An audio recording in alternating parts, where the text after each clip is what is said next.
ประจำยังวิหารหลวงลงอุโบสถอารามวัดโลกโมลีแห่งนี้กราบไหว้สาองค์พระบรมธาตุเจ้าเจดีย์ขออนุญาตประชาสัมพันธ์นะครับรถยนต์ทุกคันที่จอดอยู่ในวัดขอความกรุณาย้ายรถไปจอดที่ไอคอนนะครับทุกคันเลยนะครับรถยนต์ทุกคันฝากประชาสัมพันธ์นะครับรถยนต์ทุกคันเลยนะครับที่เข้ามาอยู่ในวัดโลกโมลีขณะนี้ขอความอนุเคราะห์นะครับไปจอดที่ไอคอนตึกไอคอนนะครับได้เลยนะครับสวัสดีครับผมเรียนเชิญทุกคันเลยนะครับออกจากวัดโลกโมลีด่วนเลยเพราะวันนี้พระเถรานุเถระพระสงฆ์สมณศักดิ์เดินทางเข้าวัดโลกโมลีเยอะนะครับขอความกรุณาทุกคันย้ายรถด่วนวันนี้แขกผู้หลักผู้ใหญ่จะเดินทางมาในพิธีสืบโพราชตา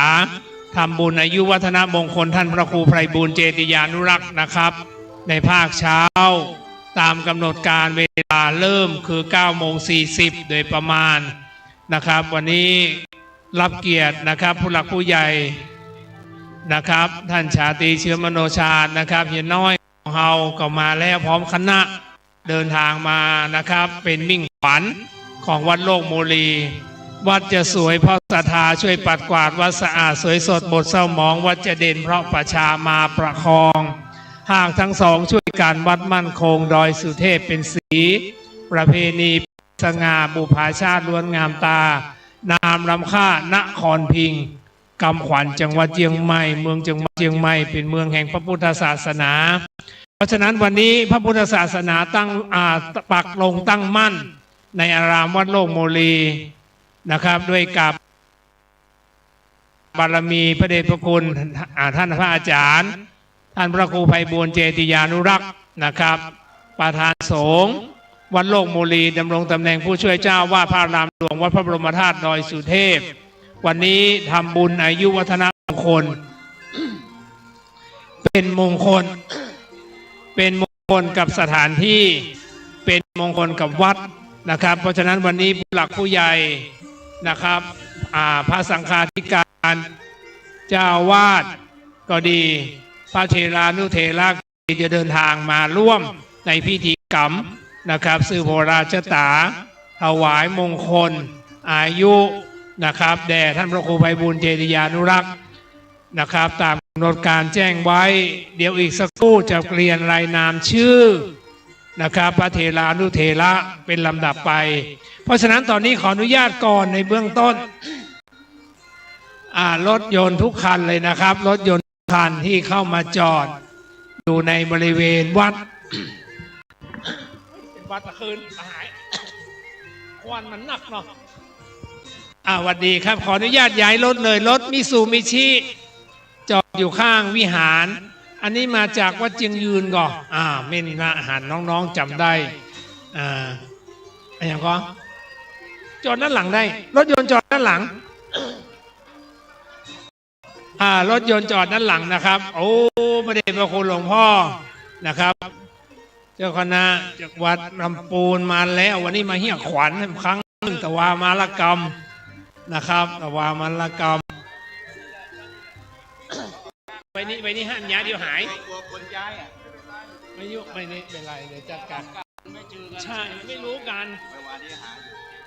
แม่ประเทศรัตนนายกนะครับเจ้าคณะจังหวัดลำปูนวัดพระธาตุปูนใจมาแล้วนะครับรถยนต์นะครับขออนุญาตเลยย้ายรถเลยรถยนต์คันเลยนะครับมิซูมิชิ4 ประตูโอ้แม่ประเทศปะกันเมินสวัสดีปีใหม่ปีใหม่ปีเก่าละไปแล้วปีใหม่มาเชิญครับขออนุญาตนะครับรถยนต์ทุกคันเลยนะครับเข้ามาส่งได้แล้วก็ออกบนออกไปจอดที่ไอคอนนะครับเน้นเจอศรัทธาแม่ศรัทธาสาธุชนพุทธบริษัทเราเจ้าข้าทุกท่านแม่นวลดลก็มาแล้วพร้อมคณะ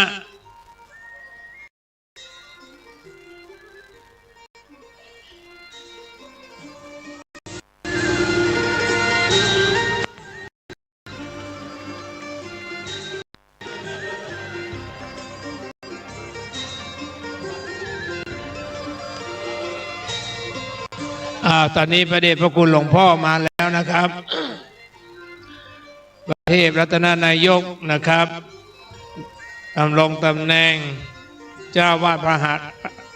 วัดพระธาตุหริพูนชัยเวียงละโพนก็มาแล้ว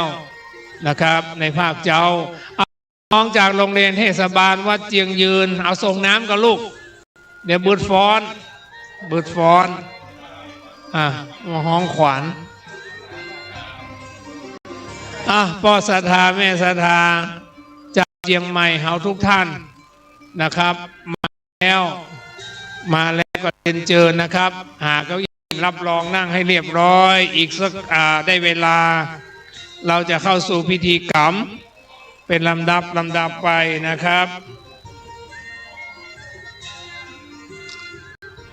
พ่อวิพ่อหมอแม่มอนเจ้าศรัทธาหาที่นั่งนะครับแขกผู้หลักผู้ใหญ่มาแล้วก็ขอเรียนเชิญจวนบอกกล่าวประชาสัมพันธ์วันนี้เป็นวันมงคลจริงๆนะครับของจังหวัดเชียงใหม่อีกเวลาหนึ่งนะครับตวาพิธีบวงสรวงปกเป่าบอกกล่าวที่พระบาอารักษ์ในองค์พระบรมธาตุนะครับในภาคเจ้าหลังจากนั้นในภาคบ่ายโมงทักษิณานุปทานนอบน้อมถวายเป็นพระราชกุศลแด่ปุรพมหากษัตริย์ธิราชเจ้าแล้วตวาภาคบ่ายหลังจากนั้นสวดส่งนพเคราะห์ต่างๆเคราะห์ของโลกเราท่านพระครูไพบูลย์เจติยานุรักษ์ท่านก็มีดำริว่าปัจจุบันโลกเรามันมีภาวะหลายเรื่องเช่นสงครามก็มีโรคภัยไข้เจ็บก็เยอะครับน้ำมันก็แพงความไม่เป็นมงคลเกิดในบ้านเราเยอะแต่ว่าก็มีการสะเดาะนพเคราะห์โลกของเราจำลองเอารูปโลกไปตั้งไว้นะครับอยู่บนไม้สื่อโพลาจตาใต้ไม้กำจตานะครับแต่ว่าก็นำมาในวิหารหลวงมาส่งนพเคราะห์ก่อนแล้วไปเรื่องหลังจากนั้นนะครับในช่วงภาคเวลาบ่าย3 โมงก็มีพิธีมังคลาพิเศษนบน้อมเป็นการปลุกเสกนะครับวัตถุมงคลและรูปเหมือนของพระนางวิสุทธิเทวีเจ้าผู้ครองนครเชียงใหม่เรียบร้อยไปวันนี้พิธีสืบโพราชตาทำบุญประจำปีวันกตัญญูรำลึกบรรพชนผู้สร้างวัดโลกบุรีพร้อมกับการทำบุญสะเดาะเคราะห์สืบชะตาแบบล้านนาและก็สะเดาะเคราะห์สืบโพราชตาประเทศไทยโลกทำบุญประจำปี 2569 ด้วยวัดโลกโมลีเป็นล้างที่ได้มีการฟื้นฟูขึ้นมาตั้งแต่ราวปีพุทธศักราช 2544 โดยพระคุณหลวงพ่อพระธรรมเสนาบดีเจ้าคณะภาค 7เจ้าอาวาสวัดพระบรมธาตุดอยสุเทพราชวรวิหารทานฟื้นฟูปีนี้ก็ย่างเข้าปีที่26จึงเป็นวันมงคลของวัดจึงได้มีการจับทำบุญลำลึกบรรพชนบรรพบุรุษที่สร้างวัดตั้งแต่อดีตจนถึงปัจจุบันเพื่อเป็นการกตัญญูกตเวทีถือเป็นการทำบุญประจำปีทุกปีนะครับตอนนี้สำนักพุทธก็เดินทางมาแล้วร่วมด้วยช่วยกันนะครับผู้หลักผู้ใหญ่เดินทางมาแล้วเรียนเชิญครับ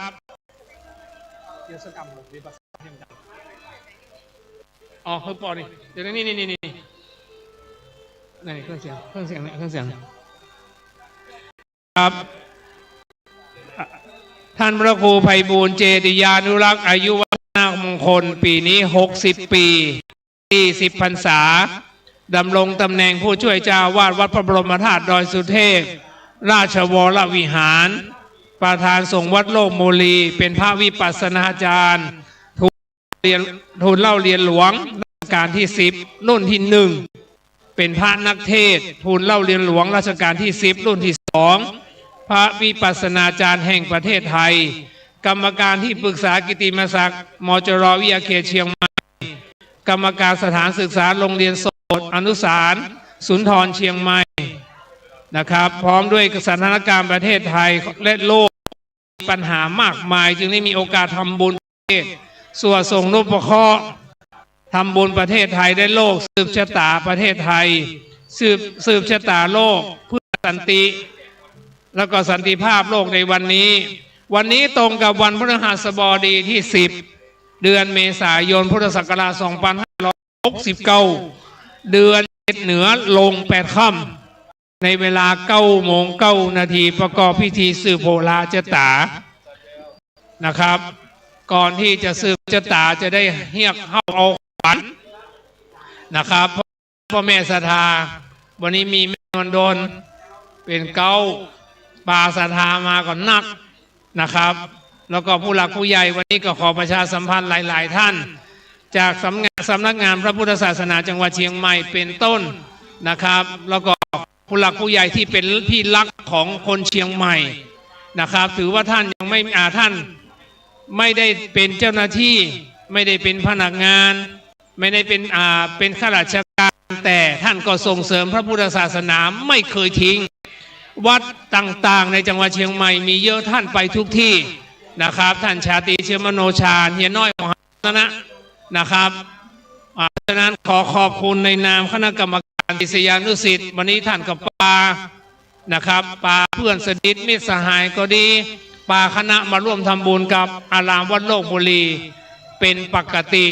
ตอนนี้ขออนุญาตนะครับรถยนต์ทุกคันรถยนต์ที่จอดอยู่ในวัดเข้ามาส่งเจ้าหน้าที่เข้ามาส่งพระคุณเจ้าขออนุญาตนะครับไปจอดที่ไอคอนครับออกไปด้านหลังวัดเลี้ยวซ้ายนะครับขออนุญาตเลยนะครับตอนนี้ขอสุมาตัวนะครับเจ้าหน้าที่กำลังถึงฝ่ายเมื่อวานมันทำไม่ทันเพราะเรามีงานเยอะนะครับเรามีงานเยอะเมื่อวานเรามีงานเยอะนะครับทำไม่ทันวันนี้ภาคเจ้าก็ได้เตรียมสถานที่แต่ว่าจะได้พักนอนกับประมาณตี 1โอ้สวัสดีครับผมสวัสดีครับผู้หลักผู้ใหญ่วันนี้เดินทางมาสวัสดีครับผมสวัสดีครับหูจื้อพ่องก็ดีบอกหูจื้อพ่องกันก็สมาเลยเนาะเอาป้ากันละอนุญาตนะครับรถยนต์จอดทั้งนอกหมดเลยรถยนต์ทุกคันจอดด้านนอกหมดเลยนะครับวันนี้ลำกับลำดาประมาณ9 โมง 9 นาทีประมาณ9 โมงป่ายถ้าพร้อมพระคุณเจ้าวันนี้กับรัตนานิมนต์ขออนุญาตเจ้าหน้าที่ทางวัดเอารายนามชื่อพระเถรานุเถระมาด้วยนะครับรายนามชื่อพระเถรานุเถระกับรัตนานิมนต์วันนี้ดีครับผมครับสวัสดีครับช่วยกันสวัสดีครับสวัสดีครับสวัสดีปีเก่าสวัสดีปีใหม่อันนี้ตรงไหนเขามาทีตาที่ไหน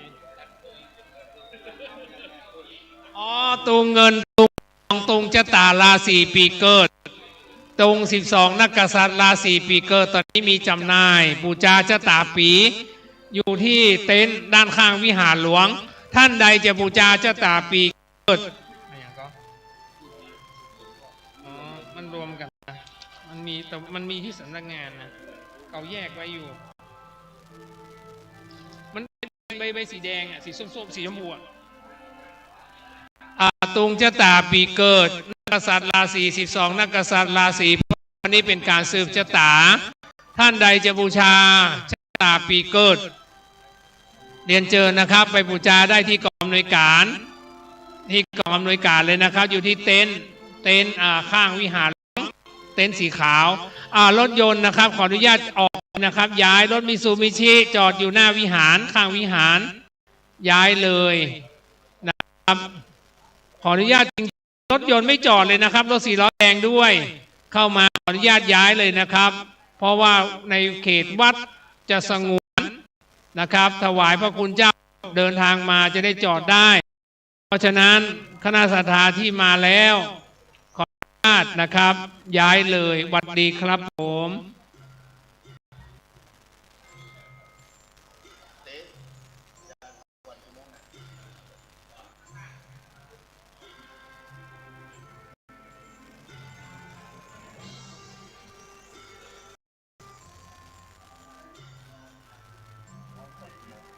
หรือสักกรรมพระพรของเราบอกเข้าวงบอก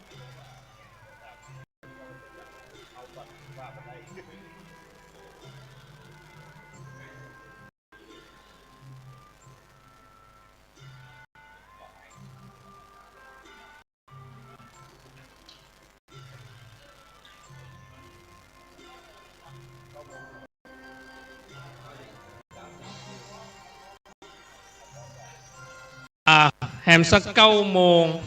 9 นาทีมงคลเลขมงคลเกิดจะได้ห้องเข้าเอาขวัญนะครับวันนี้พระคุณหลวงพ่อครูบาอาจารย์เดินทางมาเยอะเลยนะครับรายนามหน่วยงานที่เชิญมาร่วมในงานวันกตัญญูนะครับวันนี้มีหน่วยงานหลายหน่วยงานนะครับมีองค์การบริหารส่วนจังหวัดเชียงใหม่นะครับแล้วก็ของท่านชาตรีเชื้อมโนชาญเลขานุการองค์การบริหารส่วนจังหวัดเชียงใหม่ตอนนี้ก็เดินทางมาถึงแล้วนะครับ3ท่านนี้รัฐพงศ์สิทธิถาวรผู้ว่าราชการจังหวัดภูเก็ต4นายรัฐพลนาราดิศรผู้ว่าราชการจังหวัดเชียงใหม่นะครับลำดับที่5นางอารีพันจันทร์นะครับผู้อำนวยการสำนักงานพระพุทธศาสนาจังหวัดเชียงใหม่ในภาคเช้าตอนนี้เดินทางมาถึงแล้วนางกรวรรณนะครับสุมมาศวัฒนธรรมจังหวัดเชียงใหม่ในวัดรถวิสิตศิลป์ในจังหวัดเชียงใหม่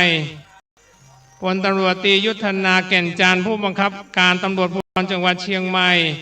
พลตำรวจโทกิตถาพลยี่สาครผู้บัญชาการภูธรภาค5พันตำรวจเอกเสวกชูศิริผู้กำกับการตำรวจภูธรช้างเผือกนะครับวันนี้ผู้หลักผู้ใหญ่เดินทางมาเยอะพลตรีทำรงศักดิ์บุญทัศน์ผู้บัญชาการมณฑลทหารบกที่33นะครับรายนามแขกเถระผู้หลักผู้ใหญ่ที่เดินทางมาร่วมในพิธีกรรมนะครับลำดับที่12เอาวันดีครับผมวันนี้เจ้านายฝ่ายเหนือเจ้าภาคีในหน้าจังหวัดหน้าเชียงใหม่ประธานมูลนิธิเจ้าดวงเดือนหน้าเชียงใหม่ท่านกงสุลใหญ่สถานกงสุลใหญ่แห่งสาธารณรัฐประชาชนจีนจังหวัดเชียงใหม่14ท่านกงสุลใหญ่สถานกงสุลอินเดียเชียงใหม่15ท่านกงสุลใหญ่สถานกงสุลใหญ่ญี่ปุ่นเชียงใหม่มีนี่ครับท่านกงสุลใหญ่สถานกงสุลใหญ่ญี่ปุ่นจังหวัดเชียงใหม่ท่านกงสุลใหญ่สถานกงสุลใหญ่แห่งสหภาพเมียนมาท่านกงสุลใหญ่สถานกงสุลใหญ่แห่งสหรัฐแห่งสหภาพเมียนมานะครับเดินทางมานะครับท่านกงสุลใหญ่สถานกงสุลใหญ่สหรัฐอเมริกาจังหวัดเชียงใหม่ท่านกงสุลใหญ่สถานกงสุลออสเตรเลียเชียงใหม่ท่านกงสุลใหญ่สถานกงสุลสาธารณรัฐออสเตรเลียเชียงใหม่ท่านกงสุลใหญ่สถานกงสุลใหญ่สาธารณรัฐประชาชนบังกลาเทศเชียงใหม่ท่านกงสุลใหญ่สถานกงสุลกิติมศักดิ์เบลเยียมเชียงใหม่ท่านกงสุลใหญ่สถานกงสุลกิติมศักดิ์สหพันธ์สาธารณรัฐบราซิลเชียงใหม่วันนี้เป็นการรวมบุคคลสำคัญในโลกมาอยู่ที่วัดโลกโมลีเพราะฉะนั้นขณะนี้เจ้าหน้าที่เตรียมความพร้อมเตรียมสถานที่นะครับเพื่อความเป็นระเบียบเรียบร้อยต้อนรับผู้หลักผู้ใหญ่บ้านในเมืองของเรานะครับเจ้าหน้าที่นะครับที่ดูแลจากกงสุลต่างๆที่ได้เรียนรายนามมานะครับขออนุญาตประชาสัมพันธ์นะครับหาที่รับรองเรียบร้อยแล้วก็ขออนุญาตเลยนะครับรถยนต์ทุกคันที่เดินทางมาในวัดนะครับส่งผู้หลักผู้ใหญ่เรียบร้อยก้าวกับผมในนามศิษยานุศิษย์ก่อนดำเนินรายการด้วยนะครับก็ขอประชาสัมพันธ์ทุกท่านนำรถส่งผู้หลักผู้ใหญ่เรียบร้อยนะครับนำรถจอดด้านนอกนะครับหรือที่ไอคอนก็ได้นะครับตึกไอคอนนะครับตึกไอคอนเลยขออนุญาตนะครับขอประชาสัมพันธ์อีกครั้งหนึ่งรถมิซูบิชิ4 ประตูจอดข้างวิหารย้ายรถด่วนเลยนะครับขออนุญาตรถยนต์มิซูบิชิ4 ประตูสีฟ้าย้ายรถด่วนเลยนะครับขออนุญาตโตโยต้า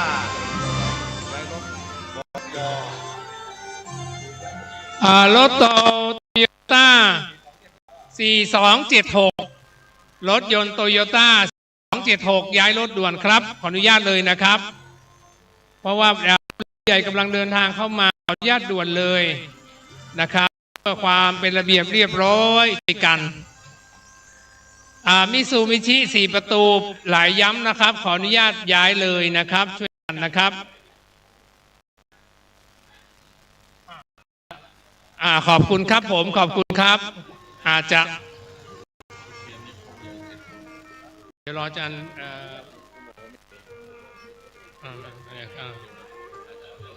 อาจารย์นั่นเล่นมาเนี่ยเดี๋ยวจบให้จบทุกอย่างครับ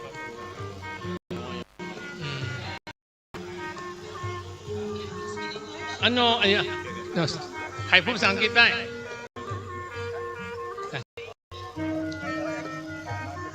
น้อง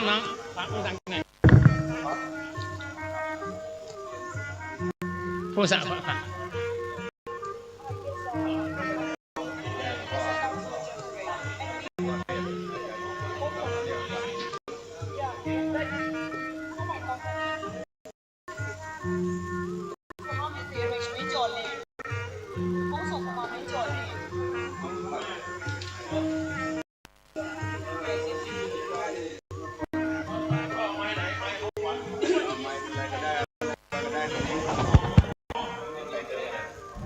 ไม่ร้อยได้ก่อน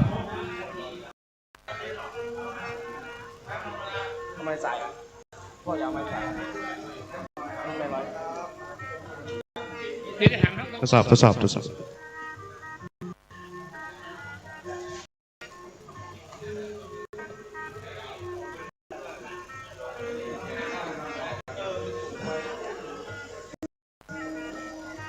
ระคุณเจ้ามาแล้วพระคุณเจ้ามาแล้วเราไปมุติตาสักการะกันก่อนนะครับ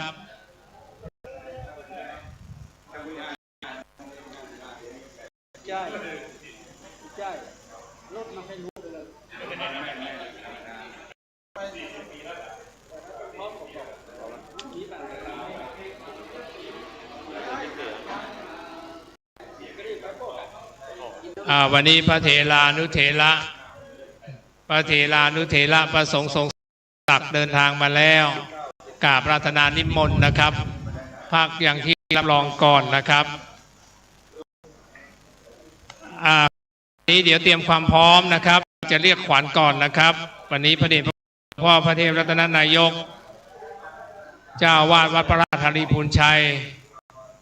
เจ้าคณะจังหวัดลำพูนมาถึงแล้วนะครับจะได้กราบราธนามนต์นะครับเป็นลำดับไปครูตอนนี้เจ้าหน้าที่กำลังเตรียมสถานที่เตรียมสถานที่ให้เรียบร้อยก่อนครับวันอาจจะขรุกขลักบ้างผู้หลักผู้ใหญ่ทางมาเยอะวันนี้นะครับโอ้ไอเนี่ย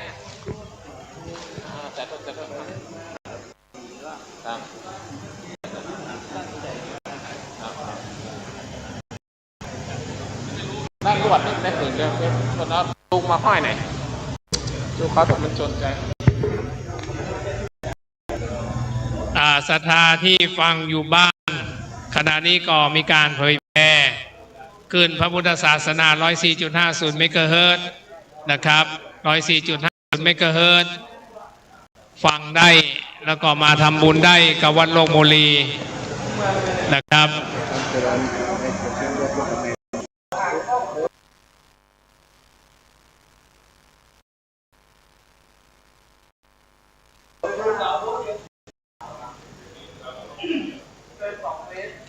ศรัทธามาถึงแล้วก็หาที่นั่งนะที่เต็นท์ก็มีที่นั่งจุดหนึ่งด้านข้างวิหารหลวงนะครับตอนนี้ก็เวลา 9:04 นาทีโดยประมาณหาเก้าอี้เลยนะครับมาจากหน่วยงานต่างๆมาจากสถานที่ต่างๆแล้วก็ศรัทธาที่เดินทางมาถึงแล้วก็กราบเรียนเชิญนะครับ กราบเรียนเชิญเลยนะครับ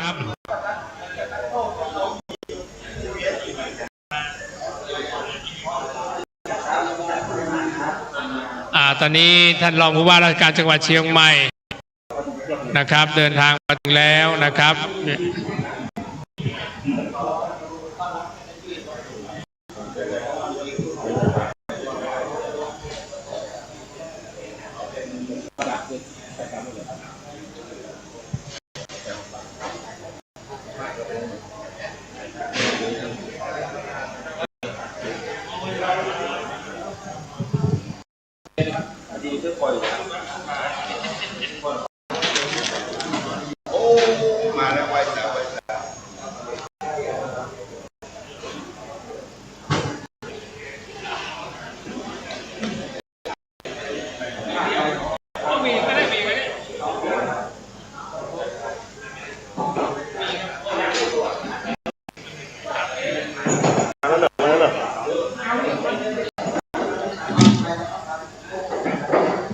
แล้วแบบกล้วยก็นี่ก็ได้กล้วยคนหนึ่งมาแล้วนะกล้วยคนหนึ่งสาธุครับ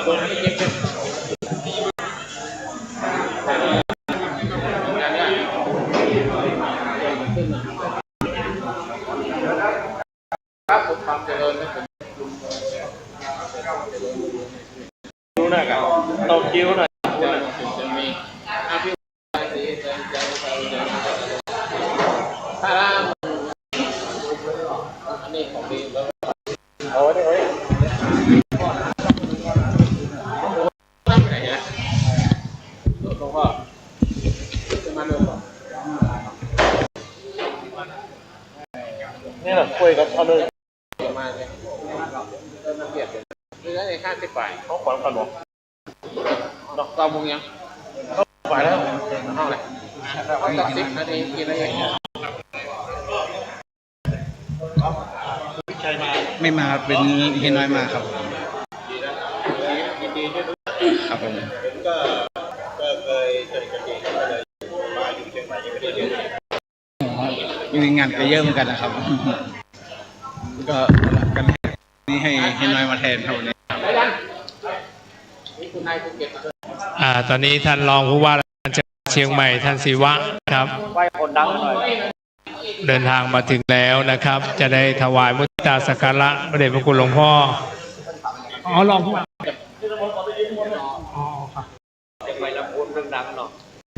การต้อนรับนะครับพระเดชพระคุณหลวงพ่ออาจารย์ทุกรูปนะครับเดินทางไปนะครับ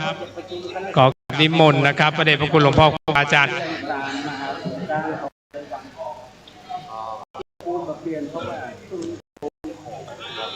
ศรัทธาหาเก้าอี้นั่งก่อนนะนี้ได้เวลาแล้ว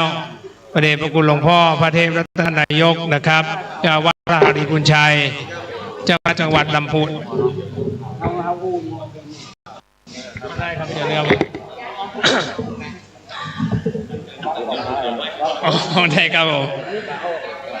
จะได้ขวัญก่อนนะครับถ้าหาเก้าอี้นั่งก่อนนะวันนี้ขลุกขลักตึงนะครับ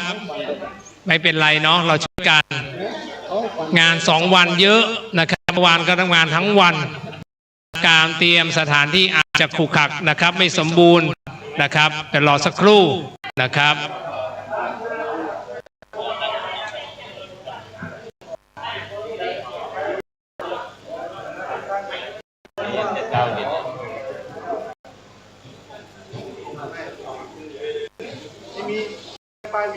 จานวี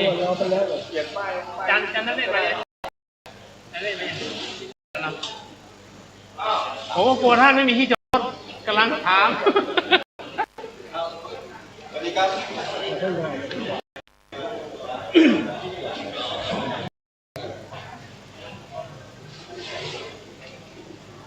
ระวังย่ามหายนะทิ้งยังไม่ได้ไม่ได้เอาไปได้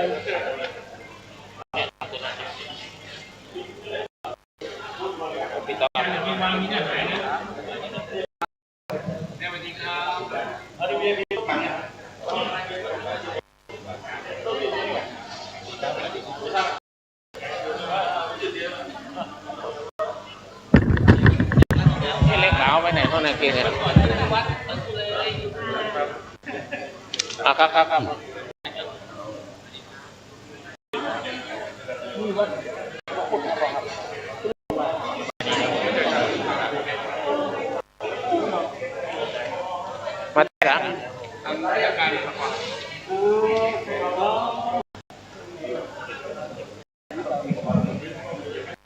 สาธุครับขอบคุณนะมาแต่ไห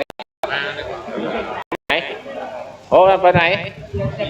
ตอนนี้ขอเรียนเชิญทุกท่านหาเก้าอี้นั่งก่อนนะครับ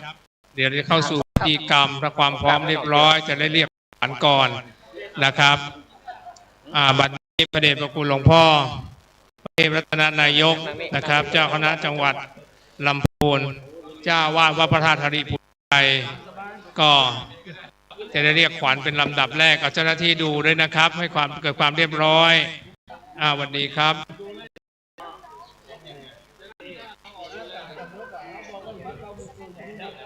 ได้เก้าอี้เลยป้าวันนี้ครับยืนก็ได้ว่ามีรถกระโปรงเขาหาเก่งกันมาศรัทธาเงียบนะศรัทธาเงียบเลยศรัทธาเงียบก่อนครับนิมนต์เดชพระคุณหลวงพ่อครับผม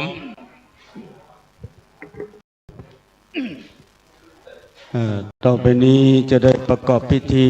ปัดเคราะห์เรียกขวัญมัด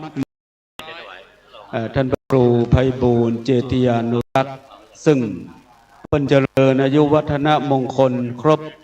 60 ปีเป็นห้องวัดแสยิไผ่ถ้าแสยินี่ประเด็นนี้เต้าครูบาเจ้า60นี่นะอยู่ไปเอา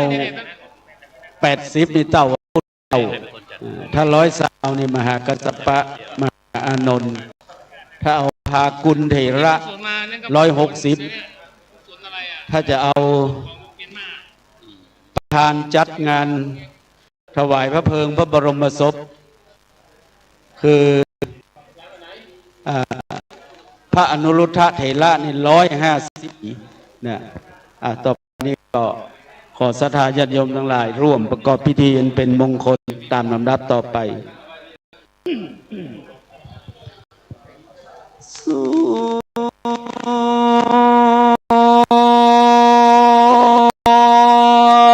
นันตุดุราสัพพะเคราะห์ทั้งหลา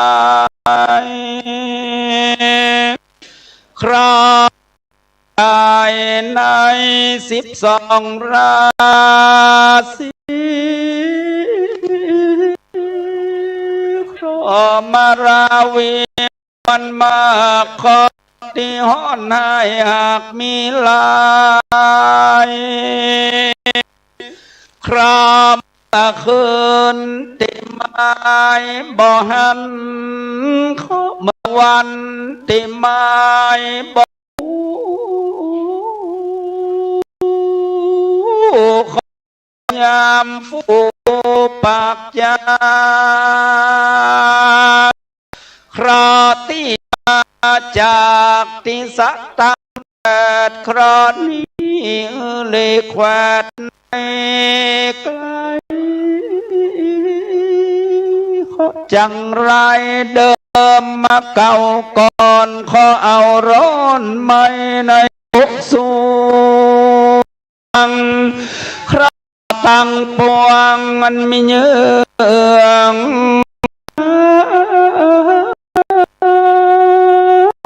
ขอฝูหลีกไปมาทิมถูกคราวนี้มันผูกตกไปโดยกันปะขอบจักรวาลดาวอังการไปอยู่ที่แผ่นดินดาวพุธไปอยู่ดงสังขอเตตุกดาวสุ อยู่ที่สาวตัวดาวไปโยนไกลไปอุตรกุรุเขตไอสุวรรณปะเคาะตั้งมวลนันตุบาทสัพพะเคราะห์พญาตนตระสัพพะเคราะห์ป่าไว้เมื่อตายสัพพะเคราะห์ขี้ร้ายแรงสัพพะเคราะห์หัวปีมาต้องสัพพะเคราะห์น้องติมองตั้งสัพพะเคราะห์ดาว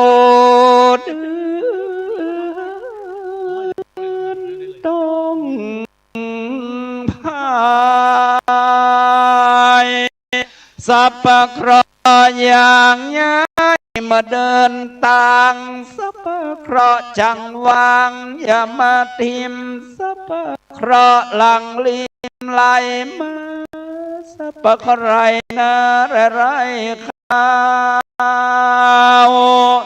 ตั้งสัพพะเคราะห์ปู่เท่าไว้ครัวสัพพะเคราะห์ไว้งัวตัวกราสัพพะเคราะห์จางมาอย่ามาโจรสัพพะเคราะห์ลุมบนอย่ามาทาสัพพะเคราะห์หลังนาอย่ามาสวัสดข้าจักบาทเคราะห์อุบาทตุนไหลหลังดังย้อยไปตามหอยตีน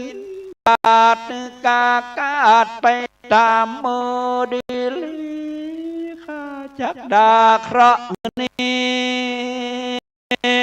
ข้าจักตีเคราะห์เล่นด้วยประมนแก้วแควนอาคมมันสลีโกดมตนวิเศษราเตให้เป็นกาถาว่าอิอรนังอรหังลาธรรมาสัมพุทโธนุสนาโสนะโมพุทธายะดังนี้ของ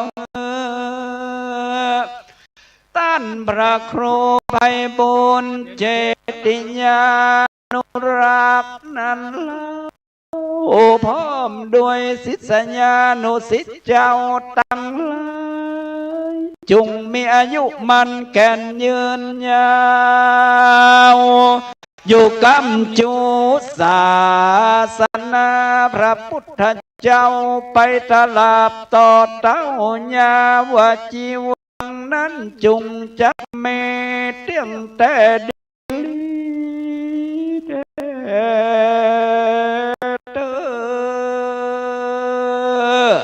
สัพพทุกขาสัพพพยาสัพพโรกาวินัสสันตุอะเส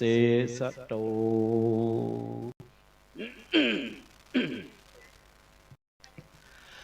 อาจารย์ใจโส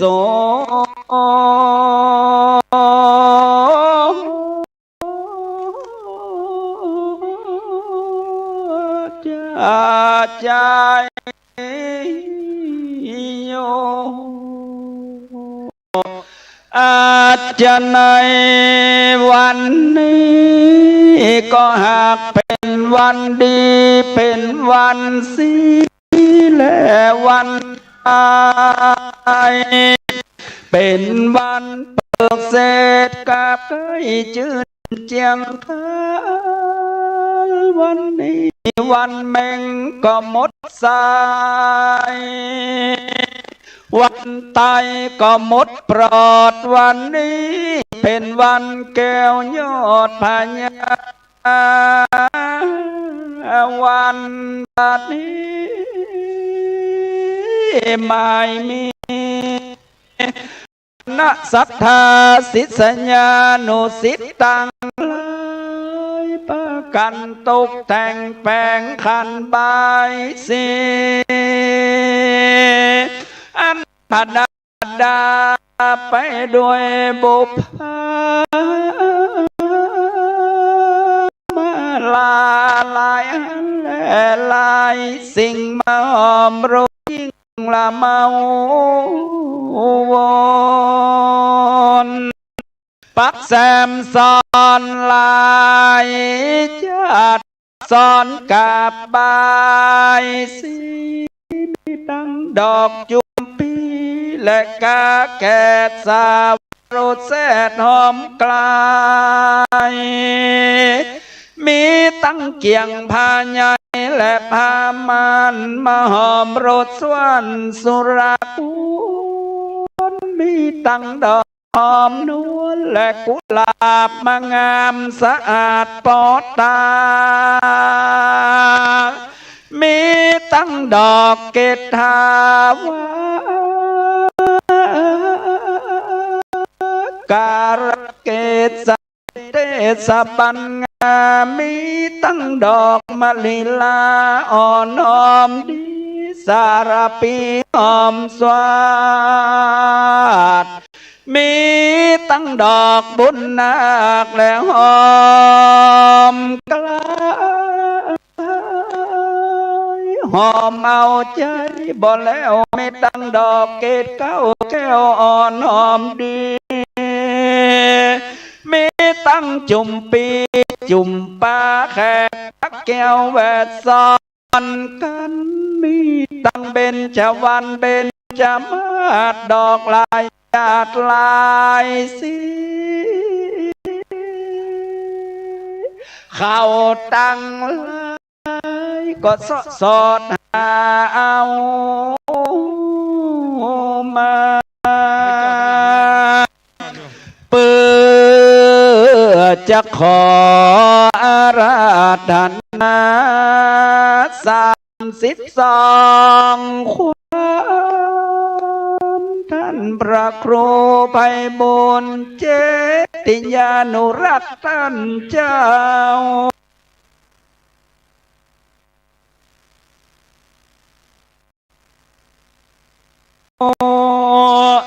ขอ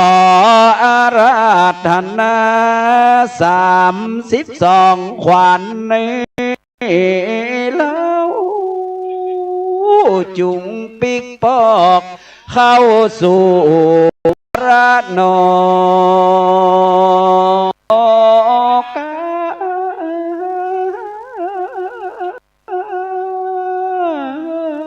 าญา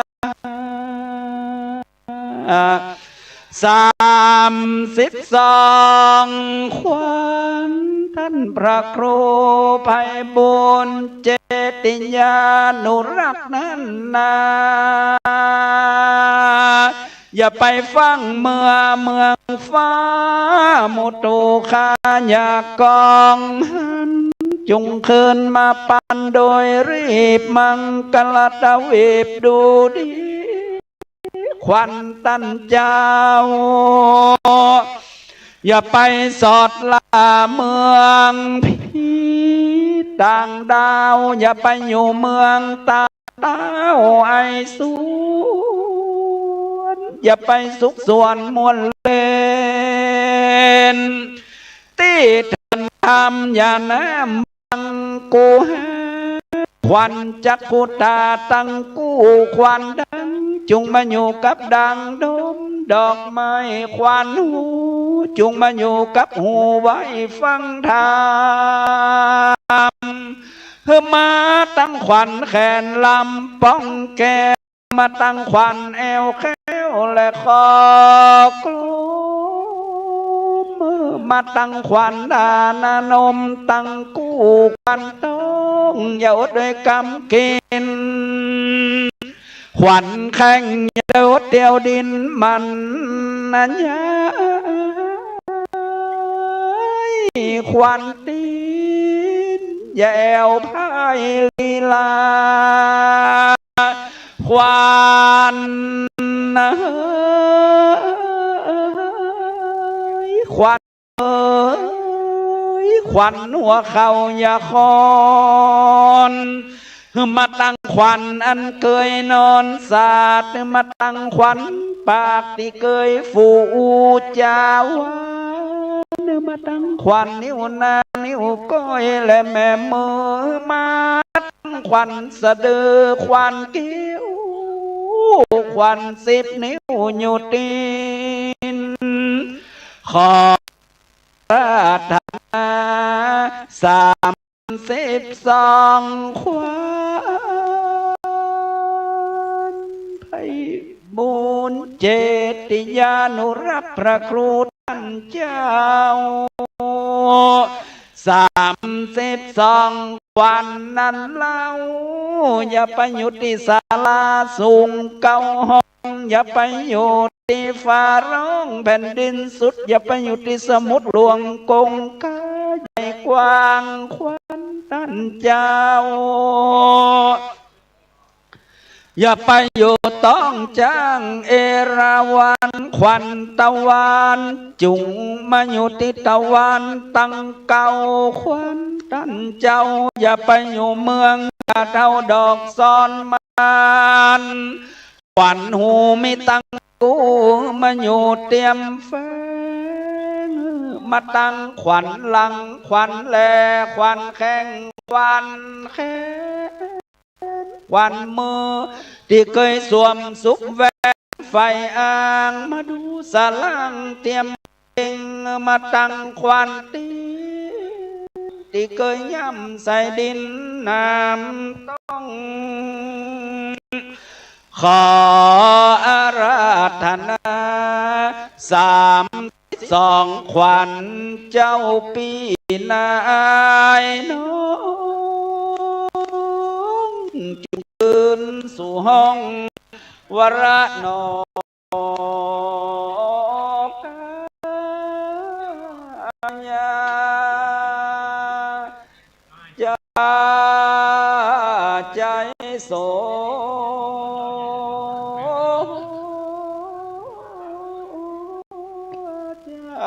ใจโยข้าเจ้าขอมัดมือเบื้องขวาและมัดมือเบื้องซ้ายมัดที่ใจพระครูท่านเจ้าวานใจบานอย่าเกียดอย่าสมเสียอ่อนต้นสัพกังวลก็หา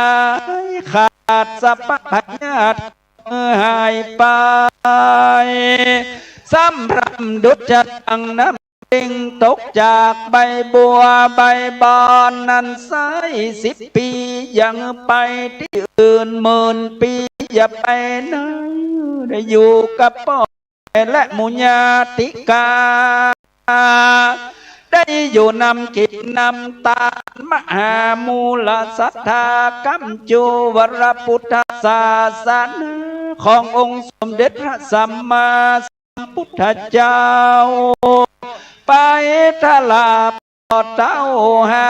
ปันอวัสจงจักเมติงแต่ดีลีเดต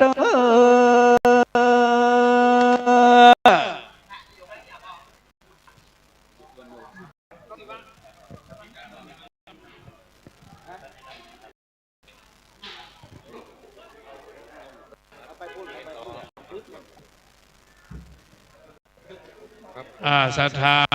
พันธานี้พระเดชพระคุณหลวงพ่อพระเทพรัตนนายกเจ้าวัดพระธาตุธริปูนชัยเจ้าคณะจังหวัดลำพูนเรียกเข้าเอาขวัญท่านพระครูไพบูลย์มวลเรียบร้อยนะครับศรัทธาขออนุญาตศรัทธาที่มาเจ้าหน้าที่ประสานนะครับผู้หลักผู้ใหญ่ที่มาแล้วนะครับจะนั่งตรงไหนจุดไหนนะครับ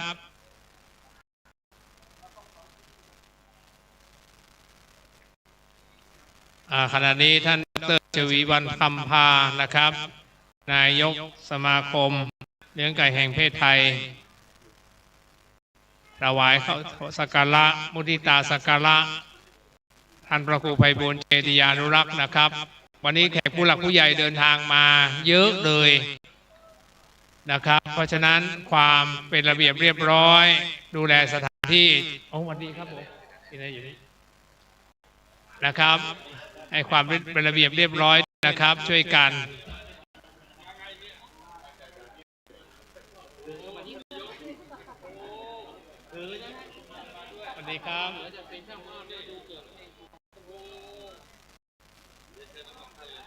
ขออนุญาตประชาสัมพันธ์อีกเล็กน้อยด้านนอกนะครับรถยนต์ที่เข้ามาจอดในบริเวณวัดขออนุญาตนะครับย้ายจอดด้านนอกด้วยนะครับเทรานุเทระมาแล้วนะครับก็ขออนุญาตตอนนี้ท่านอนุศาสนาจารย์พลตรีนเรศจิตลักษณ์นะครับจะได้เป็นพิธีกรดำเนินรายการลำดับไปขอเรียนเชิญ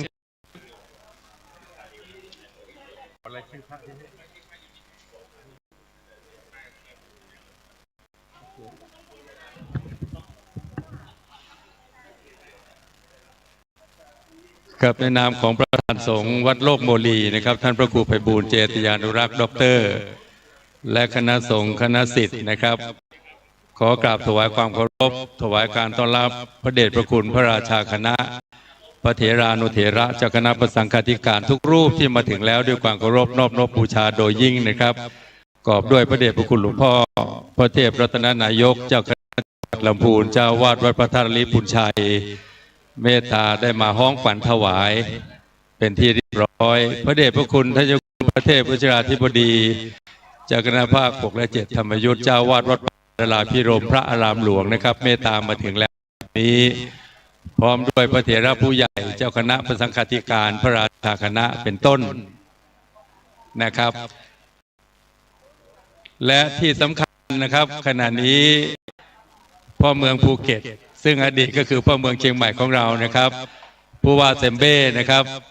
ท่านผู้ว่านิรัตน์พงศ์สิทธิถาวรราชการจังหวัดภูเก็ตเดินทางมาถวายสักการะเป็นมหามุทิตากับท่านนายกเหล่ากาชาติจังหวัดภูเก็ตนะครับท่านสุมานพงศ์สิทธิถาวรนะครับท่านนิรัตน์พงศ์สิทธิถาวรผู้ว่าเซมเบ้นะครับพวกเราชาวเชียงใหม่เรียนต้อนรับท่านผู้ว่าเซมเบ้และคุณนายนะครับท่านกุสุมานพงศ์สิทธิถาวรนะครับอดีตท่านนายกเหล่ากาชาติจังหวัดเชียงใหม่ปัจจุบันนี้ท่านเป็นนายกเหล่ากาชาติจังหวัดภูเก็ตทั้งสองท่านเดินทางมาจากจังหวัดภูเก็ตโดยตรงมุ่งมายังวัดโลกโมลีถวายมุทิตาสักการะแด่ท่านพระครูไพบูลย์เจติยานุรักษ์ในบัดนี้นะครับในนามชาวเชียงใหม่ครับเรียนต้อนรับท่านผู้ว่าเซมเบ้และคุณนายนะครับอดีตท่านผู้ว่าราชการจังหวัดเชียงใหม่และอดีตท่านนายกเหล่ากาชาติจังหวัดเชียงใหม่ทั้งสองท่านด้วยความยินดีเป็นที่ยิ่งนะครับในสมัยที่ท่านผู้ว่าเซมเบ้เป็นผู้ว่าราชการจังหวัดเชียงใหม่ท่านได้กรุณาตั้งพลตรีนเรศจิตลักษณ์เป็นที่ปรึกษาผู้ว่าราชการจังหวัดเชียงใหม่ซึ่งถือว่าเป็นครั้งแรกของอนุศาสนาจารย์แห่งประเทศไทยยังไม่เคยปรากฏว่ามีจังหวัดใดหรือว่าผู้ว่าราชการจังหวัดใดได้ตั้งอนุศาสนาจารย์เป็นที่ปรึกษาอันนี้ก็คุยซะหน่อยดังนั้นพลตรีนเรศจิตลักษณ์ถือว่าเป็นปฐมอาธิกรรมิกะของคณะอนุศาสนาจารย์ที่ได้รับเกียรติจากท่านผู้ว่าราชการจังหวัดเชียงใหม่นครแห่งนี้ให้เป็นที่ปรึกษานะครับแล้วก็วันนี้นอกจากท่านผู้ว่าราชการจังหวัดภูเก็ตเดินทางมาแล้วเรียนต้อนรับรัตนมหาอุบาสิกาดุจนางวิสาขามหาอุบาสิกาครับคุณท่านดร.ชวิวรรณคำพาท่านนายกสมาคมส่งเสริมการเลี้ยงไก่แห่งประเทศไทยในพระบรมราชูปถัมภ์นะครับคุณท่านยังดำรงตำแหน่งสำคัญอีกหลากหลายตำแหน่งคุณท่านเป็นประธานกรรมการบริหารกลุ่มชวีวันกรุ๊ปนะครับคุณท่านนั้นเป็นนักธุรกิจสุภาพสตรีในระดับแนวหน้าของประเทศไทยนะครับในนามกลุ่มชวีวันกรุ๊ปเป็นที่รู้จักกันในฐานะผู้ใหญ่ใจบุญอย่างยิ่งนะครับคุณท่านดร.ชวีวรรณคำพาท่านเป็นดุจนางวิสาขามหาอุบาสิกาจิตใสใจบุญสนับสนุนกิจกรรมเรื่องกุศลทั้งหลายทั้งมวลทั่วประเทศสนับสนุนสังคมสนับสนุนการศึกษาของเยาวชนกุลบุตรกุลธิดาสนับสนุนเรื่องอาหารในการบริโภคนะครับให้กับเยาวชนแล้วก็เรียกว่าในการบำเพ็ญประโยชน์ของคุณท่านดร.ชวีวรรณคำพานั้นระดับชาติอย่างต่อเนื่องนานจนถึงปัจจุบันนะครับ คุณท่านวันนี้มาทำบุญหนุนเนื่อง จึงรุ่งเรืองก้าวหน้าสถาผลเงินสะพัดทองสะพังพลังดลความรวยล้นลาภยศปรากฏการคุณท่านดร.ชวีวรรณคำพาบุญเลิศสรรพสิ่งยิ่งไพศาลบุญหนุนส่งให้อายุยั่งยืนนานสุขสำราญร่มเย็นเป็นนิรันดร์เทินนะครับต้อนรับคุณท่านด้วยความเคารพและอนุโมทนาในบุญญกรรมมหากุศลในวันนี้เป็นที่ยิ่งนะครับเรียนต้อนรับท่านรองศิวะธมิการนนท์นะครับรองผู้ว่าราชการจังหวัดเชียงใหม่ท่านเดินทางมาในนามท่านผู้ว่าราชการจังหวัดนะครับแล้วก็เรียนต้อนรับคุณนายของท่านรองศิวะนะครับก็คือท่านอริยาท่านวาริยานะครับธมิการนนท์ท่านรองนายก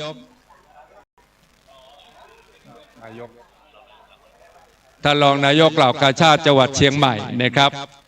เขาเรียกรองนายก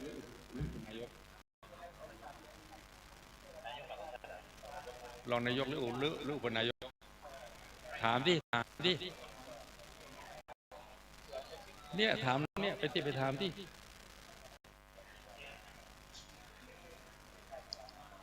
วี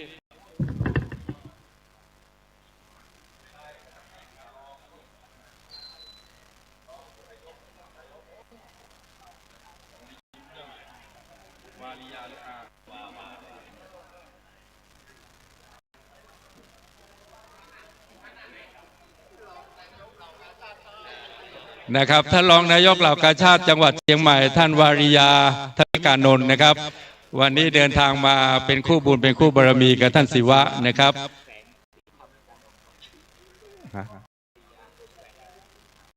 เดี๋ยวแสงสีใช่ไหมแสงสีธมินะธมิการนนท์โอเคครับท่านรองนายกเหล่ากาชาติจังหวัดเชียงใหม่ท่านวาริยาแสงสีธมิการนนท์นะครับขออนุโมทนาในบุญญกริยามหากุศลในวันนี้ท่านเลขานุการนายกองค์การบริหารส่วนจังหวัดเชียงใหม่เฮียน้อยชาตรีนะครับเชื้อมโนชาญก็มาตั้งแต่เช้านะครับท่านผู้อำนวยการรีพันจันทร์ผู้อำนวยการสำนักงานศาสนาจังหวัดเชียงใหม่ก็เดินทางมาวัฒนธรรมจังหวัดเชียงใหม่นะครับท่านกรวรรณสุมมาศนะครับก็เดินทางมาถึงแล้วเรียนต้อนรับทั้งท่านผอ.อารีและท่านวัฒนธรรมจังหวัดนะครับวันนี้เป็นวันประกาศบุญประกาศกุศลประกาศบารมีของวัดโลกโมลีนะครับ2 รูปครับที่ได้ดูแลรักษาสมบัติของพระศาสนาของชาติของนพบุรีศรีนครพิงค์เชียงใหม่แห่งนี้ประธานสงฆ์ก็คือท่านดร.ไพบูลย์พระครูไพบูลย์เจติยานุรักษ์ด็อกเตอร์นะครับรูปนี้เป็นประธานสงฆ์อีกรูปหนึ่งก็คือพระเดชคุณท่านเจ้าคุณพระสิทธิวชิรานุกูลนะครับท่านเจ้าคุณนิกรรองเจ้าคณะอำเภอเมืองเชียงใหม่ผู้ช่วยเจ้าวาดวัดพระธาตุดอยสุเทพทั้ง2 รูปเนี่ยครับมาบริหารจัดการวัดโลกโมลีให้เป็นที่ปรากฏไปยังนานาอริยประเทศทั้งหลายโดยเฉพาะนี้เป็นวันมหาบุญเป็นวันทำบุญสืบชะตาประเทศไทยและโลกนะฮะนี่สมกับที่ท่านพระครูไพบูลย์เจติยานุรักษ์เป็นพระระดับโลกนะฮะที่ว่าเป็นพระระดับโลกเพราะว่าท่านมีผลงานการเผยแผ่พระศาสนายังสื่อต่างๆทั่วโลกกันแล้วกันอย่างเช่น TikTok ก็ดี Facebook ก็ดี YouTube ก็ดีนะครับโดยเฉพาะ TikTok นี่นะครับเปิดเข้าไปที่เพจครูบาโลกโมลีครูบาด็อกเตอร์ก็จะพบทุกวันครับตั้งแต่ 5:15 นาทีไปจนกระทั่งถึง 11 นาฬิกาเนี่ยท่านขยันในเรื่องของการเผยแผ่นะครับเผยแผ่ธรรมะเดลิเวอรี่นะครับธรรมะบน TikTok ปีนี้เจริญอายุวัฒนมงคลครบ60 ปี5 รอบแสยิดนะครับ40 พรรษาเมื่อวานนี้ก็ทำพิธีใหญ่พิธีสะเดาะนพเคราะห์สืบชะตาประเทศไทยและสืบชะตาโลกเราท่านทั้งหลายที่ประดิษฐานอยู่นี่ก็คือพระพุทธรูปศักดิ์สิทธิ์องค์หนึ่งนะครับพระนามว่าพระพุทธสันติจิระบรมโลกนาถนะครับก็เหมาะเจาะหมดจดถูกบทถูกแบบกับการจัดพิธีกรรมจะเป็นพิธีสะเดาะนพเคราะห์ประเทศไทยและโลกและพิธีสืบชะตามหามงคลมหาโชคมหาชัยให้กับประเทศไทยและสืบชะตาโลกได้พ้นวิกฤตในเรื่องทั้งหลายทั้งมวลนะครับที่เดือดร้อนนอนทุกข์กันในขณะนี้จากสงครามเป็นต้นนะครับ พระพุทธรูปพระพุทธสันติจิระบรมโลกนาถแปลความหมายก็คือว่าพระพุทธสันติสุขสงบร่มเย็นจะเกิดขึ้นได้ด้วยพระพุทธศาสนาพระพุทธศาสนาเป็นที่มาแห่งสันติภาพและไม่ใช่สันติภาพเฉพาะชีวิตสันติภาพเฉพาะครอบครัวแต่ว่าเป็นสันติภาพโลกนี่เป็นความประสงค์ของพิธีในวันนี้นะครับพุทธสันตินั่นก็คือสันติภาพด้วยพระพุทธศาสนาโลกร่มเย็นดับเข็ญได้ด้วยพระพุทธศาสนาท่านพระครูไพบูลย์เจติยานุรักษ์ดร.ท่านปรารถนาดังกล่าวมานะครับเพราะฉะนั้นท่านจึงกตัญญูท่านจึงบูชาวันนี้เลยพร้อมด้วยความสามัคคีได้มาร่วมกันทำความดีเพื่อประเทศไทยจะได้ห่างไกลจากอุปสรรคอันตรายทั้งหลายนะครับบัดนี้พร้อมแล้วนะครับวันนี้ต้องว่าเป็นวันสำคัญเนื่องจากว่าเมตตาร่วมบารมีในหลวงพ่อรองจักรนาถภาค 7นะครับโปรดเดินทางมาเพื่อถวายอนุโมทนานะครับก็คือพระเดชพระคุณ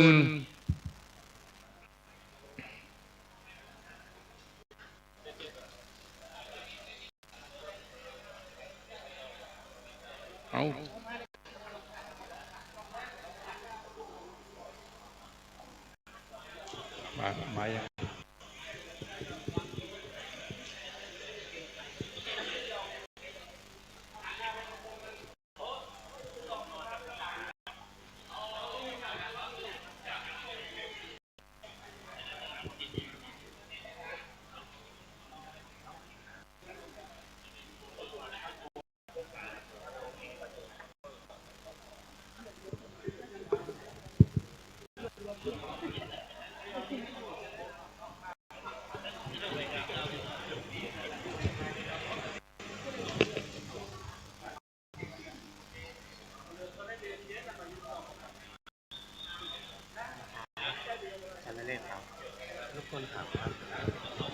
การแสดงของโรงเรียนนี้จะได้เล่นกี่โมงอ๋อได้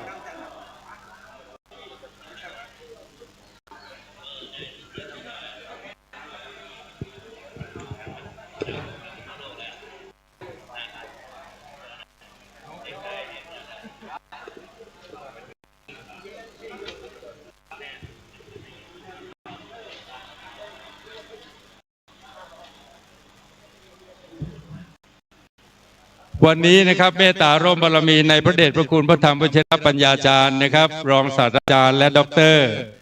รองเจ้าคณะภาค 7ผู้ช่วยเจ้าวาดวัดพระเชตุพนวิมลมังคลารามเมตตามาเป็นประธานสงฆ์นะครับพระเดชพระคุณสักครู่ก็จะมาถึงยังมณฑลพิธีวิหารหลวงแห่งนี้นะครับ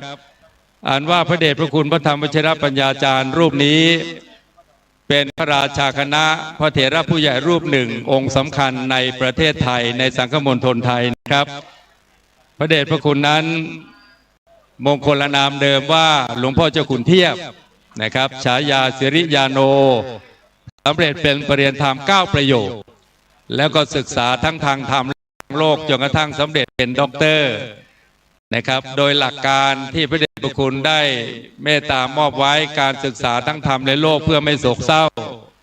ประยุกต์เข้ากันไว้ให้เหมาะสมธรรมพึ่งโลกโลกพึ่งธรรมนำสังคมจะลมเป็นสุขได้เพราะโลกกับอาศัยกันวันนี้นับเป็นเมตตาเป็นบารมีนะครับที่ได้โปรดเดินทางมาเพื่อประกาศเรียกกันว่าประกาศเพื่อที่จะให้เราท่านทั้งหลายน้อมนำไปประพฤติปฏิบัติในพิธีอันเป็นมิ่งมงคลนะครับ60 ปี40 พรรษาของท่านพระครูไพบูลย์เจติยานุรักษ์หลวงพ่อพระธรรมวชิรปัญญาจารย์นอกจากจะเป็นรองเจ้าคณะภาค 7นะครับปกครองคณะสงฆ์ในภาค 7ก็คือ3จังหวัดเชียงใหม่จังหวัดลำพูนและจังหวัดแม่ฮ่องสอนนะครับรับเมตตาชาจากหลวงพ่อเจ้าคณะภาค 7ก็คือพระเดชพระคุณพระธรรมเสนาบดีเจ้าคณะภาค 7เจ้าวาดวัดพระธาตุดอยสุเทพนะครับได้มีบัญชาถวายให้พระเดชพระคุณได้รับภาระธุระการพระพุทธศาสนาการคณะสงฆ์องค์ปกครองเป็นที่ปรากฏชัดแล้วนะครับดังนั้นในโอกาสที่หลวงพ่อรองเจ้าคณะภาค 7เดินทางขึ้นมาตรวจการคณะสงฆ์ก็ดี เดินทางมาวันนี้ในร่มเมตตาบารมีที่ประทานให้มอบให้นะครับเราคณะสงฆ์และคณะศิษย์วัดโลกโมลีอันมีพระเถระผู้ใหญ่ในมณฑลพิธีนี้อันมีท่านผู้ว่าราชการจังหวัดนะครับผู้ว่าราชการจังหวัดภูเก็ตอดีตผู้ว่าราชการจังหวัดเชียงใหม่อันมีท่านรองผู้ว่าราชการจังหวัดเชียงใหม่พร้อมทุกนายนะครับมีท่านนายกเหล่ากาชาติจังหวัดภูเก็ตมีท่านรองนายกเหล่ากาชาติจังหวัดเชียงใหม่มีรัตนมหาอุบาสิกาผู้เป็นดุจนางสาขามหาอุบาสิกาคุณท่านดร.ชวีวรรณคำพานายกสมาคมส่งเสริมการเลี้ยงไก่แห่งประเทศไทย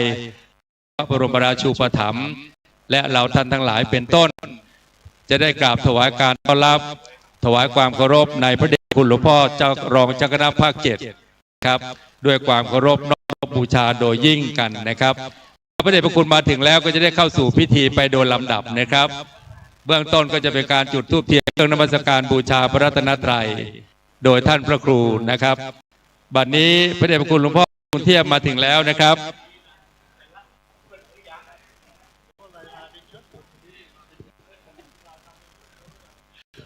หลวงพ่อจุนเทียบบอกว่ามาเป็นชุดเลยได้ยินเสียงรู้แล้วใครก็คือเล่ต่อกันท่านทั้งหลายครับนี่แหละครับร่มพลังบุญญามหากุศลนี่คือร่มมหามงคลยิ่งใหญ่บุญไพศาลนี่ร่มพระเดชพระคุณพระธรรมพระปัญญาจารย์เป็นร่มศีลเป็นร่มทานให้ชื่นใจในล้านนาขอคณะศรัทธาทั้งหลายถวายสาธุดังๆ3 ครั้งครับสาธุสาธุสาธุหมู่9ขอน้อมถวายความเคารพกราบถวายการต้อนรับพระเดชคุณท่านเจ้าคุณอาจารย์พระธรรมวชิรปัญญาจารย์รองศาสตราจารย์นะครับผู้อำนวยการสถาบันพระไตรปิฎกศึกษามหาวิทยาลัยมหาจุฬาลงกรณราชวิทยาลัยนะครับพระเดชพระคุณสำเร็จเป็นปริญญาธรรม9 ประโยคศึกษาธรรมนำปฏิบัติพัฒนาจนกระทั่งจบปริญญาเอกนะครับนับได้ว่าเป็นหนึ่งในพระเถระผู้ใหญ่คณะสงฆ์ไทยรูปหนึ่งครับที่เป็นสุดยอดพระจริงอาจารย์เจ้าคุณท่านยิ่งด้วยความรู้ความสามารถพระเดชพระคุณเรื่องปราชญ์ในสรรพวิชาพระเดชพระคุณนั้นด้วยเหตุผลดังกล่าวมานะครับจึงเป็นที่มาแห่งความรุ่งเรืองฟูเฟื่องโดยเฉพาะพระราชศรัทธาที่มีต่อพระเดชพระคุณนะครับกล่าวได้ว่าพระบาทสมเด็จพระเจ้าอยู่หัวทรงพระกรุณาโปรดพระราชศรัทธาพระมหาเถระหลายรูปในประเทศไทยแต่ในบรรดาหลายรูปนั้นรูปหนึ่งครับก็คือพระเดชพระคุณพระธรรมวชิรปัญญาจารย์ด้วยเหตุที่ทรงมีพระราชศรัทธาเป็นการเฉพาะนะครับทรงพระกรุณาโปรดให้กราบพระนาเพื่อเข้าไปถวายพระธรรมเทศนาก็ดีเข้าไปเพื่อถวายข้อคิดข้อธรรมะนะครับในพระบรมมหาราชวังเป็นการประจำและนี่คือบุญญกริยานี่คือเมตตาร่มบารมีในหลวงพ่อเจ้าคณะภาค7 รูปนี้นะครับเรียนเชิญทุกท่านนั่งลงครับเดี๋ยวจะได้เข้าสู่พิธีไปโดยลำดับนะครับวันนี้เราจะได้รับฟังสัมโมทนียกถาจากหลวงพ่อรองเจ้าคณะภาค7อย่างเต็มที่เลยครับเราจะได้จุดธูปเทียนพระรัตนตรัยจุดเทียนมหามงคลต่างๆ7 เล่มนะครับเรียบร้อยแล้วได้ขอประธานกล่าวพระราธนาพระเดชพระคุณหลวงพ่อรองเจ้าคณะภาค7ได้กล่าวธรรมกถาอันเป็นหนึ่งในมุทิตานะครับแล้วก็เป็นธรรมกถาที่จะจุดพลังสมองเติมพลังความคิดปลูกรากแก้วให้แก่ชีวิตปลูกความคิดให้กับพวกเราชาวล้านนาไม่เพียงแต่เชียงใหม่เพราะงานนี้เป็นงานถ่ายทอดสดไปทั่วโลกด้วยนะครับจากทีมงานช่างภาพทั้งหลายทั้งมวลในที่นี้มีการไลฟ์สดนะครับไลฟ์สดไปทั่วโลกได้ติดตามพิธีนี้และจะได้รับสดับรับฟังพระธรรมกถาจากพระเดชพระคุณไปพร้อมกันกับเรานะครับเรียนเชิญทุกท่านครับขออนุญาตนั่งประจำที่ก่อนนะครับบัดนี้พร้อมแล้วครับไว้สารัตนาท่านพระครูไพบูลย์เจติยานุรักษ์ครับได้จุดธูปบูชาพระรัตนตรัยครับเรียนเชิญท่านศรัทธาประชาชนประนมมือครับเรียนเชิญทุกท่านประนมมือครับน้อมจิตอธิษฐานนะครับขอเดชะพระพุทธราชกำจัดทุกข์ให้ข้าพเจ้าประสบสุขสิริศักดิ์มีหลักฐานขอเดชะพระธรรมราชกำจัดพานให้ข้าพเจ้าชื่นบานผุดผ่องพ้นผองภัยขอเดชะพระสังฆราชกำจัดโรคให้ข้าพเจ้ามีสืบชนจนเกินไขขอเดชะพระไตรลักษณ์ดังฉัตรชัยให้ข้าพเจ้าเจริญไกลทวี ทุกประการเทินหลวงพ่อเทียบบอกมาเป็นชุดเลยนะเลศกราบน้อมรับเมตตาร่วมบารมีเทิดไว้เหนือเกล้าตราบนิรันดร์นะครับจากนี้นั้นเทียนมงคลมหามงคลสิริมงคลและก็ชัยมงคล7 เล่มบูชาโพชฌงค์7นะครับเล่มที่1บนสุดเลยครับขอเรียนเชิญคุณท่านดร.ชวีวรรณคำพาครับท่านนายกสมาคมส่งเสริมการเลี้ยงไก่แห่งประเทศไทยในพระบรมราชูปถัมภ์ประธานกรรมการบริหารกลุ่มชวีวรรณผู้เป็นดุจนางวิสาขามหาอุบาสิกาคุณท่านมารักษาบุญเดิมเติมบุญใหม่ที่ล้านนาเป็นการประจำครับครับเรียนเชิญคุณท่านจุดเทียนมหามงคลเล่มที่1นะครับ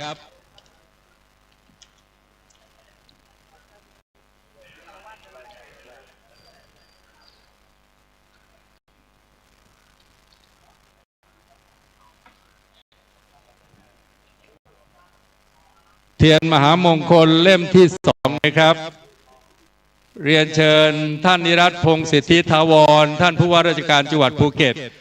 พร้อมด้วยท่านกุสุมาพงษ์สิทธิถาวรท่านนายกเหล่ากาชาติจังหวัดภูเก็ต2 ท่านครับจุดด้วยกันครับ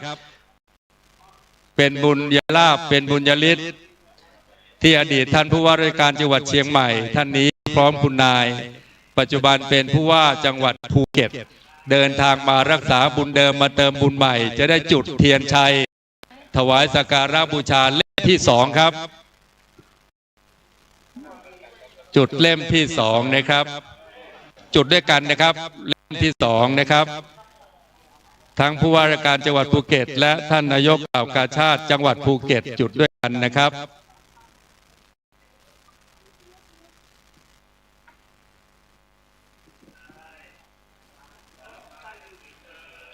ครับขอกราบถวายความเคารพถวายพระเดชพระคุณหลวงพ่อพระเทพมังคลาจารย์เจ้าคณะจังหวัดเชียงใหม่ด้วยความเคารพนอบน้อมบูชาโดยสูงอย่างสูงนะครับกราบถวายความเคารพน้อมถวายการต้อนรับพระเดชพระคุณหลวงพ่อพระเทพปริยัติที่ปรึกษาเจ้าคณะภาค7วัด7 ยอดพระอารามหลวงด้วยความเคารพอย่างสูงนะครับบูชาสติสามโพชฌงค์เล่มที่1บูชาธรรมวิจยะสามโพชฌงค์เล่มที่2แล้วนะครับต่อไปเล่มที่3ครับเรียนเชิญท่านศิวะเทมิกานนท์รองผู้ว่าการจังหวัดเชียงใหม่และท่านวาริยาแสงสีเทมิกานนท์ครับท่านรองนายกครับเรียนท่านรองนายกเหล่ากาชาติจังหวัดเชียงใหม่ท่านครับจุดด้วยกันครับเล่มที่3วิริยะสามโพชฌงค์ครับ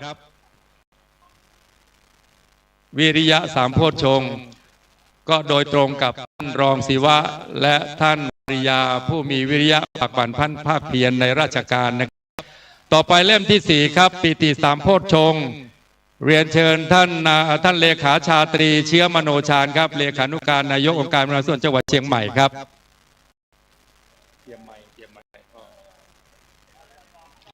เรียนเชิญเฮียน้อยครับท่านชาตรีเชื้อมโนชาญถวายสักการะปิติสามโพชฌงค์ความอิ่มใจความเอิบอิ่มใจโดยปราศจากอามิตร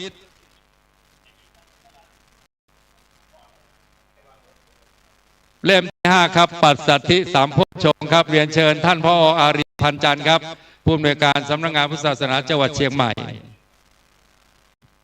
บูชาปัสสัทธิสามโพชฌงค์ความสงบกายสงบใจ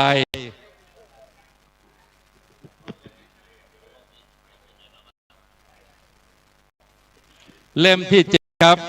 ขอประทานโทษเล่มที่6สมาธิสามโพชฌงค์ครับเรียนเชิญท่านกรวรรณสุมมาศครับท่านวัฒนธรรมจังหวัดเชียงใหม่จุดถวายบูชาสมาธิสามโพชฌงค์นะครับความมีจิตใสมีใจมั่นและเล่มที่7ครับ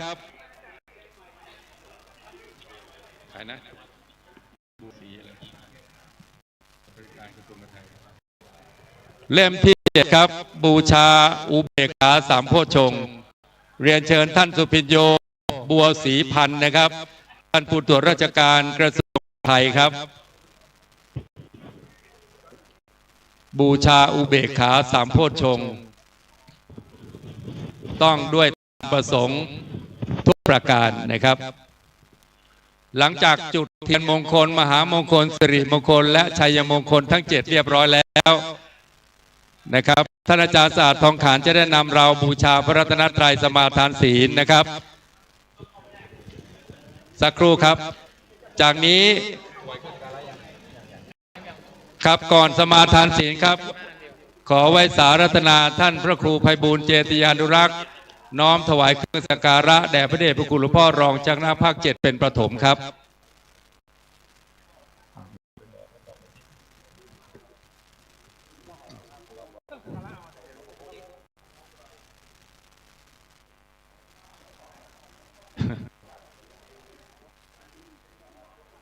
กับท่านพระครูไพบูลย์เจติยานุรักษ์จะเข้าถวายเครื่องสักการะ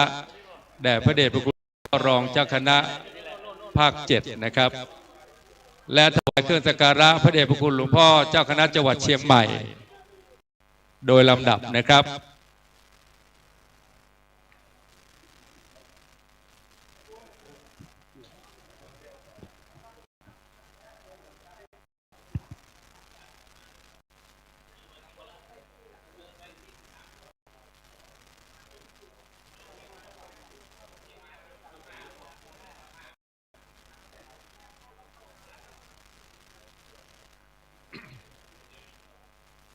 กับจากนั้นจะได้น้อมถวายเครื่องสักการะแด่พระเดชพระคุณหลวงพ่อพระคาราจารย์เจ้าคณะจังหวัดเชียงใหม่นะครับ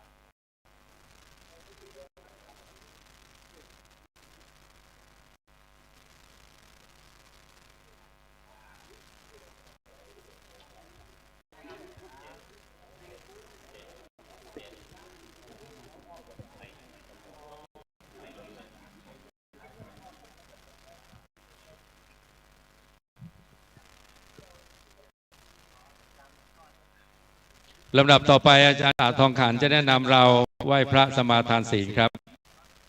ขอเชิญท่านสาธุชนทุกท่านได้น้อมกราบพระรัตนตรัย3 หนพร้อมกันกราบกราบกราบอิมินาสกาเลนะพุทธังอภิปูชยามาอิมินาสกาเลนะธัมมังอภิปูชยามาอิมินาสกาเลนะสังฆังอภิปูชยามาอะระหังสัมมาสัมพุทโธภะคะวาพุทธังภะคะวันตังอภิวาเทมิสวากขาโตภะคะวตาธัมโมธัมมังนัมมัสสามิสุปฏิปันโนภะคะวะโตสาวกสังโฆสังฆังนะมามิมะยังพันเตติสาลาเนนะสหปัญจศีลานิยจามาทุติยมปิมายังพันเตติสาลาเนนะสหปัญจศีลานิยจามาตติยมปิมายังพันเตติสาลาเนนะสหปัญจศีลานิยจามานะโมตัสสะภะคะวะโตอะระหะโตสัมมาสัมพุทธัสสะนะโมตัสสะภะคะวะโตอะระหะโตสัมมาสัมพุทธัสสะนะโมตัสสะภะคะวะโตอะระหะโตสัมมาสัมพุทธัสสะนะโมตัสสะภะคะวะโตอะระหะโตสัมมาสัมพุทธัสสะนะโมตัสสะภะคะวะโตอะระหะโตสัมมาสัมพุทธัสสะ นะโมตัสสะภะคะวะโตอะระหะโตสัมมาสัมพุทธัสสะ พุทธังสรณังคัจฉามิ พุทธังสรณังคัจฉามิ ธัมมังสรณังคัจฉามิ ธัมมังสรณังคัจฉามิ สังฆังสรณังคัจฉามิ สังฆังสรณังคัจฉามิ ตุติยัมปิพุทธังสรณังคัจฉามิ ตุติยามปิธังสรณังคัจฉามิ ตุติยัมปิธัมมังสรณังคัจฉามิ ตุติยามปิธัมมังสรณังคัจฉามิ ตุติยัมปิสังฆังสรณังคัจฉามิ ตุติยามปิสังฆังสรณังคัจฉามิ ตติยัมปิพุทธังสรณังคัจฉามิ ตติยามปิพุทธังสรณังคัจฉามิ ตติยัมปิธัมมังสรณังคัจฉามิ ตติยามปิธัมมังสรณังคัจฉามิ ตติยัมปิสังฆังสรณังคัจฉามิ ตติยามปิสังฆังสรณังคัจฉามิ ปานาติปาตาเวระมณีสิกขาปะตังสมาธิยามิ ปานาติปาตาเวรมณีสิกขาปะตังสมาธิยามิ อะทินนาตานาเวระมณีสิกขาปะตังสมาธิยามิ อาทินนาตานาเวรมณีสิกขาปะตังสมาธิยามิ กาเมสุมิจฉาจาราเวระมณีสิกขาปะตังสมาธิยามิ กาเมสุมิจฉาจาราเวรมณีสิกขาปะตังสมาธิยามิ มุสาวาตาเวระมณีสิกขาปะตังสมา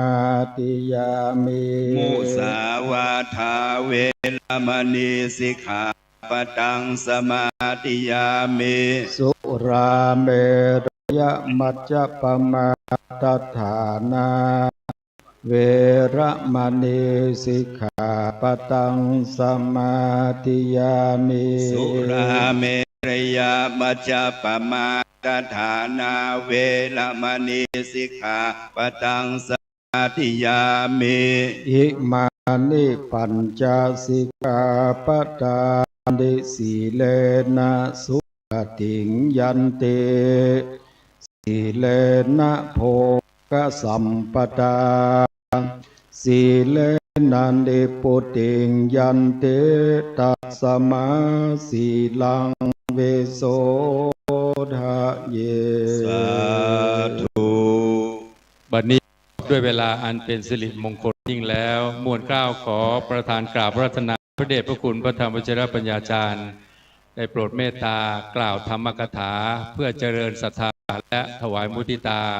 ตามสมควรแก่เวลานาการุบัตินี้ขอกราบรัตนาครับ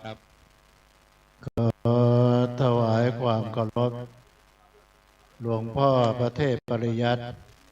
ที่ปรึกษาเจ้าคณะภาค7หลวงพ่อประเทศมังคลาจารย์เจ้าคณะจังหวัดเชียงใหม่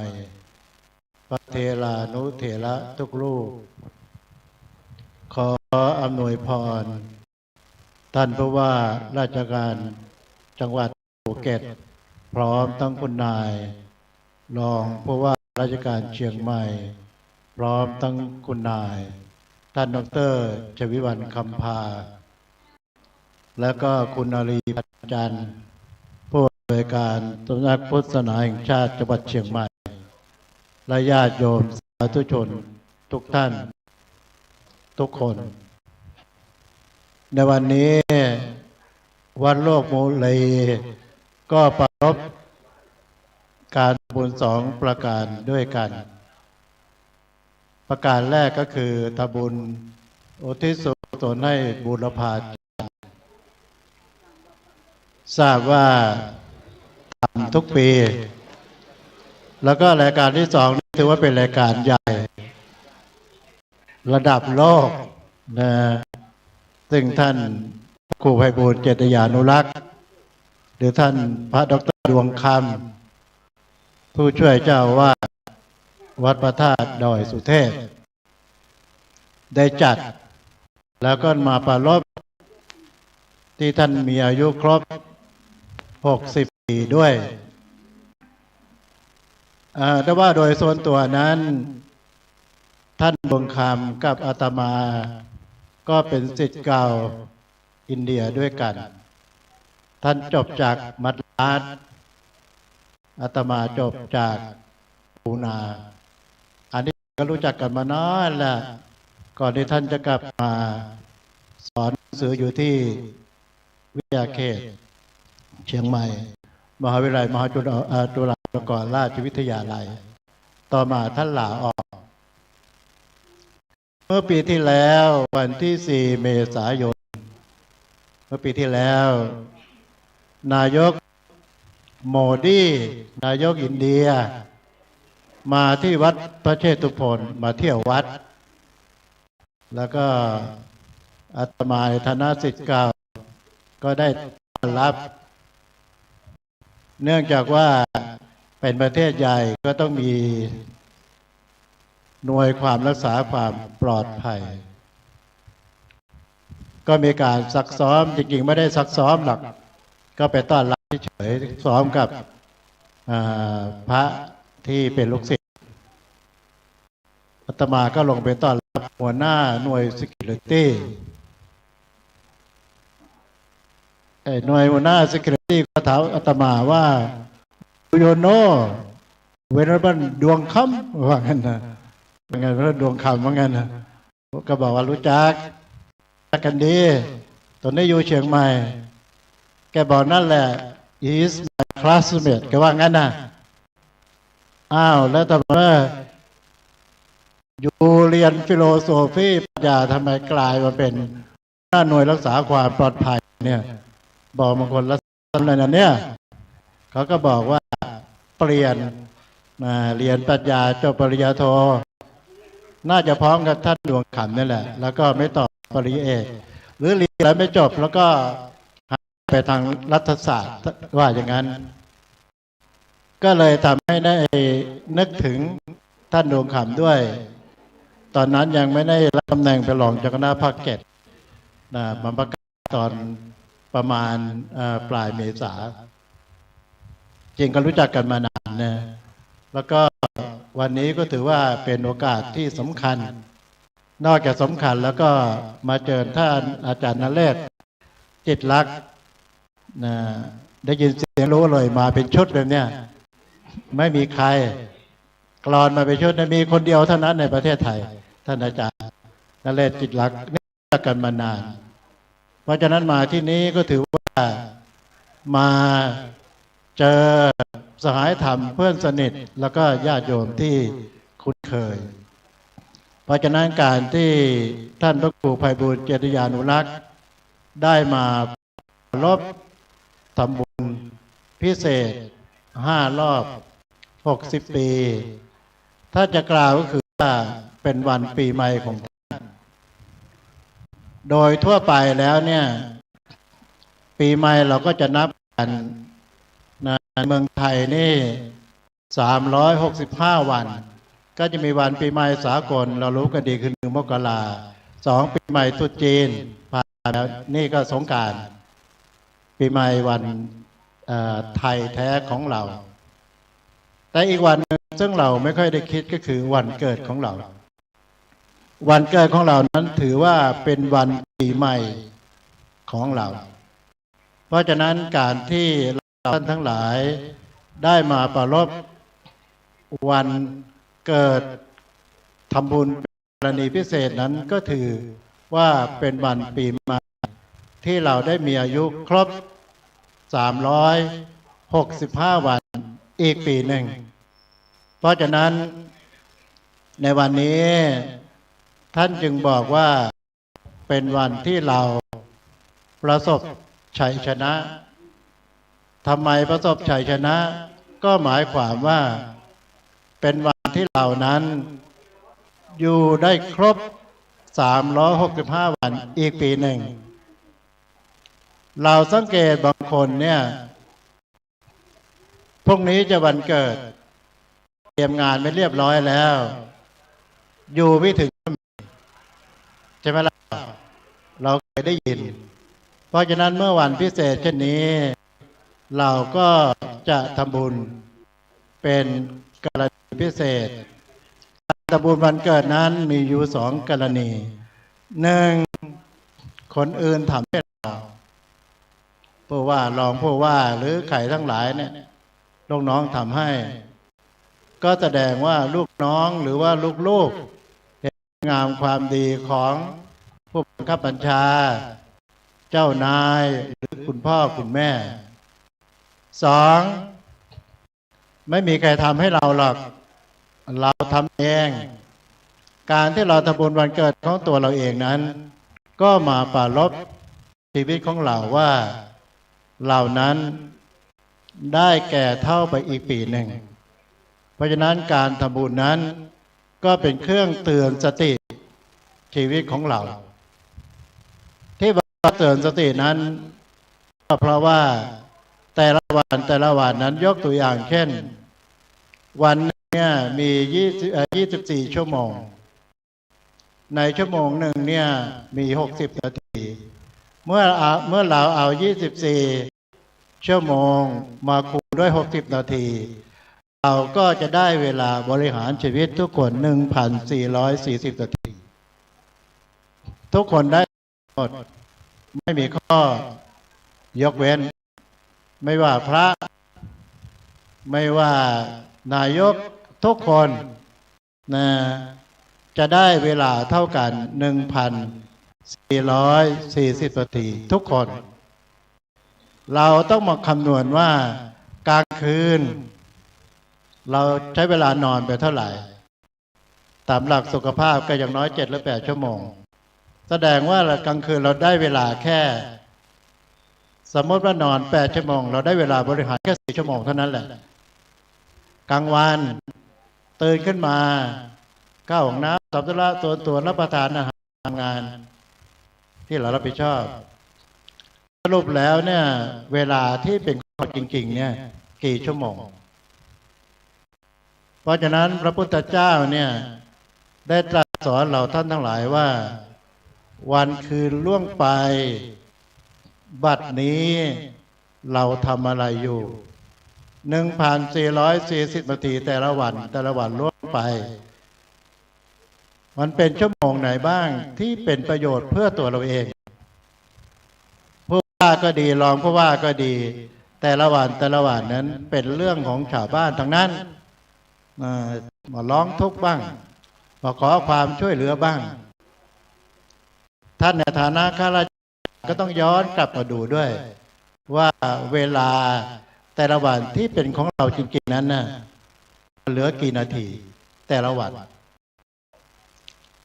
เพราะอะไรเพราะว่าเวลานั้นมันมาตรงเวลาเป๊ะเลยแล้วเขาก็จะมาเสนอหน้าเราด้วยลูกพี่จะให้ผมทำอะไรไม่ทำเขาก็ไปเขาไม่รอหรอกเขาไม่ไปธรรมดา ถ้าหากว่าเราใช้เวลาไม่เกิดประโยชน์ทำในสิ่งที่ไม่เกิดประโยชน์ก็ปรากฏว่าเวลานั่นแหละมันก็ทำลายเราด้วยทิ้งโลกทิ้งภัยไว้ให้แก่เราถ้าหากว่าเราใช้เวลาเกิดประโยชน์เพราะฉะนั้นวันเกิดจึงเป็นวันที่มีความหมายเป็นวันที่เป็นการเตือนสติตัวเราทุกคนว่าแต่ละวันแต่ละนาทีนั้น 1,440 นาทีที่เราได้มาเท่ากันนั้นเท่ากันหมดหลวงพ่อสมานเจ้าคณะจังหวัดเชียงใหม่ก็ได้เท่ากันอาตมาก็ เท่ากับโยมไม่มีได้พิเศษ เพราะฉะนั้นท่านจะบอกว่าช่วงชีวิตของเราเนี่ยจะมีอยู่3 ช่วงท่านดวงขำก็ผ่านมาแล้ว2 ช่วงช่วงที่1คือปฐมวัยปฐมวัยโดยประมาณก็1 ปีถึง 25เป็นวัยที่เรียนหนังสือหัวสมองกำลังดีเนี่ยเรียกว่าปฐมวัย26ถึงประมาณ50เรียกว่ามัชฌิมวัยวัยสร้างฐานะหรือว่าสร้างครอบครัวคำว่าครอบครัวนี้ถ้าเราถามว่าหมายถึงอะไรเราก็ตอบกันได้นัยยะแต่อาตมาว่าโบราณท่านให้นัยยะไว้ดีมากเป็นแง่เคล็ดคือว่าครอบคำว่าครอบเนี่ยท่านหมายถึงที่อยู่ครอบเนี่ยถึงที่อยู่บ้านช่องที่อยู่อาศัยครัวท่านหมายถึงที่กินในที่นี้ไม่ใช่ห้องครัวที่บ้านนะหมายความว่าหน้าที่การงานท่านเป็นผู้ว่าเป็นรองผู้ว่าคุณอาลีเป็นผู้อำนวยการสำนักพุทธแห่งชาติเชียงใหม่อย่างเงี้ยนี่ก็เรียกว่าเป็นครัวเนี่ยมาสนับสนุนครอบเขาจะบอกว่าปัจจัยพื้นฐานของมนุษย์เราคือที่อยู่ก็คือครอบที่กินก็คือครัวถ้าที่อยู่ไม่เป็นหลักแรงครอบที่กินไม่มีหลักแรงก็ไม่สามารถจะอยู่เป็นสุขได้เพราะฉะนั้นครอบครัวก็หมายความว่ามีบ้านและมีหน้าที่การงานที่สมควรชีวิตก็จึงจะอบอุ่นเพราะฉะนั้นในวัย26ถึง50ถ้าใครยังตั้งตัวไม่ได้มันเป็นการยากที่จะประสบความสำเร็จในชีวิตนี่เรียกว่า2 วัยปัจฉิมวัยต้องสมมติว่า51 ปีขึ้นไปนะราชการเราอายุ60ท่านดวงขำก็60เนี่ยก็เสียแล้วนะว่าด้วย51 ปีขึ้นไปเรียกว่าปัจฉิมวัยเป็นวัยเตรียมตัวลาจากโลกนี้คำว่าเตรียมตัวลาจากโลกนี้หมายความว่าไม่ตายหรอกแต่ว่าปฐมวัยเราผ่านมาแล้วมัชฌิมวัยถ้าเป็นครอบครัวส่วนใหญ่อายุ50ขึ้นเนี่ยลูกหลานก็มีฐานะมีการศึกษาเรียนจบกันแล้วส่วนใหญ่ยกเว้นท่านอาจารย์นเรศมามีลูกช้านี่ลูกยังเรียนอยู่แล้วพ่อจะ70แล้ว70ยังไม่รู้อาจารย์นเรศเกือบ70แล้วนะ69แล้วเนี่ยลูกยังเรียนมหาวิทยาลัยเพราะมีลูกช้าโดยปกติแล้วเนี่ย50ส่วนใหญ่ลูกก็จะโตจบการศึกษาแล้วเพราะฉะนั้นวัยนี้เป็นวัยเตรียมตัวลาจากโลกนี้ลาจากโลกนี้ก็หมายความว่าให้เรานั้นเตรียมตัวเข้าวัดทำบุญช่วยเหลือสังคมเพราะว่าเราได้ผ่านวัยเป็นผู้ใหญ่แล้วเป็นวัยเตรียมตัวเพราะฉะนั้นโบราณเนี่ยเขาจะมีอยู่3 ช่วงช่วงเนี่ยสำคัญที่สุดเนี่ยทุกอันที่จริงก็สำคัญทุกช่วงนั่นแหละท่านผู้ว่าก็ดีรองผู้ว่าก็ดีหลายท่านก็ดีก็ดีส่วนใหญ่นั่งหน้าที่นี้ส่วนใหญ่น่าจะผ่านวัยที่1วัยที่2มาแล้วแต่วัยที่3เพราะฉะนั้นวัยที่3ปัจฉิมวัยนั้นก็อยู่ที่เราเหล่านั้นจะบริหารชีวิตอย่างไรเพราะฉะนั้นการที่ท่านผู้ว่าภูเก็ตเพิ่งทราบว่าเขาอยู่เชียงใหม่ไม่นานแล้วไปเป็นผู้ว่าภูเก็ตพร้อมคุณนายแล้วท่านรองผู้ว่าทุกท่านมานี่ ไม่ใช่มาถวายกำลังใจท่านพระครูไพบูลย์อนุรักษ์เท่านั้นนะงานวันเกิดนั้นก็เป็นเครื่องเตือนสติเราท่านทั้งหลายด้วยว่า ขอให้ใช้เวลานั้นให้เกิดประโยชน์ซึ่งในวันนี้ท่านพระครูไพบูลย์เจตยานุรักษ์ได้จัดตำบุญอายุครบ60 ปี แล้วก็ทำบุญให้แก่โลกด้วยตอนนี้บ้านเราเนี่ยมีบ้านเมืองเราเนี่ยไม่ใช่เฉพาะบ้านเมืองเราทั่วโลกก็มีปัญหาดังที่เราได้ทราบกันดีอยู่เช่นน้ำแพงเป็นต้นวันนี้ท่านก็จึงมาปรารภทำบุญวันเกิดและทำบุญเพื่อสันติภาพของโลกด้วยได้เรียนเชิญทูตอุปทูตและกงสุลที่อยู่ในเชียงใหม่นี่20 ฝ่าประเทศไม่ทราบว่ามากี่ประเทศนะที่ว่าพม่าญี่ปุ่นไม่ทราบว่าประเทศนะเพราะฉะนั้นก็จะขอพูดภาษาอังกฤษนิดหน่อยเพื่อให้เขาได้รู้ว่างานอะไร Dear distinguished guests, friends in the Dhamma, on behalf of พระครูไพบูลย์เจติยานุรักษ์ Assistant at Board of วัดพระธาตุดอยสุเทพ who is in charge of วัดโลกโมลี Today he invited all of you to attend ceremony. That ceremony we call in Thai พิธีสืบชะตาหลวง In English we could say that the Lana tradition ceremony. This ceremony signify number one to have long life, longevity. That means that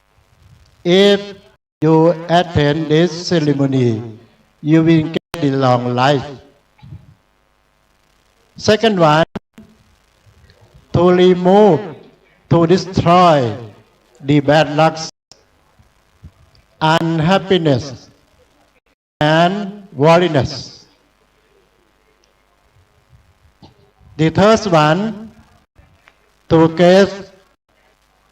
prosperity and happiness. Why? When ดวงคำ better you could say พันแต่ดวงคำ who organize this ceremony to not only to you to the world also. Why? As you know now the crisis of the world had many problems. Therefore, he organized this ceremony to create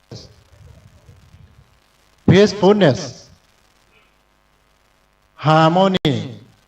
and happiness to the world. Even though ceremony is not connected with the teaching of Lord Buddha, but this ceremony is based on Buddhist belief Therefore, on behalf of Phante Duang,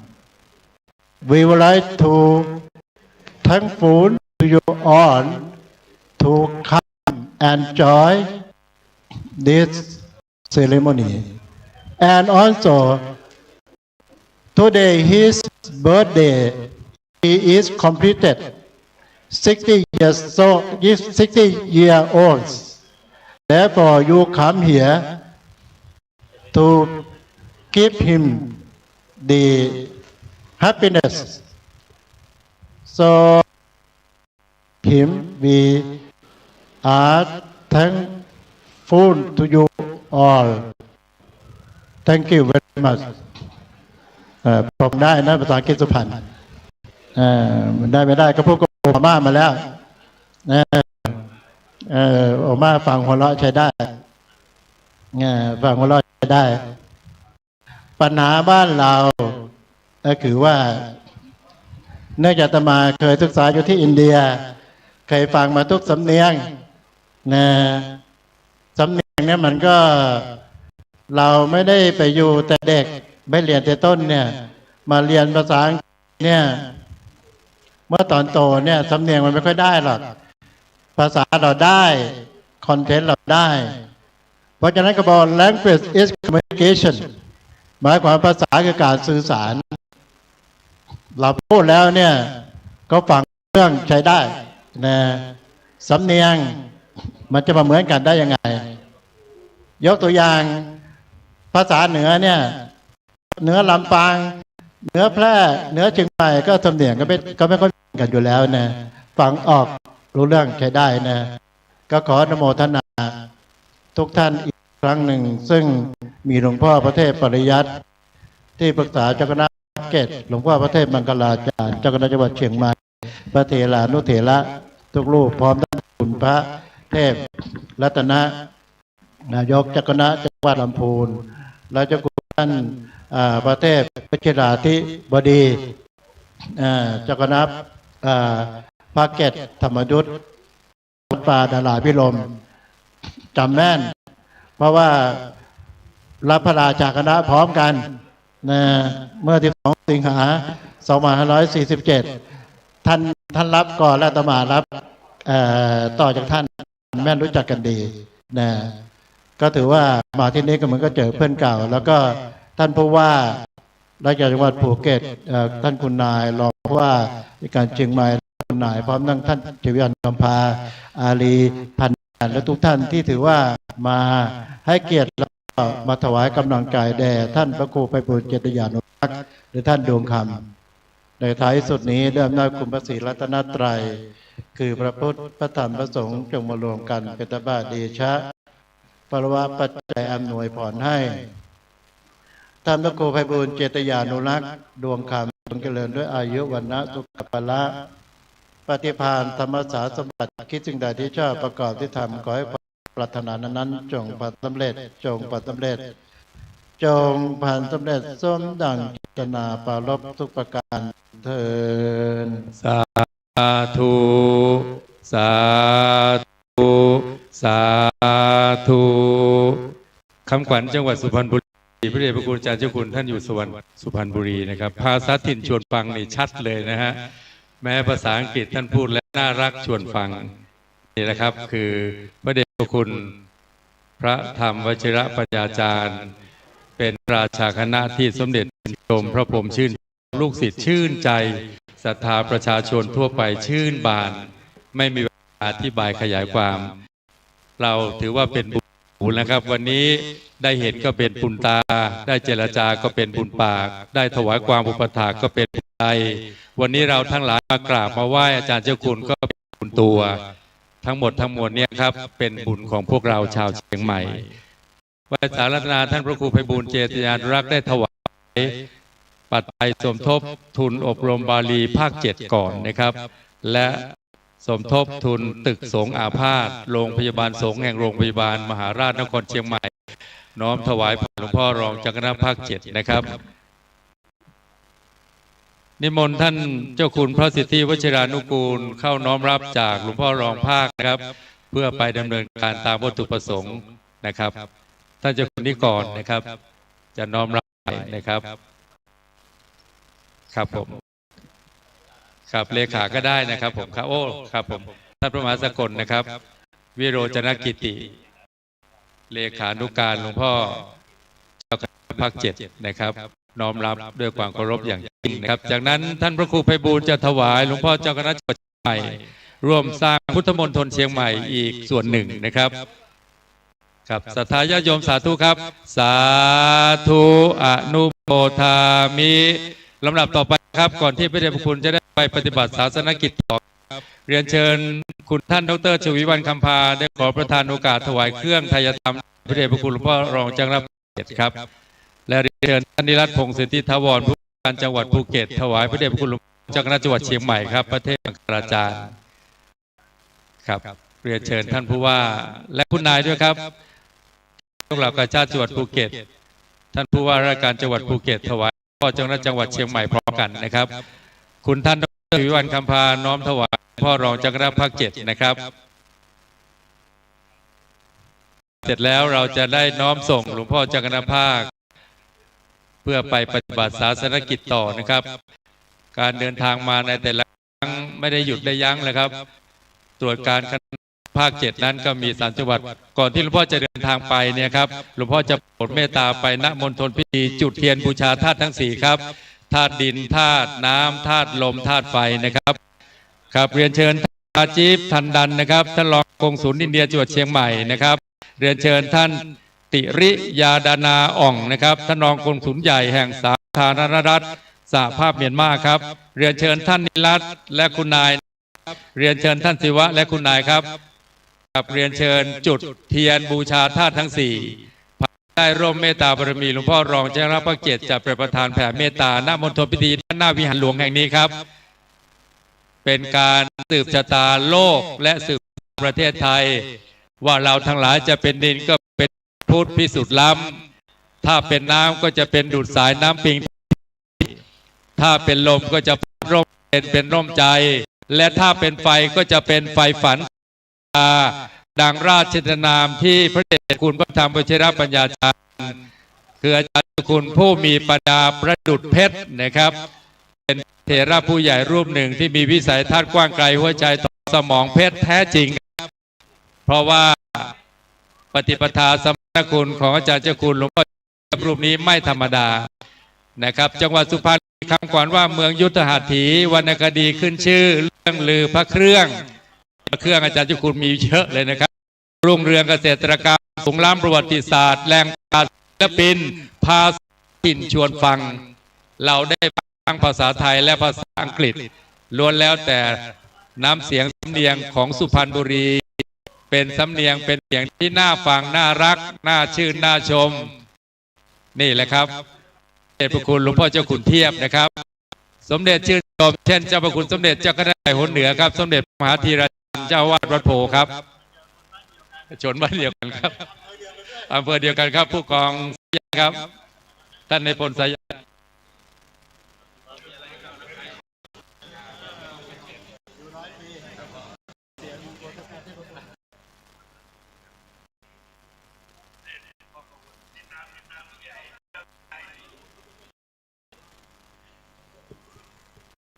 ครับในการมาตรวจการคณะสงฆ์ของหลวงพ่อเจ้าคณะภาค7นะครับหลวงพ่อเจ้าคณะจังหวัดก็จะติดตามนะครับถือว่าเป็นการถวายงานสักครู่นะครับเดี๋ยวท่านพระครูไพบูลย์กลับเข้ามาสู่ภายในมณฑลพิธีก็จะได้เริ่มพิธีเจริญพระพุทธมนต์สืบชะตามหามงคลนะครับสืบชะตาประเทศไทยแล้วก็สืบชะตาโลกนะครับ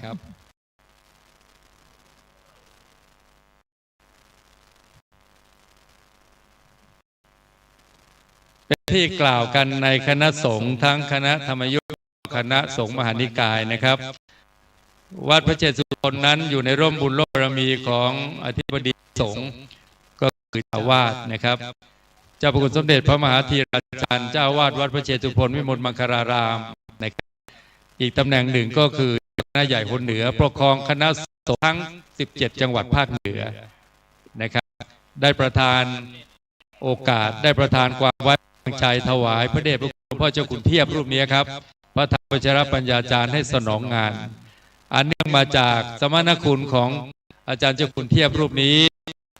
ถ้าจะพูดไปแล้วคือเป็นอัจฉริยสงฆ์ส่งพระพุทธศาสนาผ่านความรู้และความสามารถในระดับสากลนะครับเป็นพระเถระผู้ใหญ่เจ้าคุณที่มีสัจธรรมสัจจะแปลว่าจริงแปลว่าตรงเป็นแปลว่าแท้คณะสงฆ์อาทิเจ้าพระคุณสมเด็จพระมัตเจ้าพระคุณสมเด็จพระธีรมุนีนะครับกรรมการมหาเถรสมาคมเจ้าวาดวัดเทพศิรินทราวาสสมเด็จพระราชาคณะผู้มีอาวุโสสูงสุดโดยสมณศักดิ์ได้ประทานการชื่นชมหลวงพ่อจะมีเป็นที่ยิ่งนะครับว่าเป็นเจ้าคุณที่ตรงนะครับเป็นเจ้าคุณที่จริงคือรู้อะไรจริงขอประทานกราบเรียนว่าความจริงของหลวงพ่อเจ้าคุณเทียบรูปนี้ถึงขนาดทรงมีพระราชศรัทธารับสั่งให้อาราธนาพระเดชพระคุณพระธรรมวชิรปัญญาจารย์เข้าวังเพื่อทรงสนทนาธรรมะด้วยความที่พระเดชพระคุณเป็นพระตรงพูดตรงรู้อะไรแล้วก็บอกว่ารู้ถ้าไม่รู้ก็บอกว่าไม่รู้เรื่องนี้เป็นการเฉพาะแต่พูดได้ถวายพระพรว่าถ้าจะทรงสนทนาธรรมะการประพฤติปฏิบัติวิปัสสนาอาตมะไม่แตกฉานเท่ากับพระป่าแต่ถ้าเป็นพระไตรปิฎกพร้อมทำนองนั้นถวายพระธรรมเทศนาหรือถวายข้อมูลตามพระราชประสงค์ทรงพระกรุณาโปรดพระราชทานอันนี้คือกล้าที่จะถวายพระพรหรือเทศนาด้วยเหตุที่ว่าเป็นสัจจะตรงจริงแล้วก็แท้ๆนะครับจึงปรากฏว่าทรงมีพระราชศรัทธาแด่พระเดชพระคุณอาจารย์เทียบเป็นที่ยิ่งนะครับเป็นที่ทราบกันมณฑลนะครับดังนั้นการที่คณะสงฆ์ภาค 7เชียงใหม่ลำพูนแม่ฮ่องสอนนะครับได้มีโอกาสกราบถวายการต้อนรับพระเดชพระคุณฐานะเป็นสงฆ์องค์ผู้บังคับบัญชาคณะสงฆ์ทั้ง3จังหวัดก็ตำแหน่งรองเจ้าคณะภาค 7คือรองวัดพระธาตุดอยสุเทพครับเจ้าคณะภาค 7นั้นเพิ่งอุบัติขึ้นเป็นปฐมอธิกะมหามงคลแก่คณะสงฆ์เชียงใหม่เพิ่งเกิดขึ้นในยุคนี้ก็คือทรงพระกรุณาโปรดพระราชทานตั้งพระเดชพระคุณธรรมเสนาบดีเจ้าวาดวัดพระธาตุดอยสุเทพราชวรวิหารดำรงตำแหน่งเป็นคณะภาค 7ซึ่งยังไม่เคยอุบัติขึ้นมาเลยตั้งแต่มีนพบุรีศรีนครพิงค์เชียงใหม่นะครับเจ้าคณะภาค 7ไม่เคยเกิดเฉพาะคณะใหญ่มหานิกายนะครับแต่ว่าถ้าคณะสงฆ์ยุคนั้นเกิดขึ้นแล้วเจ้าคณะภาค 4 5 6 7ถ้าท่านจำได้คณะสงฆ์ท่านจำได้พระคุณหลวงปู่พระพุทธพจนวราภรณ์หลวงปู่เจ้ากุศลมหาเถระเจ้าวาดวัดเจดีย์หลวงในยุคนั้นดำรงตำแหน่งเป็นคณะภาค 4 5 6 และ 7 ธรรมยุทธเป็นปฐมอาธิการมิกะของคณะสงฆ์ธรรมยุทธเกิดขึ้นที่ล้านนาเชียงใหม่และมาในบัดนี้ศิษย์เอกของหลวงปู่ซึ่งเชิดชูกตัญญูบูชาหลวงปู่เป็นการทั่วโลกกันแล้วกัน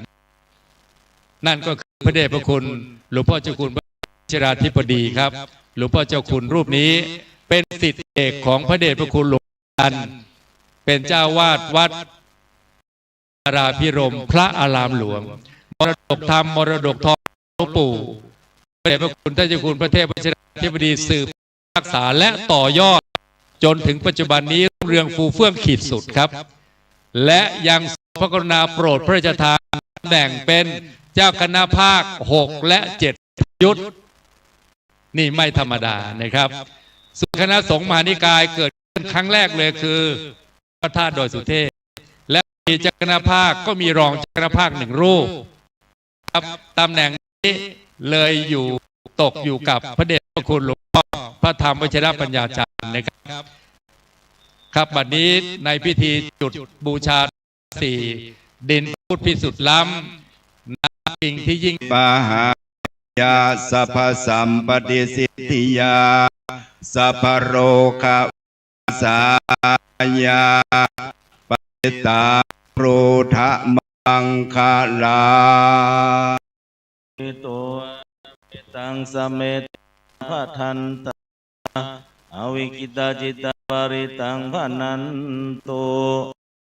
เอกามิตรูปเปกิสิกรตเตจันตาริเกวิมาเนทิเปรเตจคเมตรวนากาเนอารมวัตุเมเกเตภูมาถาตโยปราชายมราชาอินโทเวสวนาราชาอริเมตโยโพธิสัตวกาทโยอริยสวกาจะปุถุจะกะเลนะจะสมาธิเดวปัสสนาธรรมเมปัสสนาสังเฆปัสสนาสกรวาธรรมเมสกรวาสังเฆคารวาทิโทดาโตยวะปรัมปราอิมัสสมิงสุจักกวาเรสุเทวตายังมุนิวัลวัจนังสาโอเมตุธรรมนากาโลยมัตตามัสวานากาโลยมัตตานากาโลอายัมพะทันตาตาจักวาเลสุอัตราคจันตุทวันโตอะระหะโตสัมมาสัมพุทธัสสะนะโมตัสสะภะคะวะโตอะระหะโตสัมมาสัมพุทธัสสะนะโมตัสสะภะคะวะโตอะระหะโตสัมมาสัมพุทธัสสะพุทธังจิเวตังยาวานิสัลลันนังกัจฉามิธัมมังจิเวตังยาวานิปานังสัลลันนังกัจฉามิสังฆังจิเววานิปานังสัลลันนังกัจฉามิทุติพุทธังจิเวตังยาวานิปานังสัลลันจามิทุติยัมปิธัมมังจิเวตังยาวานิปานังสัลลันนังกัจฉามิทุติยัมปิสังฆังจิเวตังยาวานิปานังสัลลันนังกัจฉามิตติยัมปิพุทธังจิเวตังยาวานิปานังสัลลันนังกัจฉามิทุติยัมปิธัมมังจิเวตังยาวานิปานังสัลลันนังกัจฉามิตติยัมปิสังฆังจิเวตังยาวานิปานังสัลลันนังกัจฉามิปัญญามาเลจินโนนาโถปันโตสัมโพธิโมตัมมังจัตโตสัจจังปะกาเสสิธรรมะจักขังปาวันตาเยนะสัจจวัจเจนะโอตุเตชัยยะมังกัลลังพุทโธมังกัลลังสัมโพธัสทิปันโตตัมโมพุทธังมังกัลลังมังกัมมังสัมพุทธาปามุจจเลธัมโมมังกัลลังสัมโพธังกัมเปโลโตตัสโสอะนุธรรมะมังกัลลังมังมังสัมปันปัญญามุจจเลสังโฆมังกัลลังสัมโพธังกังเกนายโย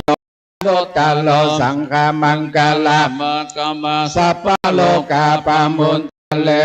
บุมานังเทวานังสันตังโสตจตุมหาราชิกาเทวาสัตตาโนสเวสุกันตุมหาราชิกานังเทวาสันตังโสตปิตาเทวาสัตตมานุสาเวสุกาวาติสังเทวาสันตังตุปายามาเทวาสันตามานุสาเวสุยามานังเทวานังสันตังสุ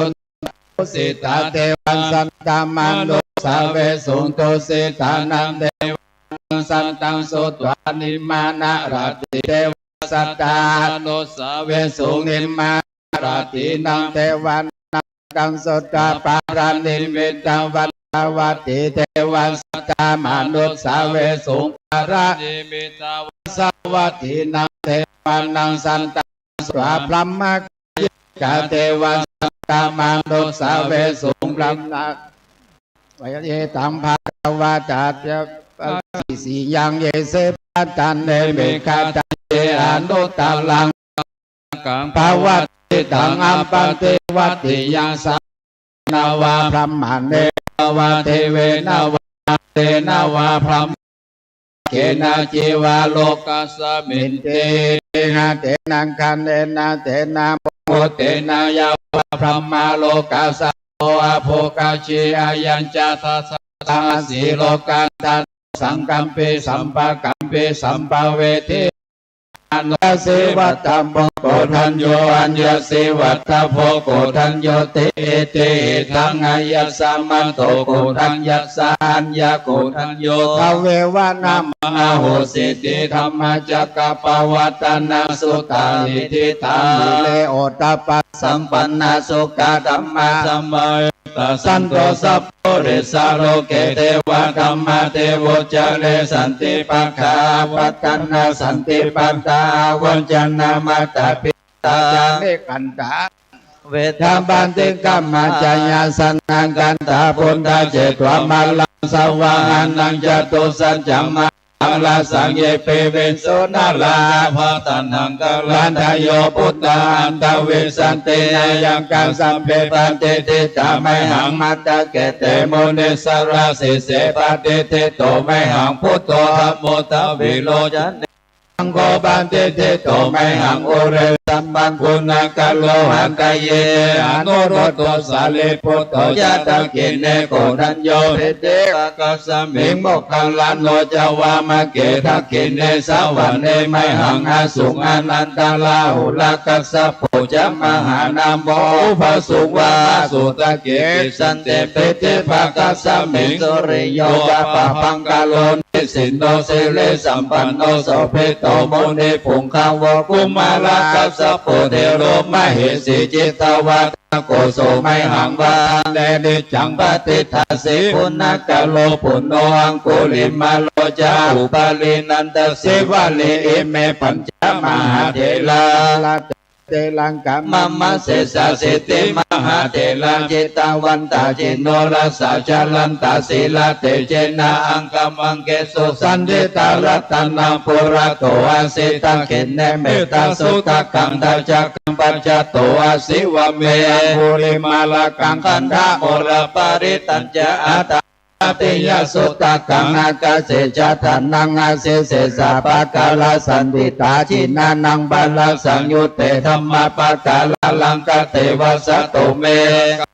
นาสัมมาสัมพุทธปัญจเรวัตตาปิตาติสัจจตาภายราจตุปัตตวาเสสาวิ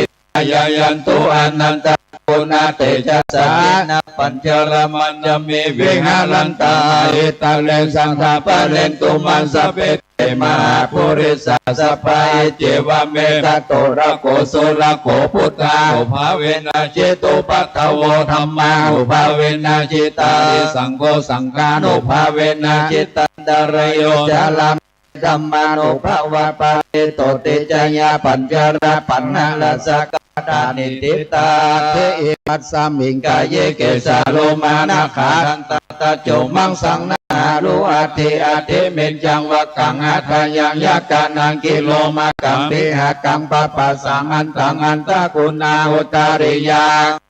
เตตังเสมังโลหิตังเสโตเมโตอโสวัสเกโลสิงคานิกาลาสิกามุตตมัตตะเกปันติตาวติสกาอินตาจัตตาเทวจัตตาพระมจัตตามาพระมจัตตาอิสิจัตตามาอิสิจัตตามุนิจัตตามหามุนิจัตตาปุริสัจจัตตามหาปุริสันตาจังกาวติจัตตามหาจังกาวติจัตตาพุทธจัตตาปัจเจกาพุทธจัตตาลันตาจัตตาสัพพสิทธิวิจัตตาลันนังจัตตาสัพพโลกาญาณิยานังจัตตาสัมปโลกาดิปติยานังจัตตาเอเตนะสัจจวัชเชนะตุยังโสวัเทวตุตุยังสหายนะโมพุทธัสสะนะโมธัมมัสสะนะโมสังฆัสสะสยะทิทังโมโรโหโรสวหายาอินตาจัตตาวาจัตตาพระมจัตตามหาพระมจัตตาอิสิจัตตามหาอิสิจัตตามุนิจัตตามหามุนิจัตตาปุริสัจจัตตามหาปุริสัจจัตตาจักขวติจักขวติจัตตาพุทธจัตตาปัจเจกพุทธจัตตาอรหันตจัตตาสัพพสิทธิวิจัตตารันังจัตตาสัพพโลกาจาริยานังจัตตาสัพพโลกาธิปติยานังจัตตาเอเตนะสัจจวัชเชนะตุยังโสวัติโหตุตุยังสวหายนะโมพุทธัสสะนะโมธัมมัสสะนะโมสยะเตตังโหโลโหโลสวหาอินตาจัตตาเทวจัตตาพระมจัตตามหาพรหมจัตตาอิสิจัตตามหา อิสิจตามุนิจตามหาโพลิสัจตามหาโพลิสัจตาจักรวัติจตามหาจักรวัติจตาพุทธจตาเจกพุทธจักราลังอันตจตาสัพพสิทธิวิจตาลันนังจตาสัพพโลกาจาริยานังจตาสัพพโลกาธิปติยานังจตาเอเตนะสัจจาตุหังสุวัติโหตุตุหังสวหายานะโมพุทธัสสะนะโมธัมมัสสะนะโมสังคัสสะสยะทิทังโหโลโลสวหายังอธิอุณัสสะวิจโยธัมโมโลเกอนุตตโลสัพพสัตตาอิตถายะตันตวังเทวะเตปาเลวัจเจราจาดันเดมนุเสปาวะเกปยะเกนะเกวิเศพุเตอกาลามาลาภัสสมามาลนาโมโตทัพเพตวกาลามาลิตันตัสวานุภาเวนะหุนตุเตวสุขิสัตตาสุตาสีลังสมาตยาธัมมังตัสเสวานุภาเวนะหุนตุเตวสุขิอัตตาลิขิตังจินติตังปูจันทาลานังวาจานังกาลงปาเลสันเทสนังสุตัวตัสสะอายุปวัตติสักกัตวาพุทธลัตตานังโอสัตถังอุตตมังวาลาอิตังเทวามนุสานังพุทธเตเจนะสุตินาสันตุปัตตวาสัพเพตุขาอุปัสสเมนตุเตสังกันตัวธรรมะตานังโอสัตถังอุตตมังวาลังปาริราหุปัสสมานันธัมมะเตเจนะสุตินานาสันตุปัตตวาสัพเพพยาอุปัสสเมนตุเตสักกัตวาสังฆลัตตานาโอสัตถังอุตตมังวาลังอาหุนายังปะหุนายังสังฆเตเจนะสุตินาสันตุปัตตวาสัพเพโลกาอุปัสสเมนตุเตเดสัจจันเทวะมนุสานังกาตุกันติติกังละสังอัมเพลาลาวานันเจวะสัพพะพยาติวินัสสตุวิเตจตุปัญจชาสัตตาทินังตถายวะทุกขาวินัสสันตุชีวิตานังดาตันตุเตชีวิตานังดาตันตัสอายุวันนังสุขังพาลันชีวิตานานุภาเวนะหุนโตเตวสุขิสัตชีวิตานันจโยตัตโตสัทธาอุตตมาวารังสรีระภูกานาสิทธิเภสัจจังคนามุตตมตัสสมะกัลยานังนิจยังสัมปรายนาปุญนิปัลโลกัสสมิงปฏิทาโหติปานินังอิมินาชีวิธานินาตุมหากังเก่งภาวิสติติกายุกาสัทธาหุนตุสุกิตาหุนตุสัพพตาโยโสราธานิสักกัจจังศีลาวันติโสตติโสนานาทานังวาลังทัตตวชีวิตานังมหาภาลังเอวังมหิติสายติตังปุญญาสัมปทาตัสสมาธิลาภสังสันเดปันติตากตาปุญญาตติอธิโอนัสสวิจโยนิธิโตสิเลติเตมาเตเตโชชยาสิติมาหิติมหาคุณาปริมิตาปุญญาติการัสสะสัพพันตาลายานิวารณาสัมมัตตัสสะภะคะวะโตอะระหะโตสัมมาสัมพุทธัสสะตวัตติงสมหาปุริสลักขณานุภาเวนะสิตยาโลภยัญชนะนุภาเวนะตุตัลสัตตมังคลานุภาเวนะสัพพนาลังเสยานุภาเวนะเกตุมาลานุภาเวนะปารามิตานุภาเวนะตัสสะปะปารามิตานุภาเวนะตัสสะปารามัตตาปารามิตานุภาเวนะศีลสมาธิปัญญานุภาเวนะพุทธานุภาเวนะธัมมานุภาเวนะสังฆานุภาเวนะเตชานุภาเว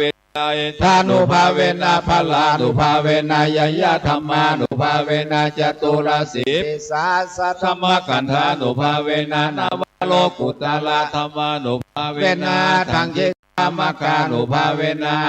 ธรรมาปฏิยานุภาเวนะชลพิญญานุภาเวนะจตุสัจจายานานุภาเวนะตัสสะภาลายานานุภาเวนะเมตตาปัญญายานานุภาเวนะเมตตาการุณามุทิตาอุเบกขานุภาเวนะสัพพะปาลิตานุภาเวนะรัตนาตยสารนานุภาเวนะตุยังสัพพะโลกาโสโกปัตตวาทุกขโทมานัสโสปยาสะเวนัสสันตุสัพพะอันตรายเปเวนัสสันตุสัพสังกัปปะตุหังสมิจจันโตติกายุตตาตุหังวัตุสัตตวัจจเจเวนะสมังยิโกตุสัพพตาอากาสปปตาวนาภูมิกังกามหาสมุทธาราคะกะเทวตาสทาตุม อนุรักขันตุมหาการุณิโกนาโตอิตายาสัพพปานินังโพเรตวะปารมีสัพพปะโตสัมโพธิโมตตมะเอเตนะสัจจวัจเจนะโหตุเตจยมังคลังจยันโตโพธิยามุสักกายานานันติวัตโนเอวัตววิจโยอิจยสุจยมังคะเลอปาลจิตาปัลลังเกปิเสภาวิโภคะเลอภิเสเกสปาพุทธนาคปะโตปโมรติสุนักตาสุมังคลาสุปภาตาสุติตาสุขันโนสุโมโหโตจะสุยิถังพมมาจาริสุปารากินังกัญญากัมมังวจากัมมังปารากินังปารากินังมโนกัมมังปณิติเตปารากินาปารากินาเนกัตตวนาราพันตเตปารากิเนโสอัทธลัทโทสุกิตาวิโรลังพุทธศาสเนอโรโกสุกิตาอุตสังสัพเพยติปิสาตาสุกิตาวิรุลังพุทธศาสเนอโรกาสุกิตาอุนิสาสัพเพยติปิเตอนาตาสุกิตาวิรุลังพุทธศาสเนอโรกาสุกิตาโอทัสสะสัพเพยติปิสักกัตวาพุทธลัตนาโอสัทธาอุตตมวราเอตังเทวมนุสสนังพุทธเตเจนะโสตินานัสสันตุปัตตวาสัพเพทุกขาอุปัสสเมนตุเตสักกัตวามาลัตนาโอสัทธาอุตตมวราปาลิลาหูปัสสมานังธรรมเตเจนะโสตินานัสสันตุปัตตวาสัพเพพยาอุปัสสเมนตุเตสักกัตวาสังฆลัตนาโอสัทธาอุตตมวราอาหุนายาโอนายังสังฆเตเชนะโสตินานัสสันตุปัตตวาสัพเพโรกาอุปัสสเมนตุเตลานังยังพุทโธเมสลานังวลาเอเตนะสัจจวัจเจนะโหตุเตจยังกาลานาติเมสลานังยังธัมโมเมสลานังวลาเอเตนะสัจจวัจเจนะโหตุเตจยังมังกาลานาติเมสังโฆเมสลานังวลาเอเตสัจจวัจเจนะโหตุเตจยมังคลากินเจรัตานังโลเกเวจเตเวเวตังโพโธรัตานังพุทธัสสะนาติตัสสะโสติภาวันตุเตยังกินเจรัตานังโลเกเวจเตเวเวตังโพโธรัตานังธัมมัสสมาตัสสะมาโสติภาวันตุเตยังกินเจรัตานังโลเกเวจเตเวเวตังโพโธรัตาสังฆสมานาทิตัสสะมาโสติภาวันตุเตทุกขปัตตาจเนทุกขพยาปัตตาจเนพยาโสกปัตตาจเนโสกาตุสัพเพปิปานิโนเอตาวตาจามเมหิสัมปัตตังปุญญาสัมปัตตังสัพเพวานุโมรโตสัพพสัมปติสิทธิยาตันทัคขันตุสัตตาศีลละกันตุสัพพทาภาวนาภิรตาอุตุกัจจันตุเทวตากัตตาสัพเพพุทธาปรปัตตาปัจเจนันจะยังพลังอรหันตานันจะเตเจนะระขังพันธามิสัพพโสพุทธานังอุปัตโตสุขาสัทธรรมเตสนาสุขาสังคัสสะสามัคคีสมัคคานังตโพสุโขคติโยเสโทเตตัสสะเมญเยโคตปฏิจายโนวิชาจารณะสัมปันโนโสเสโตเทวะโนเสเทวะตปฏิอาติโยรติมาปฏิจันติมาสันนัตโถคติโยตปฏิชายิตปฏิพระมโนอัตตสปาโหรตังโพโตตปฏิเตจัสสะโลกายาปาลามาลาภาสันตุติปะละมังทานังวิสาสะปะละมายาติปานังมังสุขังสาธุ กับพระเดชพระคุณหลวงพ่อพระเทพปริยัติจะเมตตาถวายพรท่านพระครูไพบูลย์เจติอนุรักษ์นะครับไว้สารัตนาท่านพระครูน้อมรับพรจากหลวงพ่อสายศิลป์มหามงคลนะครับและพระเดชพระคุณหลวงพ่อทั้ง3รูปนะครับพระเทพทั้ง3รูปนะครับพระเทพปริยัติพระเทพรัตนนายกประมัดแล้วนะครับแล้วก็พระเทพวชิราธิบดีครับรวมแล้วเป็น3เทพวันนี้เป็น3เทพนะฮะเทวดาพระราชาคณะในสังฆมณฑลไทยจะมีสมณฐานะดอนศักดิ์ตั้งแต่พระราชาคณะชั้นสามัญพระราชาคณะชั้นราช พระราชาคณะชั้นเทพพระราชาคณะชั้นธรรมนะครับขึ้นไปถึงพระราชาคณะชั้นพรหมอันนี้เป็นชั้นพรหมนะก็คือรองสมเด็จต่อไปจะเป็นพระราชาคณะคือสมเด็จพระราชาคณะโดยที่สุดสมเด็จพระสังฆราชนะครับครับท่านจะได้กระทำพิธียิ่งโยมการตามพิธีทอยของล้านนาครับนะมาเมตาเนทุปาปุภาลาจตาเนจตุปัจจัยตายวันตุตาเนสัพพลิวาลาตาเนกายตัวเลวจีตัวเลมโนตัวเลสันจิตจาปมาเตนวาอาสันจิตจาปมาเตนวากายกรรมเมนวาวจีกรรมเมนวามโนกรรมเมนวาอติตาโตสังปัจจุปันนาสังอนาคตโตสังสัพพังโตสังขมันตุโนเอาอย่างย่อขอสัก8-9 นาทีสาธุสาลิสวนสดิโนอัญจุลีอภิวาทพลัมมโลกนานาโทสมเด็จเลยพระพุทโธ3 โลกไว้10 นิ้วต่างทุกไตอภิวาทไว้นบกับบังกรมกับบังพระธรรมวโรดม84,000 พระธรรมคารจอมเจืองอันเป็นที่ป้องกันเยื่องอกุศลสองตาต้นต่างไฟไหม้จิเตียนไตกราบปูจาเอาหัตยาหัวใจข้าเจ้าต่างดอกบัวเงาส่งกันทางปูจาพระสังฆังอริยจาตโดยความบประมาทติทวารวิพระแก้วเจ้าทั้ง3พร้อมทวนปริปุณณาขอแทบใจไว้สายังองค์เทวามหาเทวาเจ้าตั้งหลายตั้ง16ฟ้า15จันดิน14จันบาดาล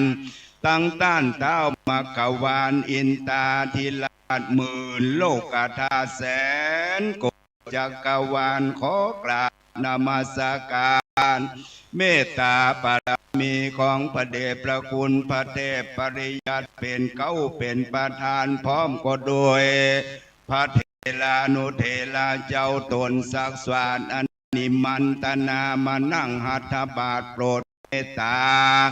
ในสถานตตินีอาจารย์ในวันนี้ก็หากเป็นวันเด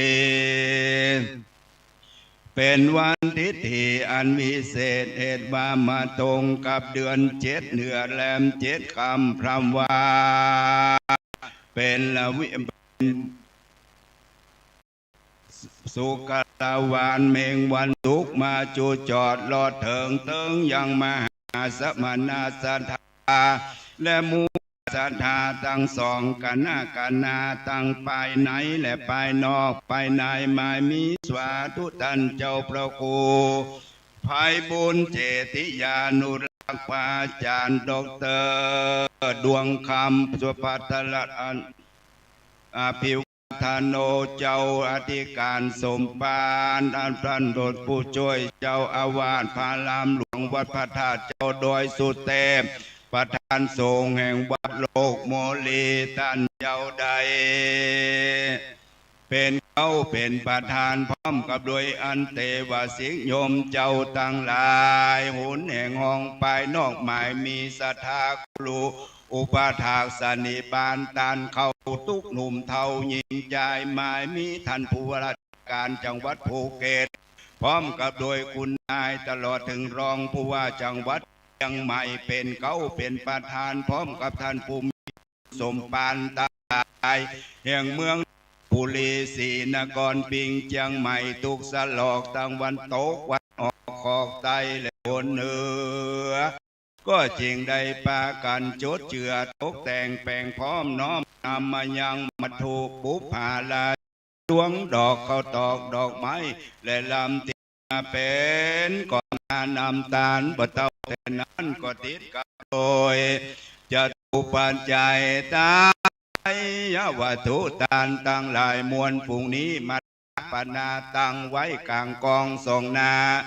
เพ่งพระแก้วเจ้าทั้งสามประการอันมีพระพุทธเจ้าที่ควรเคารพยำพระสัทธรรมดวงสะอาดพระสังฆราชินาบุตาตนมีศีลาที่คุณอันงามจ้อยโจทย์ขอนิมนต์ท่านเจ้าได้โปรดคุณนามีธรรม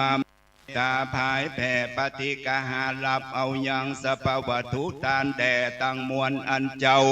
สมณะศรัทธาและมหามูลศรัทธากระเจ้าทั้งหลายขอน้อมถวายตานเนืองในมหามังคลาการสืบบุราจตาเฉลิมฉลองสมโพธิอายุวัฒนามงคลสวาธุตันเจ้าพระครูเจ้าภัยบุญเจติยานุรักษ์พระอาจารย์ดร.ดวงคำอภิวันโนลูกศิษย์พระพุทโธตนผ่านเผ่าท่านเจ้ามีสลีทีคาอายุครบ560 ปี40 พรรษาท่านเจ้ามีเมตตาภาณีอันผาเสดล้ำเลิศสุดพลานาจัดพิธีสืบชะตาโลกเป็นมหามังคลาการอันอุโคตยิ่งโยดมหาศาลผู้ข้าขออังเจิญเอาสิ่งศักดิ์สิทธิ์ในสันฐานเจียงใหม่แก้วพระพุทธพระธรรมพระสงฆ์อันเลิศแล้วประมวลมีจักขออังเจิญเอาพระบรมธาตุสุเทพเจ้าอันเป็นปิ่นเก่าอยู่กิลีสีได้มาช่วยขจัดปัดเป่าเสนียดจังไรกาลีออกจากตนตัวของท่านเจ้าพระครูตลอดถึงศรัทธาเจ้าข้าทั้งหลายทั้งสยามประเทศล้านนาประเทศนอกเขตทั่วโลกนั้นเราขอโรคภัยไข้เจ็บทั้งหลายวิกฤตโลกได้ตกไปจากจะดังน้ำกิ่งกาดจากใบบัวใบบอนนั้นจงจังมีโดยเตจฤทธิอนุภาพแห่งพระแก้วเจ้าทั้งสามได้มาเธอปกคมรักษายังท่านเจ้าพระครูสมณศรัทธาและศรัทธาเจ้าข้าทั้งหลายทั้งล้านนาไทยและสยามประเทศทุกดอยดาวเขตไรโลกาจุติอยู่แห่งปากันวัฒนาสถาพรโพนจากภัยไก่จากเป็นโดยอนุภาพแห่งปัจทลายรัตนาผ่านแก้วพระแก้วเจ้าทั้งสามนั้นจุงจังมีเที่ยงแต่ดีลีปัดนี้ก็สมควรเวลานาทีจุจอดจำจะได้หยาดน้ำหมายตาฝ่ายปัตหารสัพปริวารหลายหลากพร้อมทุกภาคนานาขอถวายแก่ครูบามหาเถระเจ้าศรัทธาเก้าเงาขอสลาตานฝ่ายปัตหารสัพปริวารมากล้นขอมนท่านเจ้ารับเอาเยื่องของตานขอเป็นวลาตานกำจูอุดหนุนเป็นผลบุญตั้งชาตินี้และชาตินาทลาเถิงเมืองฟ้านิพพานใจพรำเป็นดังอริยะสัพพุริสาเจ้าตั้งหลายปุ้งเกิดแล้วเป็นมาในตีคากาและเมื่อก่อนบ่หอนยนตั้งบุญได้กำจูอุดหนุนศาสนาพระพุทธเจ้าปุณณะเมื่อป้ายลุนก็ยังได้สร้างนิสันตะพละอนิสังสะผลหันมาปุ่นปานสนีแล้วก็ขอเจ้าสมณศรัทธามูลศรัทธาเจ้าข้าทั้งหลายได้เสพสร้างเสวยผลเป็นอย่างนั้นเป็นอย่างอันเหมือนกันขอนาบุญผ่านโปโคมเป็นชัดจองโลมมุงกลางแม่นวัศรัทธาเจ้าข้าทั้งหลายยังม่วนงานต้วนไปมาในสงสารนุสจาตศีล 5 ศีล 8อย่าได้ขาดจากตนตัวอย่าได้เมามัวในตัณหากามราชได้หลงเข้าสู่อำนาจอัญญทิฏฐิได้ปำเพ็งปุญญาบารมีกับท่านเจ้าดร.ดวงคำไปกูเจนกูจ้าเธอได้พระบาทเจ้าภาษีอะไรยาเมตตายาจะได้กาดได้กาสังเยื่องสักพักนั้นจุงจังมีเที่ยงแต่ดีลีบัดนี้สดาภกาทั้งหลายจะได้ปาการกล่าวน้อมถวายเป็นมคธาภาษาบาลีและไตรยภาษาขอรับเมตตาจากท่านอาจารย์พันตรีนเรศจิตดักซึ่งเป็นพิธีกรใหญ่ ระดับชาติของเมืองสยามเฮานี่เราได้เป็นผู้กล่าวนำต่อไปนั้นแด่เธอนิจจังวัฏนิพพานังสุขังวัฏนิพพานังสาลังวัฏนิพพานังนิพพานังปรมังสุขัง สาธุก่อนที่จะกล่าวคำถวายนะครับ ช่วงนี้ท่านพระครูไพบูลย์เจตยานุรักษ์ประสงค์ที่จะมอบการศึกษานี้ได้กราบอาราธนาพระเดชพระคุณหลวงพ่อพระเทพปริยัติที่ปรึกษาเจ้าคณะภาค 7เมตตามอบทุนการศึกษาให้กับสามเณร4 รูปนะครับ ขอนิมนต์สามเณรทั้ง4 รูปเข้าน้อมรับทุนการศึกษาจากพระเดชพระคุณในกำหนดการนี้นะครับนิมนต์นะครับเจ้าหน้าที่เตรียมทุนการศึกษาถวายหลวงพ่อเพื่อมอบให้กับสามเณรนะครับถือว่าเป็นทุนการศึกษาที่ท่านพระครูไพบูลย์เจติยานุรักษ์นะครับท่านเป็นพระนักการศึกษาด้วยนะครับยืนเลยลูกยืนเลยครับต้องทำเวลานะครับยืนเลยไม่ต้องกราบนะน้อมไหว้ลูกน้อมไหว้นะครับยืนน้อมไหว้และรับน้อมรับและเดินออกไปครับทางขวามือนะครับหลวงพ่อเมตตาทักทายสนทนากับลูกเนรด้วยนะครับสามเณรคือเรากอของพระสมณะนะครับนี่คือความสำคัญของความเป็นสามเณรท่านพระครูไพบูลย์เจติยานุรักษ์หลวงพ่อที่ปรึกษาเจ้าคณะภาค 7เห็นความสำคัญเรียนเชิญท่านดิรัตน์พงศ์สิทธิทวรผู้ว่าราชการจังหวัดภูเก็ตมอบทุนการศึกษาให้กับนักเรียนโรงเรียนเทศบาลวัดเชียงยืนครับจำนวน8 คนครับนี่ก็เป็นอีกหนึ่งนะครับที่ท่านครูท่านปรารถนาที่จะส่งเสริมการศึกษาให้กับกุลบุตรกุลธิดานะครับเพื่อเป็นพลังของชาติของแผ่นดินครับโรงเรียนเทศบาลวัดเชียงยืนวัดเชียงยืนนั้นเป็นวัดพระน้องชายของท่านพระครูไพบูลย์ก็คือพระครูสิริยานวัฒน์เป็นวัดพี่เป็นวัดน้องพระครูไพบูลย์นั้นเป็นพระพี่ส่วนพระครูสิรินั้นเป็นพระน้องนะครับพระพี่ชายจบด็อกเตอร์ส่วนพระน้องนั้นจบปริญญาธรรม5 ประโยคจบพุทธศาสตร์บัณฑิตนะครับสำหรับท่านพระครูไพบูลย์นี้อัตสมบัติของท่านไม่ธรรมดานะครับปีนี้อายุ60แล้วครับวันนี้60เต็ม40 พรรษาท่านเป็นผู้ช่วยเจ้าพระธาตุดอยสุเทพเป็นประธานสงฆ์วัดโลกโมลีเป็นพระวิปัสสนาจารย์นะครับและก็หลักสูตรทุนเล่าหลวงของพระบาทสมเด็จพระวชิรเกล้าเจ้าอยู่หัวรัชกาลที่10รุ่นที่1กลุ่มสาวจังหวัดเชียงใหม่เรียนเชิญท่านประธานหนุ่มสาวครับ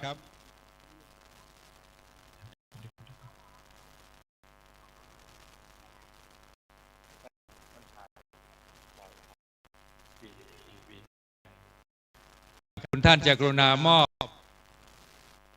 ทุนสนับสนุนท่านประธานคุณอุตสาหจังหวัดเชียงใหม่น้อมรับนะครับขอเราท่านทั้งหลายถวายสาธุครับสาธุสาธุสาธุอนุโมทามิท่านทั้งหลายวันนี้เจริญพุทธมนต์สืบชะตามหาโชคใบบุญโบกให้ชีวิตสำเร็จผลพิธีสืบชะตามหามงคลบุญบรรพตสงบสุขปราศทุกภัยพิธีสืบชะตาพาหนุนเนื่องให้รุ่งเรืองดีงามความสดใสสุขภาพแข็งแรงแห่งกายใจพระรัตนตรัยและเทพไทยได้คุ้มครองพิธีสืบชะตาพาบุญเกิดให้โลกพบสิ่งประเสริฐเลิศทั้งผองประเทศนอกประเทศไทยได้สมปองสันติคล้องสุขสันต์ทั่วกันเทินครับเดี๋ยวเราจะกล่าวคำถวายมีเวลานะครับ10:15 นาทีมากกว่านี้แล้วไม่บังควรนะพระสงฆ์ท่านมีเวลาฉันจังหันเพลจำกัดนะครับตั้งนะโมจบพร้อมกันนะครับนะโมตัสสะภะคะวะโตอะระหะโตสัมมาสัมพุทธัสสะนะโมตัสสะภะคะวะโตอะระหะโตสัมมาสัมพุทธัสสะนะโมตัสสะภะคะวะโตอะระหะโตสัมมาสัมพุทธัสสะอิมานิมะยังพันเตอิมานิมะยังพันเตานิปัตตานิสัปริวารานิสัปริวารานิภิกขุสังคัสสะภิกขุสังคัสสะโอโนชยามะโอ ชยามะ สาธุโนพันเต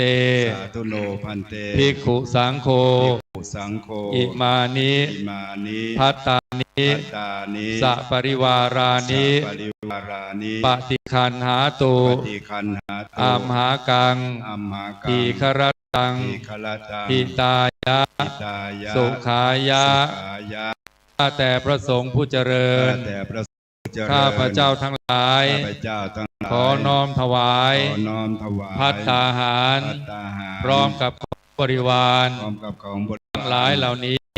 หลายเหล่านี้ แด่พระภิกษุสงฆ์ แด่พระภิกษุสงฆ์ ขอพระภิกษุสงฆ์ ขอพระภิกษุสงฆ์ จงรับ จงรับ ภัตตาหาร อาหาร พร้อมกับของบริวาร พร้อมกับของบริวาร ทั้งหลายเหล่านี้ ทั้งหลายเหล่านี้ ของข้าพเจ้าทั้งหลาย ข้าพเจ้าทั้งหลาย เพื่อประโยชน์ เพื่อประโยชน์ เพื่อความสุข เพื่อความสุข แก่ข้าพเจ้าทั้งหลาย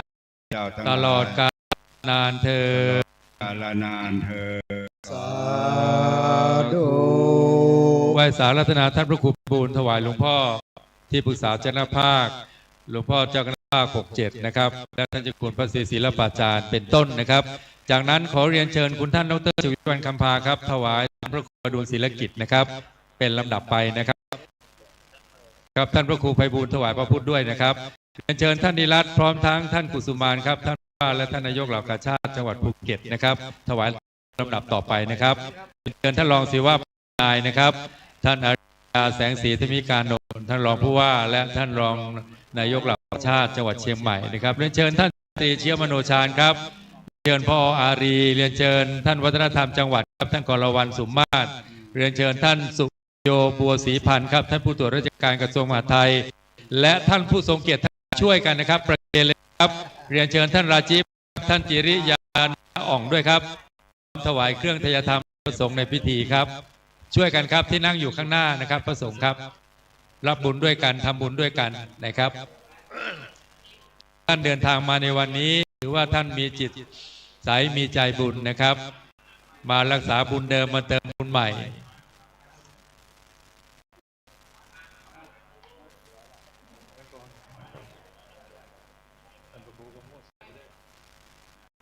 ครับถวายเสร็จเรียบร้อยแล้วกรุณานั่งที่เดิมนะครับของที่เดี๋ยวค่อยมอบนะครับเพราะว่าตอนนี้มีเวลาจำกัดครับมีเวลาจำกัดในการที่จะถวายเพลนะครับเรียบร้อยแล้วพระพระเดชพระคุณท่านเจ้าคุณพระสุวรรณเมธีดร.รองเจ้าคณะจังหวัดเชียงใหม่นะครับสาธุครับเมื่อประเคนวัตถุเครื่องทยธรรมเสร็จเรียบร้อยแล้วพระสงฆ์ทั้งนั้นจะถวายอนุโมทนาและอนุโมทนาเรียนเชิญทุกท่านกรวดน้ำรับโดยกำหนดการนี้ครับ ยะทาวาลิวะปุลาปะริปุเรนติสาคารังเอวะเมวะอิโตทินังเปตานังอุปกปปติอิติตังปฏิตังตุมหังขิปะเอวะสมมิชฉตุสัพเพปุเรนตุสังกปาจันโทปันรโสยะธามณิโชติรโสยะติโย วันจันโตสัมปาโลโกวินัสสตุมาเตภาวะวันตาลายโยสุขิภาวะอาภิวาตันนาสิริสานิจังวุฒาปัจจายโนจัตตารโอธรรมาอายุวันโนสุขังปาลาโออัฏฐาลัตโตสุขิโตวิรุณาโหปุตตะตัสสันเนโรโกสุขิโตอิสังสัพเพยาติภิสังอัตตลัตตะสุขิตาวิรุณาพุทธัสสะเนโลกาสุขิตาโหหิสังสัพเพยาติภิเตอัตตลัตตะสุขิตาวิรุณาพุทธัสสะเนโลกาสุขิตาโหทัสสังสัพเพยาติภิอายุวัฏโกตันวัฏโกสิริวัฏโกยัสสวัฏโกภาลวัฏโกวันนาวัฏโกสุขวัฏโกตุสัพพตาโลกาพยาเวลาสุขาจันตุจุปัตตา อาเนกา อันตรายาเปเวนะสันโตอาเสสะ ตาใจยะ สิทธิธานาลาภังโสติภากายังสุขังพาลังสิเลอ โอจาวันโน โภกังวุติ สวัสสัตตวัสสัจจาอายุเชวะสิทธิภาวันตุเตสัพพิ ติโยวิวัชชันโต ภาวันตุสัพพมังคลังลักขันตุสัพพะวัตตาสัพพะพุทธา ภาเวนะ สัทธาสุติภาวันตุเตภาวะตุสัพพมังคลัง กันโต ปเทวตาสัพพะธรรมานุภาเวนะสัทธาสุติภาวันตุเตภาวะตุสัพพมังคลังลักขัน สัพพะเทวตา สัพพะสังฆานุภาเวนะสัทธาสุติภาวันตุเต ทุวันมีพันเตสปังปาลาทังมาเมพันเตมยากาตังปุญญังสามินาอนุโมตปังสามินากาตังปุญญังไมหาตปังสาธุสาธุอนุโมทามิ โรธรรมวัฏันติอายุวันโนสุขังปะลา สาธุสาธุสาธุ ครับขออนุญาตนิมนต์ฉันพระทหารเพลนะครับที่ศาลาหอฉันครับผมขอเชิญนะครับท่านผู้ว่าราชการจังหวัดภูเก็ตนะครับนายรับของที่ระลึกจากท่านพระครูไพบูลย์เจติยานุรักษ์นะครับเรียนเชิญครับขอเรียนเชิญท่านดร.ชวีวันคำพาครับคุณแม่รับของที่ระลึกก่อนนะครับ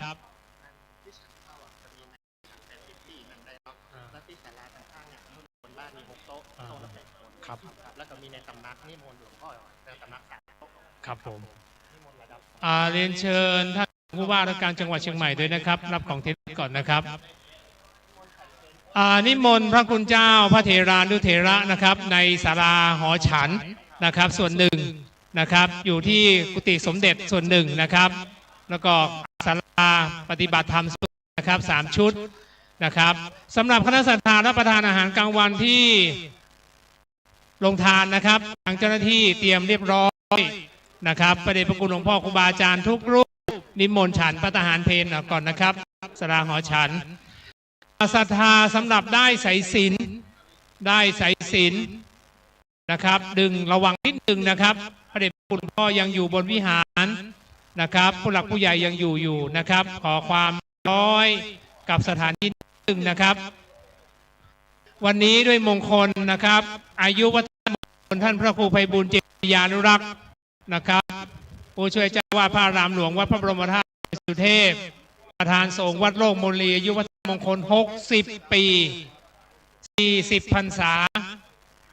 ก็ขอแล้วก็การสืบชะตาเป็นมงคลกับทุกๆด้วยนะครับมีแต่ความสุขมีแต่ความเจริญทำสิ่งใดให้สมดังความมุ่งมา่ปรารถนาทุกสิ่งทุกประการด้วยเถิดนะครับขอบคุณนะครับร่วมด้วยช่วยกันขอเปิดทางให้พระเดชพระคุณหลวงพ่อลงไปก่อนนะครับเปิดทางให้พระเดชพระคุณหลวงพ่อลงก่อนมนต์นะครับฉันพระทหารเพลมี3 จุดพระเถระผู้ใหญ่มนต์นะครับพื้นชั้นล่างนะครับกุฏิสมเด็จนะครับแล้วก็ปฏิบัติธรรม1ศาลาหอฉัน1คนขับรถวัดต่างๆมารับวัตถุทายธรรมทายทานได้เลยนะครับบนวิหารนะครับร่วมด้วยช่วยกันในนามของคณะกรรมการศิษยานุศิษย์เดี๋ยวสักครู่ใดจะทัก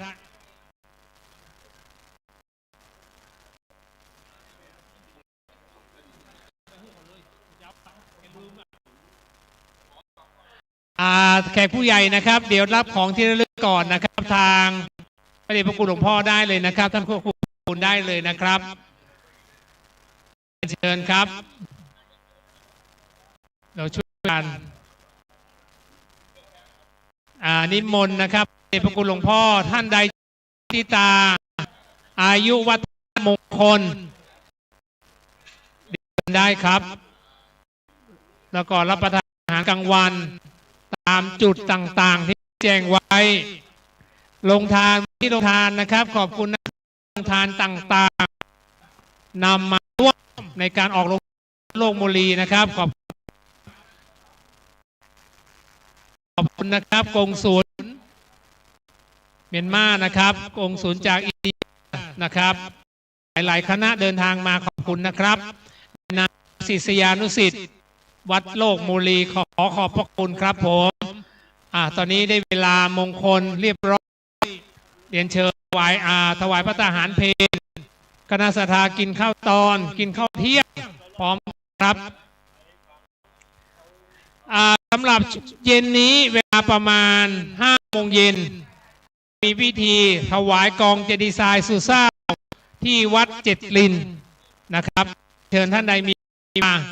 ไปที่วัดเจ็ดลินได้นะครับช่วงเย็นนี้เริ่มเวลาประมาณ5 โมงเย็นหน่วยงานเทศบาลนครเชียงใหม่นะครับจะได้ถวายกองเจดีย์ทรายสุสานหรือว่าใหญ่ที่สุดในล้านนาที่วัดเจ็ดลินช่วงเย็นนะครับเรียนครับวันพรุ่งนี้นะครับอายุวัฒนมงคลพระคุณหลวงพ่อวศรีสดาอายุ91นะครับเรียนเชิญท่านใดไปร่วมกันได้ใส่บาตรเช้านะครับเริ่มเรียนเชิญนะครับขอบคุณครับขอบคุณเฮียน้อยครับผมท่านชาตรีเชื้อมโนทานนะครับด้วยช่วยกันขอบคุณครับผม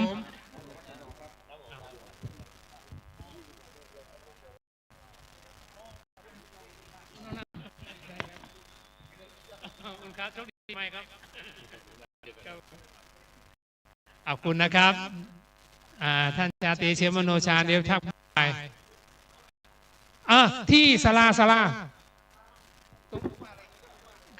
ลองคำรองผู้ว่าเลยเดี๋ยวตรงนี้ตรงศาลานี้ใช่ไหมนี่ตรงนี้หลังนี้มาเลยเดินเชิญเลยเรียนเชิญนะครับท่านกงสุลจากเมียนมาท่านกงสุลจากอินเดียเชิญครับเรียนเชิญครับร่วมด้วยกันอายุวันโนสุขังพลังมีความสุขความเจริญทุกท่านนะครับเรียนเชิญคณะศรัทธาก็มารับของที่ระลึกก่อนที่ระลึกได้นะครับผู้หลักผู้ใหญ่ทุกท่านเรียนเชิญครับเราร่วมด้วยเราช่วยกันวันนี้ผู้หลักผู้ใหญ่ในบ้านในเมืองมากันเยอะนะครับโดยการนำของท่านผู้ว่าราชการจังหวัดภูเก็ตนะครับอดีตก็เป็นผู้ว่าราชการจังหวัดเชียงใหม่นะครับท่านไปรับตำแหน่งหน้าที่นะครับก็ยังเดินทางมาเชียงใหม่นะครับพร้อมด้วยคุณนายแล้วก็ท่านผู้ว่าราชการจังหวัดเชียงใหม่นะครับหัวหน้าส่วนต่างๆสำนักงานพระพุทธศาสนาจังหวัดเชียงใหม่นะครับสำนักงานวัฒนธรรมจังหวัดเชียงใหม่ครับรวมด้วยนะครับพ่อค้าประชาชนคณะศรัทธาวัดโลกโมลีด้วยกันนะครับประเพณีสวยงามในภาคบ่ายกำหนดการในภาคบ่าย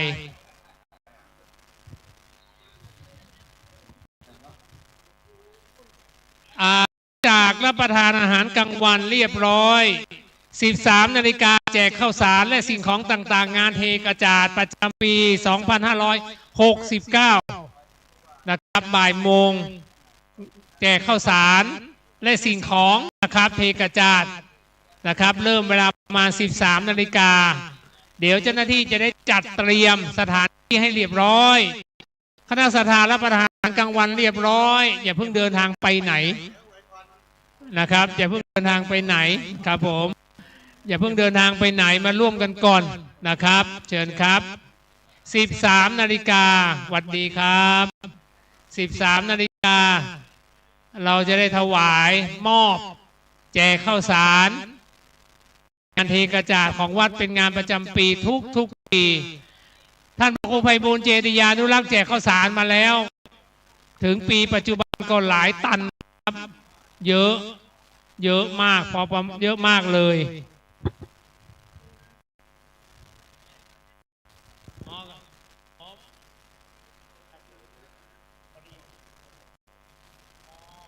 ทิ้งกระจาดงานทิ้งกระจาดนะครับช่วงบ่ายโมงตรงเรียนเชิญครับตอนนี้ก็รับประทานอาหารกลางวันเลยรับประทานอาหารกลางวันให้เสร็จสับเรียบร้อย นะครับเจ้าหน้าที่เปิดเพลงบรรเลงไปก่อนเจ้าหน้าที่เปิดเพลงบรรเลงเลย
ฟังมานี่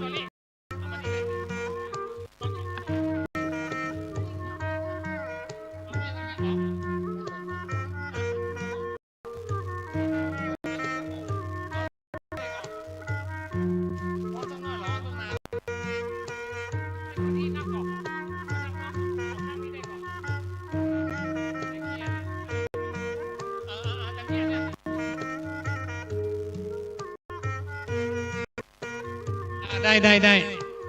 เดี๋ยวน้องๆโรงเรียนเทศบาลวัดเชียงยืนเฉพาะฟ้อนถวายนะครับเป็นมุทิตาสักการะวันนะครับวันอายุวัฒนมงคลเอาหน้าเนี้ยขอขยับขยายนิดนึงน้องๆเรียนเชิญเลยนะครับ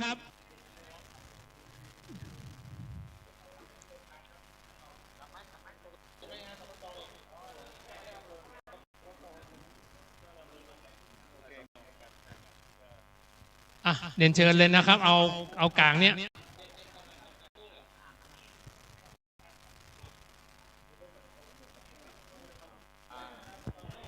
เชิญครับน้องๆโรงเรียนเทศยังครับโรงเรียนเทศบาลวัดยืนเอาน้องมาฟ้อนถวายหลวงพ่อพระประธานในวิหารเลยช่างภาพบันทึกภาพคนใดยังไม่ได้ไปก็ชมการแสดงของโรงเรียนเทศบาลวัดเชียงยืนเลยนะครับเชิญครับมาเลยวันนี้น้องๆมาช่วยเสิร์ฟน้ำตัวเนี่ยเสิร์ฟน้ำอ่านมาเข้าใจหูอะไรอย่างกับหูถ้าเขียนโต๊ะไปนั่งเลยคละเขียนโต๊ะหมดใครเป็นคนเขียนได้ความวันนี้เราดำรงชื่อในดำรงพร้อมแล้วเครื่องเสียงบรรเลงเลยเอากลางเนี้ยฟ้อนในนี้เลยฟ้อนกลางนี่เลยขอบคุณครับ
ปรบมือดังๆเลยนะครับ น้องๆจากโรงเรียนเทศบาลวัดเชียงยืนขอบคุณครับผมร่วมด้วยช่วยกัน วันนี้กิจกรรมเยอะเกือบลืมแต่ไม่ลืมครับขอบคุณครับปีหน้าเราเจอกันอีกนะครับเรียนเชิญเลยนะครับ ท่านใดจะขึ้นสักการะขอพรหลวงพ่อพระพุทธสันติเรียนเชิญได้นะครับตอนนี้ยุติการกระจายเสียงสักครู่นะครับลงทานขอขอบคุณลงทานด้วยนะครับขอบคุณครับผม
วันนี้เป็นวันพระขอเรียนเชิญพุทธศาสนิกชนทุกท่านจิตให้ใสกลั่นใจให้เป็นบุญด้วยการให้ทานรักษาศีลและเจริญจิตภาวนาน้อมจิตให้เข้าถึงพระรัตนตรัย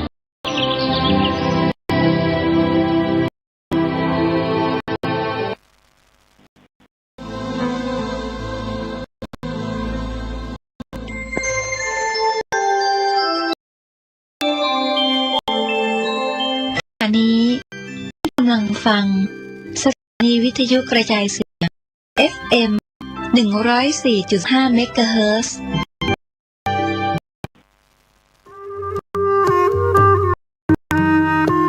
ขอเชิญร่วมอนุโมทนาบุญใหญ่กับการเผยแพร่สู่ชุมชนสถานีวิทยุเครือข่ายสีขาวเพื่อชาติประชาวัดบรรพตสถิตจังหวัดลำปางตั้งสถานีวิทยุคลื่น FM 106.50 เมกะเฮิรตซ์ณวัดบรรพตสถิตตำบลพระบาทอำเภอเมืองจังหวัดลำปางเพื่อเป็นกระบอกธรรมข่าวสารงานบุญและสนับสนุนกิจการคณะสงฆ์ตั้งแต่วันที่ 1 มีนาคม 2519 บัดนี้ถึงเวลาอันเป็นผลขอเชิญร่วมงานเพื่อสถานีวัดบรรพตสถิตพิธีสามีจิกรรมมาคารวะสะเกล้าดำหัวครูบาอาจารย์พระเผยแผ่เครือข่ายคลื่นสีขาวประจำปี 2569 พบกันในปี25 เมษายน 2569 นี้เวลา 8 นาฬิกาประกอบพิธีสวดถอนโบราณประเพณี 30 นาทีร่วมฟังเวทีเสวนาพระสงฆ์กับการสื่อสารเล่าขานวิทยุท้องถิ่น นาฬิกา 30 นาทีพิธีเจริญพระพุทธมนต์ชะตาเพื่อเป็นสิริมงคล 11 นาฬิกา 29 นาทีที่เปิดป้ายสถานีวัดบรรพตสถิตเป็นทางการ 12 นาฬิกาอิ่มต้องกับโรงทานอาหารเลิศรส13 นาฬิการ่วมพิธีสามีจิกรรมสะหัวพระสงฆ์อาจารย์พระนักเผยแผ่จำนวน50 รูป 14 นาฬิกาพิเศษกิจกรรมจับสลากมอบของขวัญรางวัลแทนขอเชิญคณะศรัทธาฝั่งร่วมเป็นเจ้าปัจจัยถวายพระสงฆ์50 รูปละ 1,500 บาทตามเจตนาศรัทธาบริจาคได้ที่ธนาคารกรุงไทยสาขาลำชื่อบัญชีกองทุนสนับสนุนการเผยพระพุทธศาสนาวัดบรรพตสถิตเลขที่บัญชี 3-3-155-4 สอบถามรายละเอียดเพิ่มเติมโทร 86-586-750 หรือ 098-005-2515 25 เมษายนนี้เฮามาห่วมสะเกล้าดำหัวร่วมสืบสานเวณีปีใหม่หนังณวัดบรรพตสถิตลำปางคลื่น 106.50 เมกะเฮิรตซ์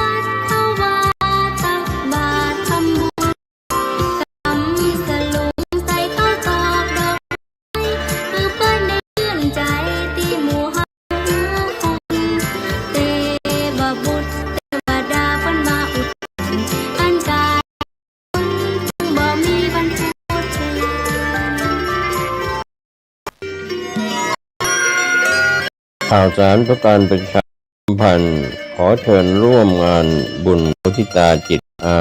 ยุวัฒนมงคลพระครูวินัยกรนันทวัฒน์อิสระยาโนวัดดอนตันอำเภอแม่ริมจังหวัดเชียงใหม่สมโภชครบรอบวัดดอนตัน208 ปีเป็นเจ้าภาพโรงทานภาพจตุปัจจัยสังฆทานรวมไปถึงถวายโรงศพสอบถามได้ณ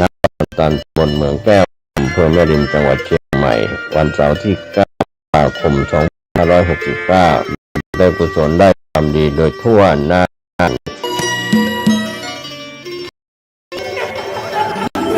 กระจกวิเศษจงบอกข้าเถิดใครงามเลิศในปัทภีก็พระนางน่ะสิราชินีผู้เลิศดูสิตั้งแต่ท่านพาชาวประชางดเผาป่าขยะในครัวเรือนชาวไร่ชาวนาเผาต่อสั่งข้าวฟางข้าวหันไปไถกลบทำปุ๋ยแปรรูปเป็นอาหารสัตว์หรือเอาไปอัดเป็นก้อนอากาศก็ดีไม่มีฝุ่น PM 2.5 คอยกวนใจก็สดใสผิวผุดผ่องเป็นที่สุดพะยะค่ะ แบบนี้สิพูดถูกใจข้ายิ่งนักเพราะทุกการเผานั่นคือการสะสมฝุ่นแต่ถ้าทุกคนร่วมใจกันหยุดเผาเราก็จะมีแต่อากาศบริสุทธิ์หายใจหายใจมะเร็งปอดสุขภาพก็ดีแล้วราชินีจงเป็นอมตะราชินีจงเป็นตะข้าขอบูชาท่านพะยะค่ะอ้าวทูบมาแต่ไม่ต้องจุดแล้วนะเดี๋ยวนี้ข้าเปลี่ยนใช้ทูบไฟฟ้าแล้วมากไม่มีฝุ่นเลย คุณภาพอากาศดีด้วยการร่วมมือของทุกภาคส่วนปรารถนาดีจากสำนักงานประชาสัมพันธ์ที่ 3 กรมประชาสัมพันธ์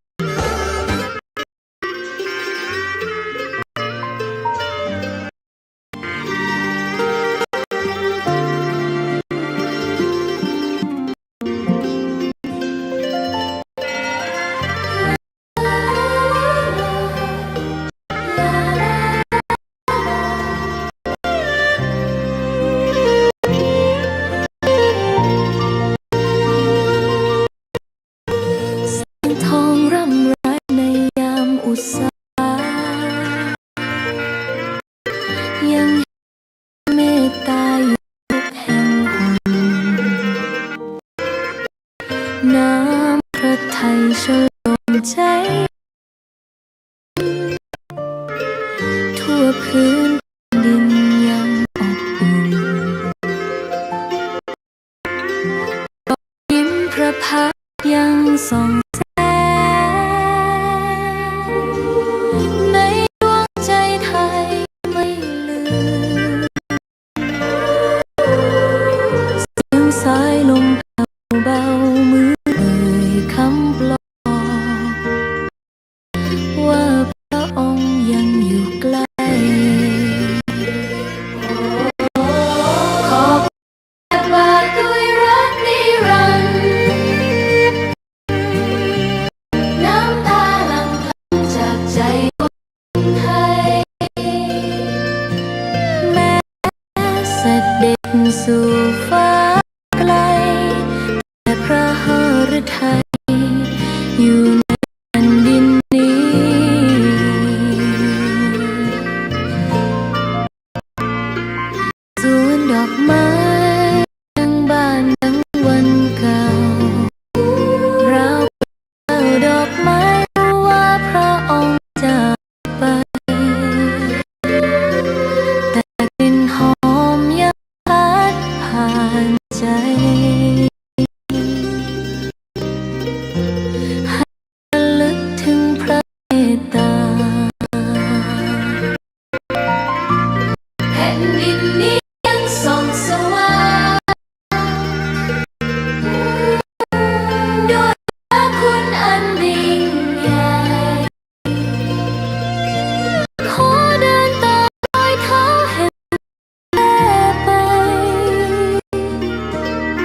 อยู่ดวงใจไทยดวงขอพักดีขอไว้รักนี้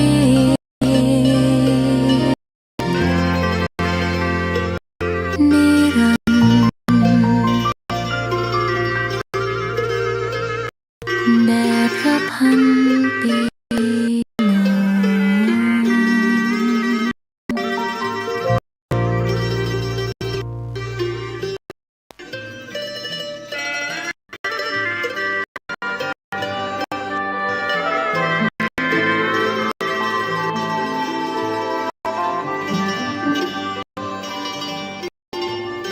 ในยุคกำมือเดียวนักเผยแผ่ควรฝึกใช้ให้เป็นประโยชน์ภายในประเทศควรมีรายการวิทยุเผยแผ่พระพุทธศาสนาประจำจังหวัดอย่างน้อย1 ชั่วโมงต่อเพื่อประชาสัมพันธ์หรือเทศนาอบรมสั่งสอน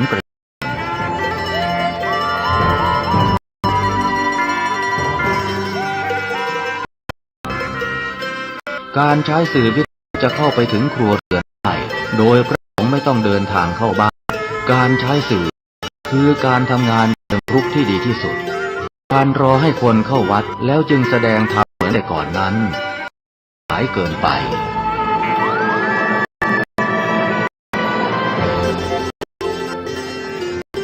ควรใช้สื่อนำธรรมะเข้าไปให้ถึงภายในบ้านโรงเรียนองค์กรต่างๆมากที่สุดการใช้สื่อจะทำให้ผ่อนและตัดทั้งคนเวลาเทศนาผ่านสื่อเพียงคนเหมือนเราเนรมิตนักเผยแผ่ได้เป็นหมื่นเป็นแสนเผยแผ่นั้นนอกจากอบรมตามหลักสูตร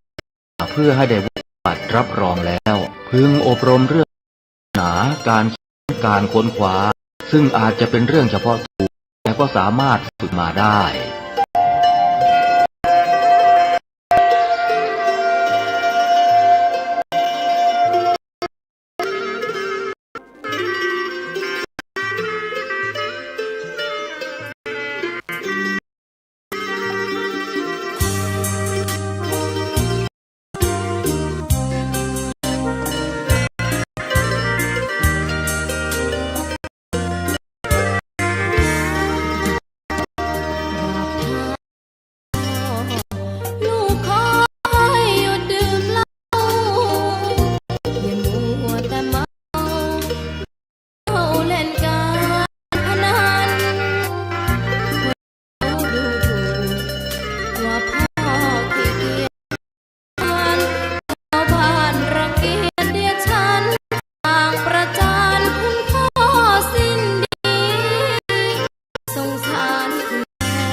เผยแผ่เป็นหัวใจสำคัญของพระพุทธศาสนา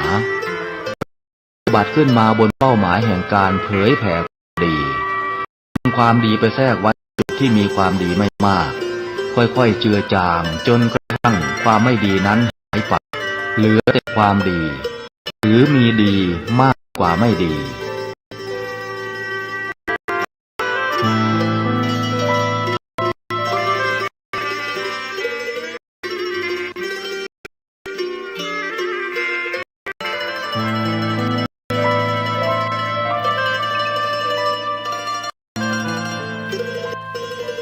นักเผยแผ่จึงเปรียบ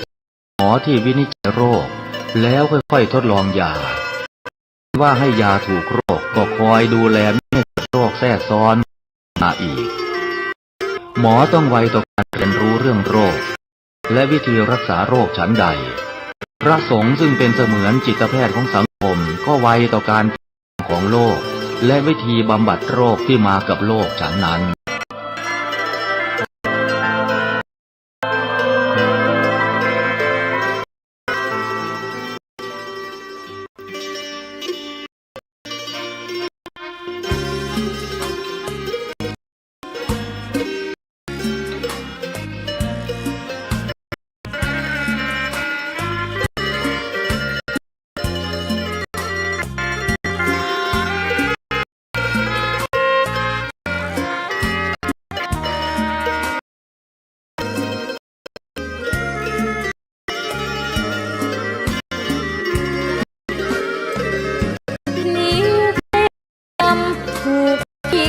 เข้าถึงจิตใจ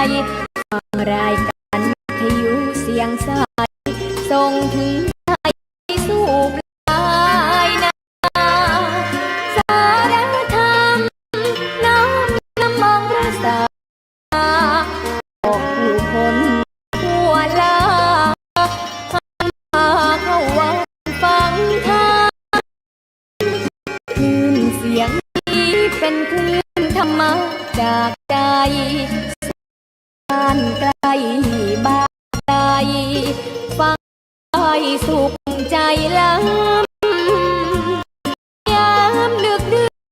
นก่อนคืนมีงานต้องทำเป็นคลื่นสารธรรมเน้นย้ำธรรมะเตือนใจเสียงคลื่นธรรมบอกลาทำให้คลายความเหงาธรรมะเบาเบาบอกเล่าถึงคนบ้านไกลสื่อธรรมะบอกละระหว่างด้วยใจสื่อถึงห่วงในเข้าใจธรรมหลักดีลิ้วเพลงธรรมถูกสัมพันธ์จิตใจร่าเริงฟังสาระ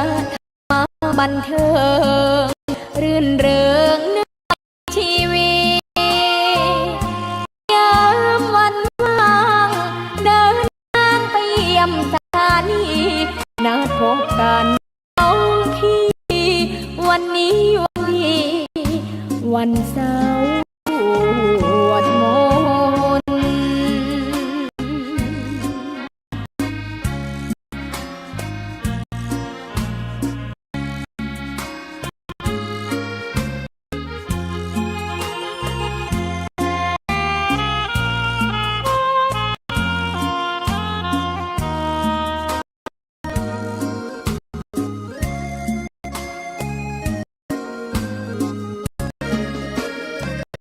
เสียงคลื่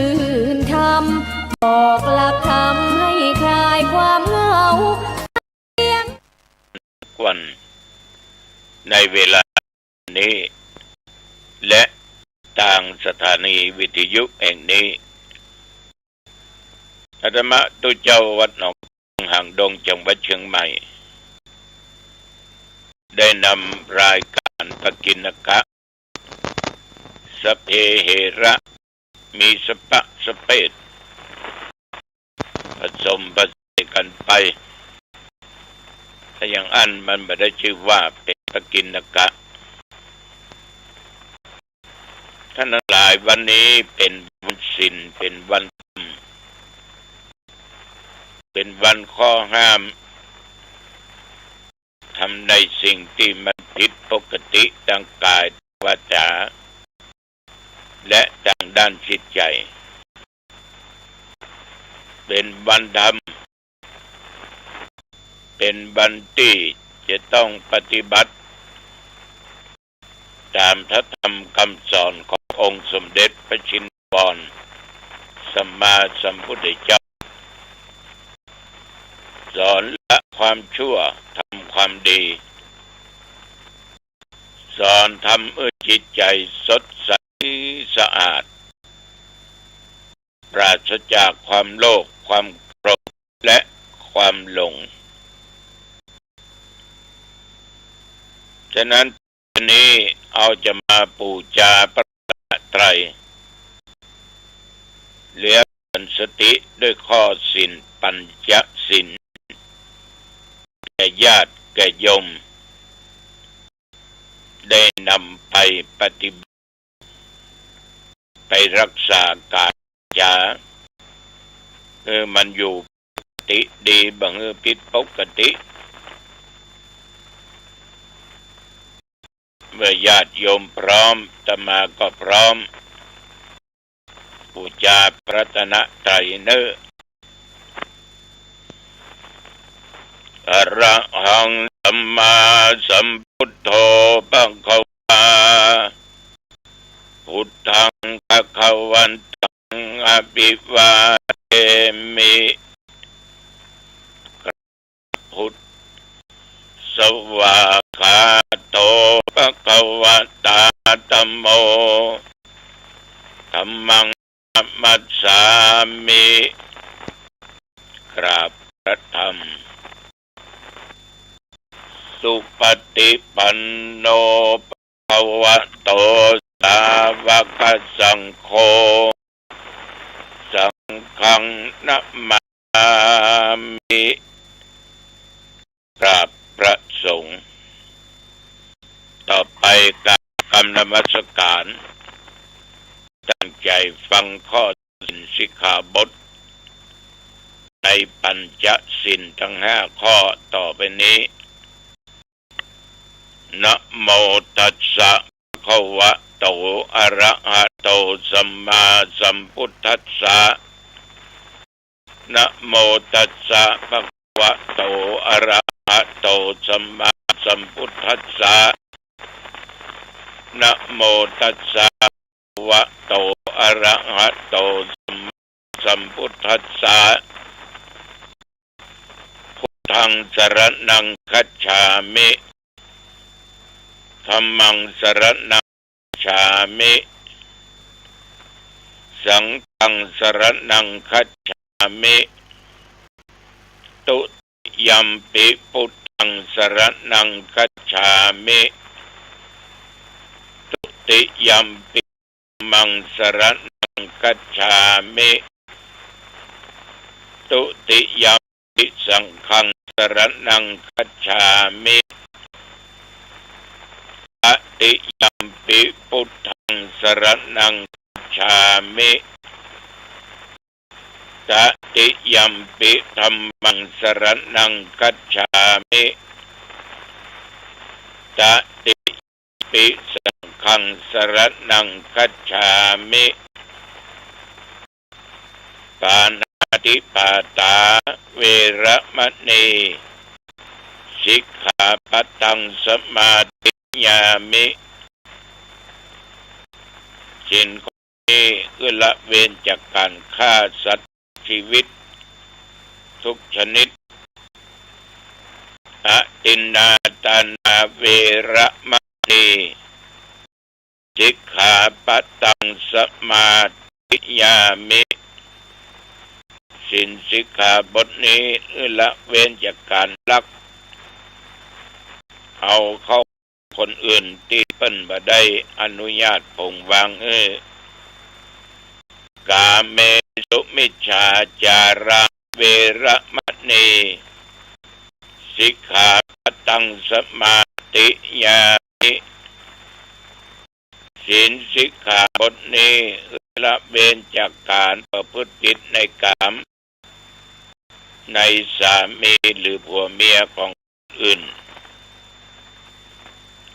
สาวาตาเวระมะนีสิกขาปัตตังสมาติญามิสินสิกขาบทนี้ละเว้นจากการกล่าวกับเทศกำปดสุราเมรยะมัจจปมาทฐานาเวระมะนีสิกขาบทนี้ละเว้นจากการดื่มของมึนเมาและสิ่งเสพติด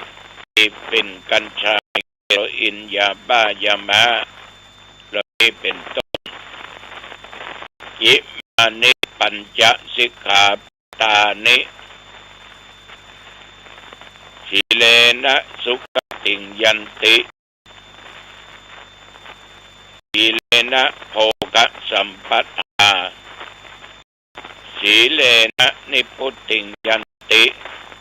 ตัสมาสีตังวิโสทะเยในปัญจศีลทั้งห้าข้อนั้นจะทำให้คนเราได้ถึงสุขได้ก็เพราะศีล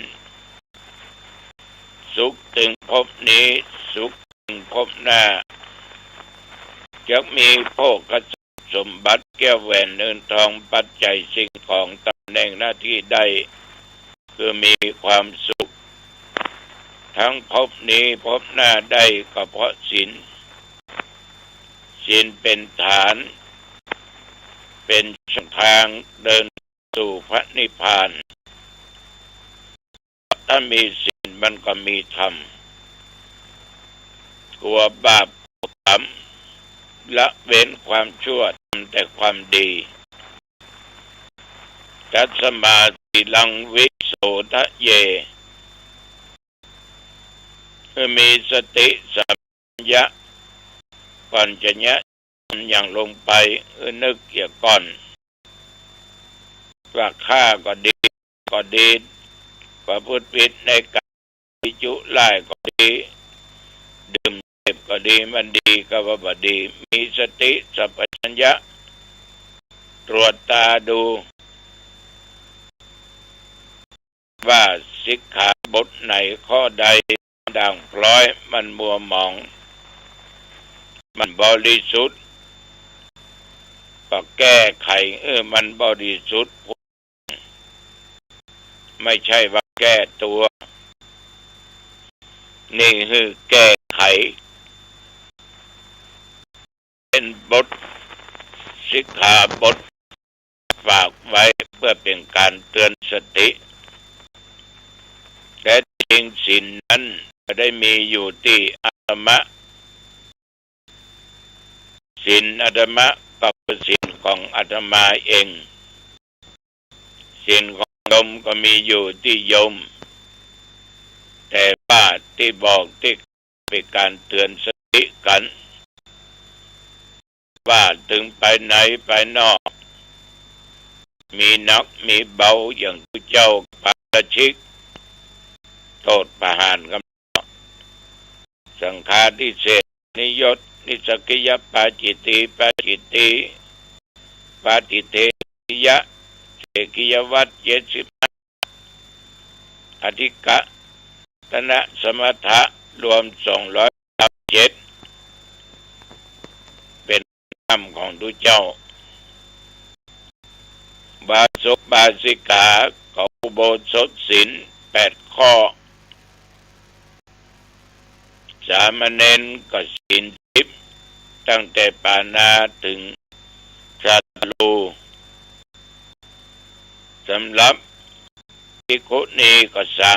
311ข้อศีลเนี่ยโยมถ้ามันมีอยู่ในจิตในใจว่าคนวัดว่าคนบ้านก็อยู่สบายไม่ต้องทุกข์ร้อนต้องเดือดดาลก็ต้องที่จะต้องมาทำอย่างที่มันผิดมันเป็นบาปมันเป็นกรรมบดี คนมีศีลไปทิศไหนทิศใดเทวดามนุษย์พูดปีศาจก็รักษานอกจากนั้นมนุษย์ทั้งหลายก็การยอมรับไปได้ในสง่าผ่าเผยผิวพรรณบรรณะใบหน้าเปล่งปลั่งอิ่มเอิบเพราะใจมันใสสะอาดใจมันบริสุทธิ์บัดโยมบัดเศร้าหมองนอนหลับดีบัดร้ายตื่นมาจิตใจเบิกบานชื่นนี่โดยย่อโดยสังเขปฉะนั้นญาติโยมได้มาทบทวนข้อศีลให้กับการเตือนสติกันต่อไปวันนี้เอามาสวดพุทธคุณธรรมคุณสังฆคุณกันต่อไปอิติปิโสภะคะวะอะระหังสัมมาสัมพุทโธวิชชาจรณะสัมปันโนคัตโตโลกวิทูอนุตตโรปุริสธรรมสารถิสัทธาเทมนุสสนังพุทโธภควาติยันตุนิมิตวะมังคลัญญาโยจามนาโพสกุณัสสโทปะปะกะโพตุสุปินังอากันตังพุทธานุภาเวนะวินาสเมนตุปะคาโตภควตาธัมโมสันติติโกอากาลิโกเอหิปัสสิโกปนะยิโกปัจจตังเวทิตโพวิญญูหิติยันตุนิมิตตังอวัมลัญจาโยจะมาโพสกุณัสสะโทปะปะกะโอตุสุปินังอากันตังธรรมานุภาเวนะวินาสเมนตุสุปฏิปันโนภควโตสาวกสังโฆอุชุปฏิปันโนภควโตสาวกสังโฆยายะปฏิปันโนภควโตสาวกสังโฆสามีจิปฏิปันโนภควโตสาวกสังโฆยะติทังจัตตาริปุริสยุคเนอัตถะเอสปุคลาเอสะภควโตสาวกสังโฆอาหุนายโยปะหุนายโยทักขินโยอัญชลีกรณิโยนุตตรังปุญญเกตังโลกัสสาติยันตุนิมิตตังอมังคลัญจา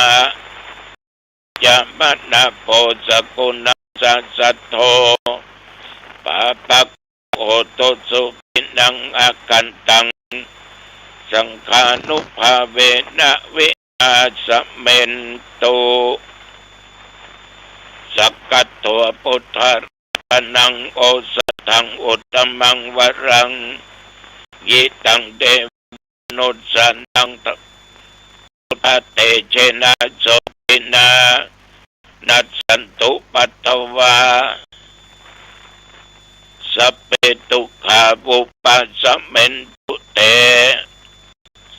สักกัตตัวธรรมรัตนังโอสถอุตตมังวรัง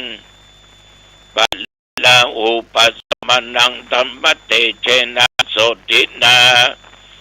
นัสสันตุปัตตวาสัพเพปยาบุปัสสะเมนตุเตสักกัตตัวสังฆรัตนังโอสถังอุตตมังวรังอาหุนายยังปะหุนายยังสังฆเตเชนะโสตินา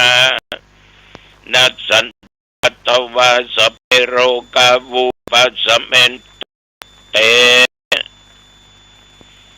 ทิเมสรณังอัญญังพุทโธ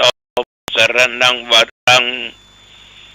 เตนะสัจจะปัจเจนะสุเตโอตุชยมังคันนัตถิเมสรณังอัญญังธัมโมเมสรณังวรังเอเตนะสัจจะปัจเจนะเตชยมังคลังนัตถิเมสรณังอัญญังสังโฆเมสรณังวรังเอเตนะสัจจะปัจเจนะโอตุเตชยมังคลังภวัตุสัพพมังคลังรักขันตุสัพพเทวตาสัพพพุทธานุภาเวนะสัทธาโสติภวันตุเตภวัตุสัพพมังคลังรักขันตุสัพพเทวตาพระธรรมานุภาเวนะสัทธาโสติภวันตุเตภวัตุสัพพมังคลังรักขันตุสัพพเทวตาสัพพสังฆานุภาเวนะสัทธาโสติตุเตโดยอานิสงส์ศีลพุทธานุภาพธรรมานุภาพสังฆานุภาพบรตยายมนยันทุนและสักกตัวขอพุทธานุภาพธรรมานุภาพสังฆานุภาพตลอดบทสวดเหล่านี้จงป้องคุ้มครองรักษายังตนข้าพเจ้าและญาติโยมบาศกบาสิกาท่านผู้ฟังทุกท่านทุกสารทิศแม้นว่าจะลงโลกไปกระเจ็บโลกาในกายในสรีระในกายนอกกายกินยุกกินยาหมอยุกยาบ่หายขอพุทธานุภาพมานุภาพสังฆานุภาพบทสาธยายมนต์อานิสงส์ศีลนั้นจงกำจัดโรคภัยไข้เจ็บในสรีระร่างกายนอกกายอันตรธานหายมีสุขภาพกายใจแข็งแรงเป็นปกติแม่นตนตัวข้าพเจ้าและญาติโยมเดินทางไปเหนือใต้ตกไกลละไกลทุกสารทิศขอให้เดินทางด้วยความปลอดภัยทั้งขาไปกระกลับมีโชคมีใจกลับมามีชัยมีโชคปราศจากอุบัติโศกภัยอัคคีภัยอุทกภัยวาทภัยเพื่อมีสติและปัญญาบัดตั้งตัวอยู่ในความประมาทแม่นญาติโยมทำการ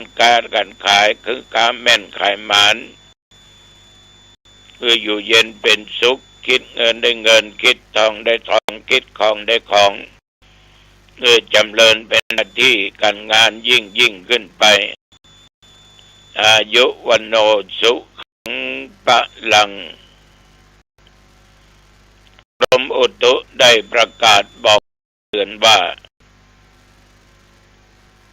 พายุโซนร้อนฝนนั้นอาจจะมาอยู่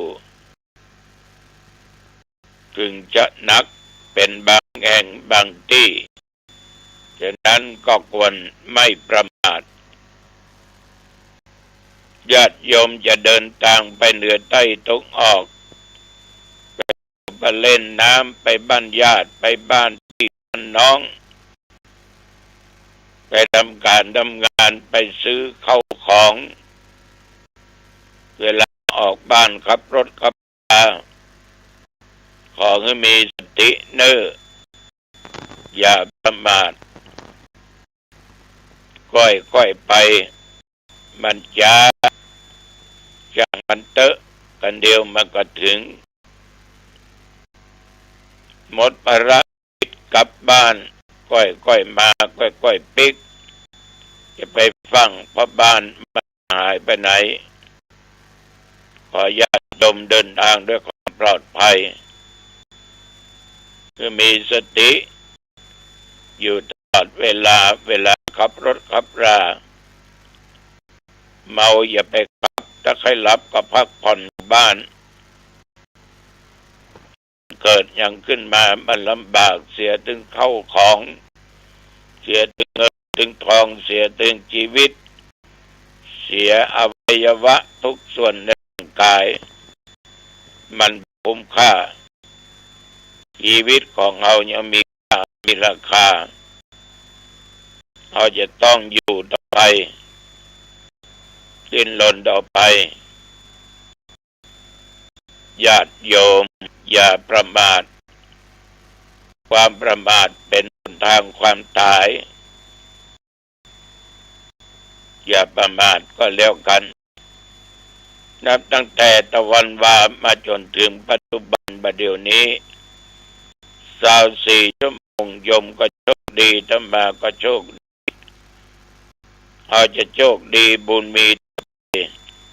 อยู่จนอายุได้120 ขวบเข้าพรรษามีสุขภาพกายใจอันได้อยู่บวรพุทธศาสนากันต่อไปแต่วันนี้ฉันเข้าเจ้าแล้วก็ไม่ได้ออกไปไหนก็อยู่วัดนั่งปอนญาติโยมมาทำบุญวันเกิดทำบุญทานอาคนนั้นทานอาคนฉันเป็นเสร็จบ่ายโมงครึ่งก็ออกวัดออกว่าเดินทางไปสถานีวิทยุขึ้น96เอาเทปเสียงธรรมะไปฝากเดี๋ยวลวดไปที่วัดโลกโมลีวัดของครูบาไทยบุญจัดมีการกระทำบุญพุทธาภิเษกสวดสะเดาะนพเคราะห์สืบโอฬารชตาตั้งแต่ตะวันมาจนถึงวันนี้อาตมาภาพก็ไปเป็นประธานในการนั่งแผ่เมตตาแผ่กระแสจิตมีถึงเสกมีถึงวัตถุมงคลต่างๆทรงองค์เจ้าก็สวดพุทธมนต์อบรมโพธิเมื่อตะวันใช้เวลาอยู่ชั่วโมงครึ่งก็กลับมาถึงวัด5 โมงบ่ายก็พักผ่อนหลับเท่าปัจจุบันวันนี้ที่วัดอินทวิชัยแม่ของพระครูธรรมพินันนั้นจัดงานทานเสนาสนะคอยหลวงและปีนี้ท่านอายุ78แล้วก็ฉลองตำแหน่งรักษาการเจ้าคณะอำเภอและเจ้าคณะอำเภอสันปะตองยิ่งง่ายแล้วธรรมภาพก็จะไปร่วมไปเจริญพุทธมนต์สืบโอฬารชตาวัดแม่ของวันนี้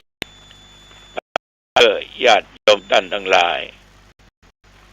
ศรัทธาสาธุชนญาติโยมสวาได้โอ้ได้จากกับคนขี้เล่นอย่างดีไปเล่นขี้การพนันก็มาบ่นฟังว่าก็แปลงตุลุสตางค์ก็หายากน้ำมันก็ขึ้นเสาะสตางค์เสียมไปจ้างไปดังใดเราถึงวันนี้ยังกินเนาะจะต้องสตางค์ที่ไหนมาเลี้ยงครอบครัว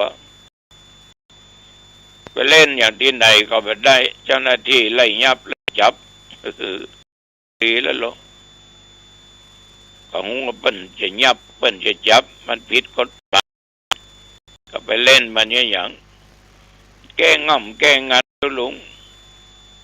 อยู่บ้านมาแก้ง่อมแก้งันหมดได้ไปเล่นไปแก้ง่อมแก้งันมันถูกได้ว่าเล่นแต่ว่าก็เสียวันอื่นก็เสียซวยได้แต่ตุลุงตั้งใจว่าถ้าได้ก็จะมาซื้อข้าวสารแล้วก็สอบ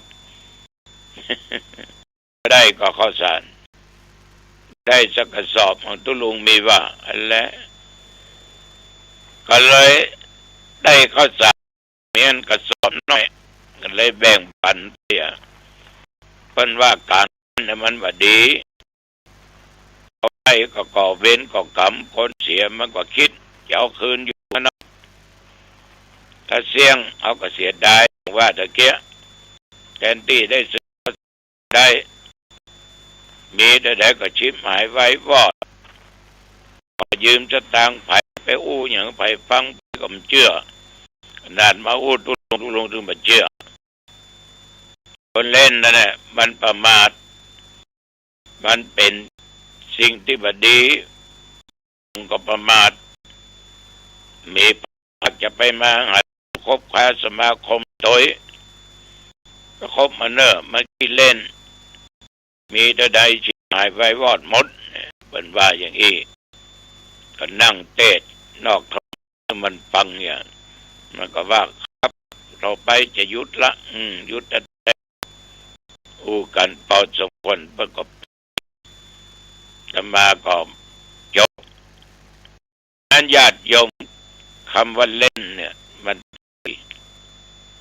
ถ้าเล่นดีเล่นบดีมันถึงบดีอบายมุก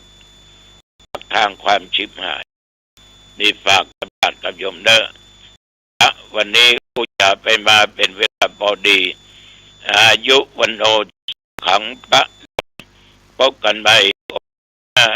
เจริญพร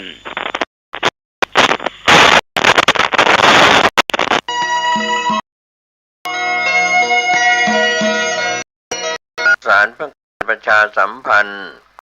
การปรับภูมิทัศน์และพัฒนาปรับพื้นที่รอบอุโบสถวัดป่าแดงมหาวิหารมติคณะกรรมการบริหารวัดป่าแดงมหาวิหารครั้งที่ 4/2567 ได้ชอบและอนุมัติให้ดำเนินโครงการใช้เงินบริจาคและเงินสะสมของวัดเพื่อพัฒนาปรับพื้นที่ของวัดป่าแดงมหาวิหารจึงขอเชิญชวนผู้มีศรัทธาร่วมพัฒนาเพื่อถวายกุศลถวายพระเจ้าสามฝั่งแกนและพระเทวีพระเจ้ากราชพระเมืองแก้วและอดีตเจ้าอาวาสวัดป่าแดงวิหารมีพระญาณคัมภีร์พระมหาสวามิโพธินันทะครูบาเจ้าศรีวิชัยพระอธิการกิ่งแก้วอรินทโรครูบาอ่องเชิญชวนผู้มีจิตศรัทธามีเจตนาในข่าวครั้งนี้โอนเงินผ่านธนาคารกรุงไทยสาขาสุเทพชื่อบัญชีวัดป่าแดงมหาวิหารเลขที่บัญชี 521-064-7501 สอบถามรายละเอียดเพื่อร่วมทำบุญได้ที่ 0818815690 เป็นโครงการปรับภูมิและพัฒนาพื้นที่รอบอุโบสถวัดป่าแดงมหาวิหารตำบลสุเทพอำเภอเชียงใหม่จังหวัดเชียงใหม่โครงการนี้เริ่มดำเนินการท่านที่จะร่วมกุศลร่วมอนุโมทนาได้บุญได้กุศลได้ความดีโดยทั่วหน้ากัน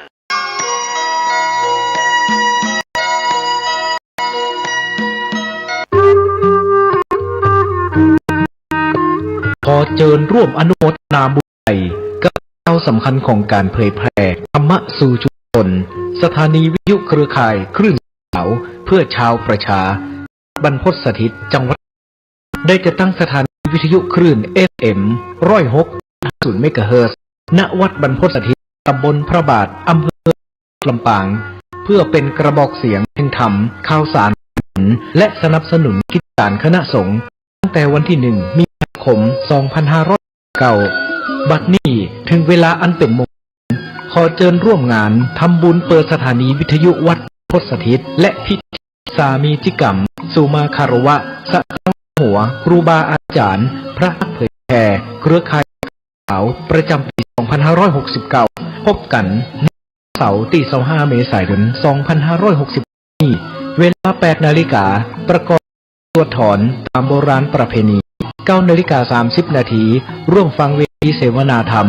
พระสงฆ์กับการสื่อสารเล่าขานวิทยุดิน 10 นาฬิกา 30 นาทีเจริญพระพุทธมนต์สืบชะตาเพื่อความเป็นสิริมงคล 11 นาฬิกา 9 นาทีพิธีเปิดป้ายสถานีวัดอาทิตย์อย่างเป็นทางการ 12 นาฬิกาอิ่มบุญอิ่มต้องกับโรงทานอาหารเลิศจากญาติธรรม 13 นาฬิการ่วมพิธีสามีจิกรรมสะเกล้าดำหัวพระสงฆ์ครูบาอาจารย์พระเผยแผ่จำนวน 50 รูป 14 นาฬิกาพิเศษกรรมจับสลากมอบของขวัญรางวัลแทนใจให้แก่ญาติโยมขอเชิญคณะสัตยาฝั่งร่วมเป็นเจ้าภาพปัจจัยถวายพระสงฆ์50 รูปละ 1,500 บาทตามเจตนาศรัทธาบริจาคได้ที่ธนาคารกรุงไทยสาขาลำปางชื่อบัญชีกองทุนสนับสนุนการเผยแผ่พระพุทธศาสนาวัดบรรพตสถิตเลขที่บัญชี 503-3-1554-4 สอบถามรายละเอียดเพิ่มเติมโทร 086-586-7540 หรือ 098-005-2515 25 เมษายนนี้เอามาห่วมสะเกล้าดำหัวร่วมสารประเวณีไม่เมืองณวัดบรรพตสถิตลำปางคลื่น106.0 เมกะเฮิรตซ์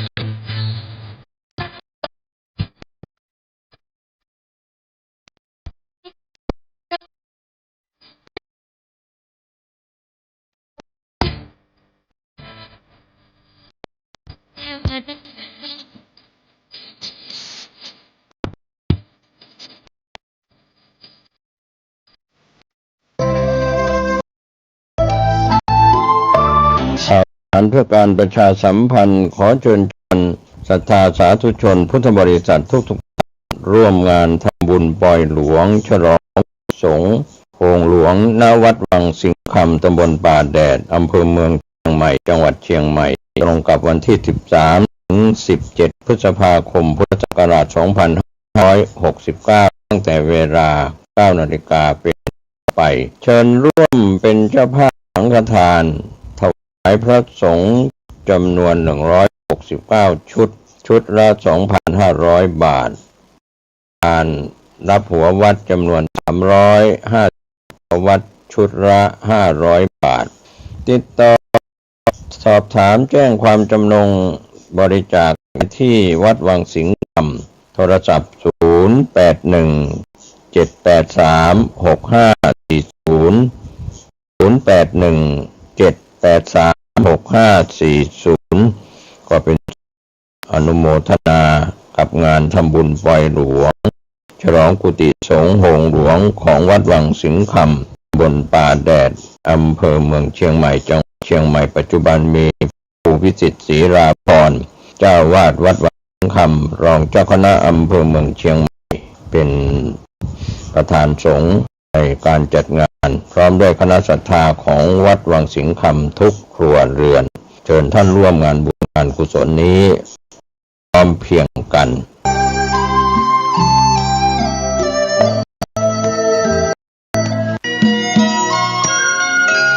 ข่าวสารการประชาสัมพันธ์ขอเชิญร่วมงานบุญมุทิตาจิตอายุวัฒนมงคลพระครูวินัยธรนันทวัฒน์อิสระยาโนผู้ช่วยเจ้าวาดวัดดอนตันอำเภอแม่ริมจังหวัดเชียงใหม่ฉลองสมโภชรอบวัดดอนตัน288รับเป็นเจ้าภาพทานเจ้าภาพปัจจัยทายาทถวายสังฆทานรวมไปถึงถวายโรงศพติดต่อสอบถามได้ณวัดดอนตันตำบลเมืองอำเภอแม่ริมจังหวัดเชียงใหม่วันเสาร์ที่พฤษภาคม 2569ได้กุศลได้ความดีโดยทั่วหน้ากัน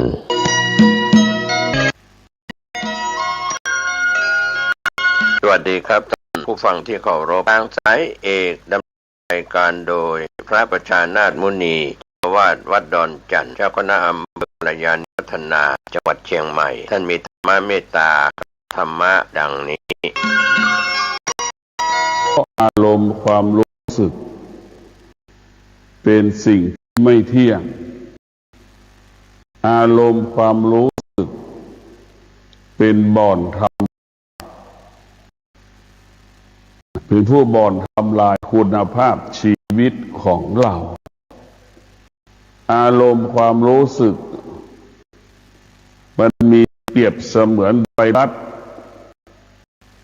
มันทำให้เราอ่อนแอทำให้เราหวั่นไหวทำให้เรากังวลใจ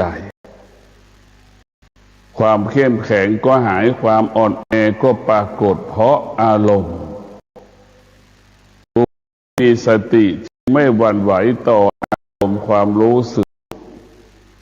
บุคคลที่มีสติจึงอยู่เหนืออารมณ์ของตนเองอยู่อารมณ์ของบุคคลอื่นๆเช่นฤดูร้อนอย่างนี้บุคคลที่มีสติก็จะรู้สึกตัวตลอดว่ามันฤดูร้อนมันปรากฏมันเป็นฤดูร้อนไม่มีใครไม่ร้อนไม่มีจะเข้าใจฤดูร้อนนั้นมันมีเวลาของมันแต่จิตของเราที่มันรุ่มร้อนเล่าร้อนเนี่ยไม่มีอันนี้เพราะจิตมันขาดสติ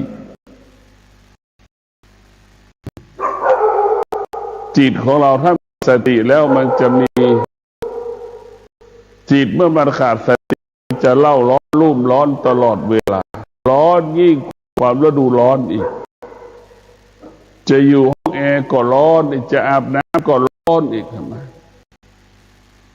ความร้อนของจิตกับความร้อนของแสงอาทิตย์แตกต่างในพวกเราความร้อนของฤดูร้อนกับความร้อนของจิตใจเราย่อมแตกต่างกันความร้อนของจิตใจเป็นผู้บ่อนทำลายคุณภาพชีวิตของเราทำให้จิตเราไม่สงบทำให้เราไม่สงบกินก็ไม่สงบนอนก็ไม่สงบตื่นมาจิตมันก็ไม่พร้อมที่จะทำงานแต่พวกเราทั้งหลายเราจะรู้เราความรู้สึกสารพัดความรู้สึกมันบ่อนทำลายความคิดของเราบ่อนทำลายสมาธิของเราเรียกว่าอารมณ์นอกถูกภายนอกมาถูกภายนอกมากระทบอาศัยภายนอกมากระทบทุกอย่างนี้มันเกิดจากนอกหมดไม่มีใครทุกข์มันตั้งแต่เกิดไม่มีใครสุขมันตั้งแต่เกิดสุขกับทุกข์มันต้องถูกสิ่งนอกมากระทบมันจึงเกิดคำว่าสุขคำว่าทุกข์เกิดขึ้นพวกเราต้องพิจารณาดังลิ้นเราสัมผัสกับรสชาติมะขามนั่นแหละเดี๋ยวเราจะนึกดูลิ้นเราถูกรสชาติมะขามมันแบบไหนอย่างไรเราพิจารณาดูมันจึงเกิดคำว่าสุขเกิดคำว่าทุกข์เกิดขึ้นนั่นเป็นอารมณ์รู้สึกทุกอย่างมันเกิดจากภายนอกมากระทบภายในเหมือนจะบอกว่าอาการสองสิ่งรวมกันเกิดสิ่งนี้ขึ้นดังเช่นปฏิจจสมุปบาทสองสิ่งจึงเกิดสิ่งนี้นะเพราะรู้เลยว่าอาการสองสิ่งจึงเกิดสิ่งนี้ขึ้นรวมกันหรือเกิดปฏิกิริยาเนี่ยเหมือนตาเห็นรูปจะรักก็เกิดขึ้นจะเกลียดเกิดขึ้นหูได้ยินจะหลงก็เกิดขึ้นเกิดความเบื่อหน่ายเกิดขึ้นนี่แหละคือหูได้ยินเราทั้งหลายเนี่ยมันตรงนี้ทั้งหมดทั้งสิ้นเราจะเห็นว่าภายสิ่งที่มันถูกกระทบเนี่ยภายสิ่งกระทบมันทำให้เรานั้นสะเทือนหวั่นไหวถ้าเรามีสติ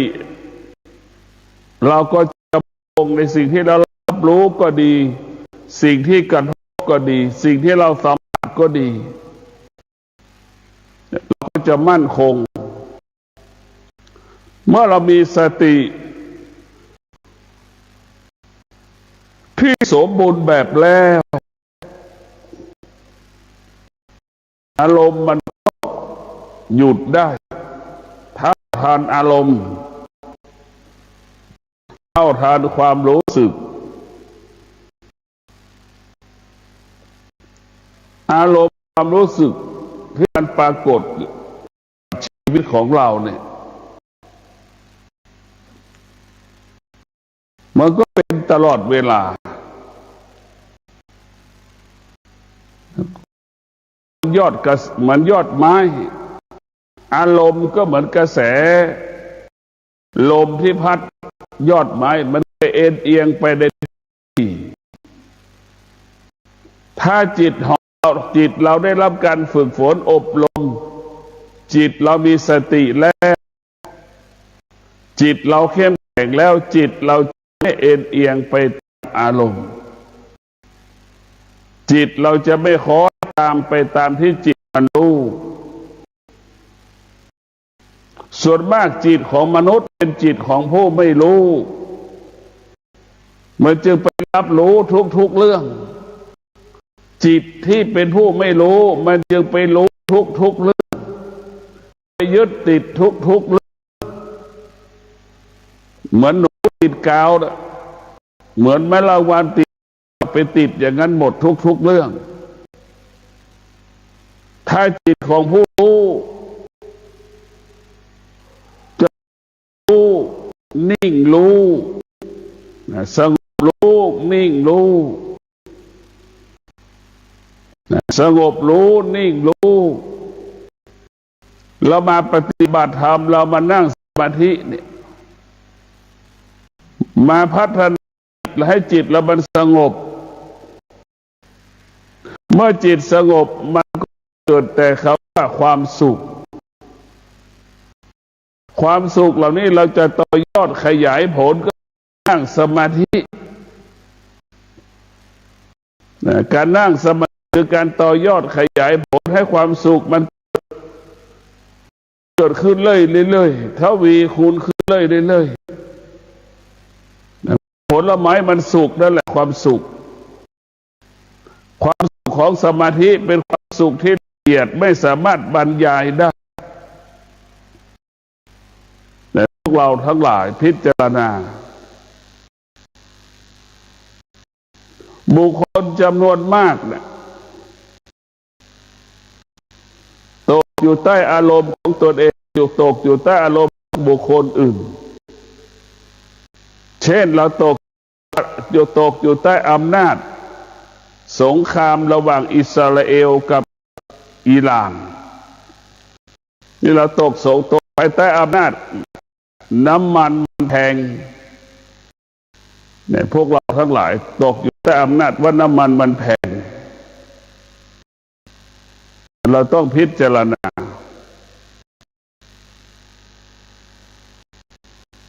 น้ำมันมันแพง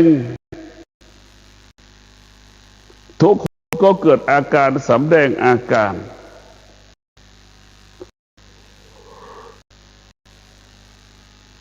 สิ่งเหล่านี้มันเป็นความจริงของโลก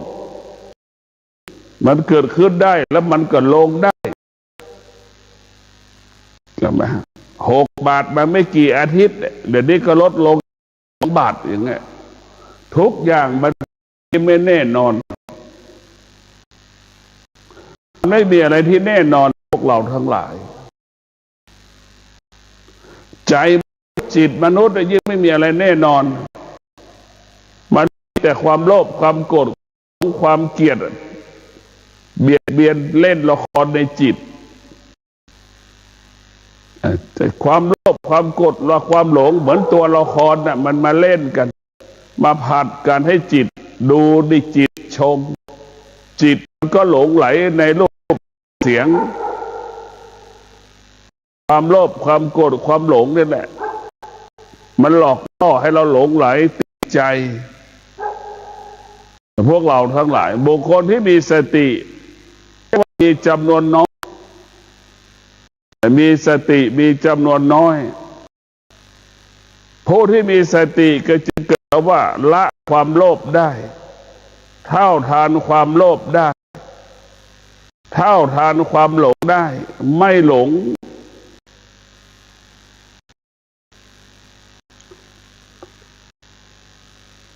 เท่าทานความโกรธได้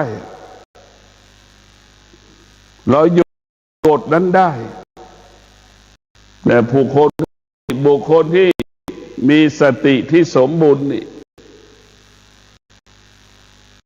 จะเป็นบุคคลตัวอย่างเป็นบุคคลแบบอย่างแต่พวกเราทั้งหลายคำว่าสติเนี่ยมันเป็นคำว่าสติเป็นสิ่งเป็นคำว่าตัวอย่างแบบอย่างคนไหนมีสติก็จะเป็นตัวอย่างแบบ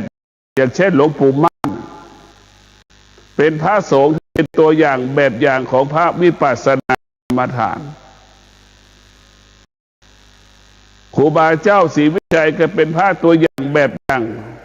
เป็นพระตัวอย่างและเป็นพระแบบอย่างของพระวิปัสสนากรรมฐานทั้งแต่พวกเราต้องพิจารณาที่เรารู้ว่าธรรมะเป็นตัวอย่างเป็นแบบอย่างธรรมะจึงเป็นหลักอารมณ์เป็นหลักให้กับชีวิตไม่ได้มันเปลี่ยนแปลงมันอยู่ภายใต้อยากมีอยากเป็นไม่อยากได้ไม่อยากมีไม่อยากเป็นพวกเราทั้งหลายสภาพจิตที่มันเป็นจิตของผู้ไม่รู้เนี่ยมันจะอยากมันความอยากอยู่ตลอดเวลาความอยากมันก็เปลี่ยนแปลงไปเรื่อยไม่มีที่สิ้นสุดความอยากเหล่านั้นเราต้องพิจารณา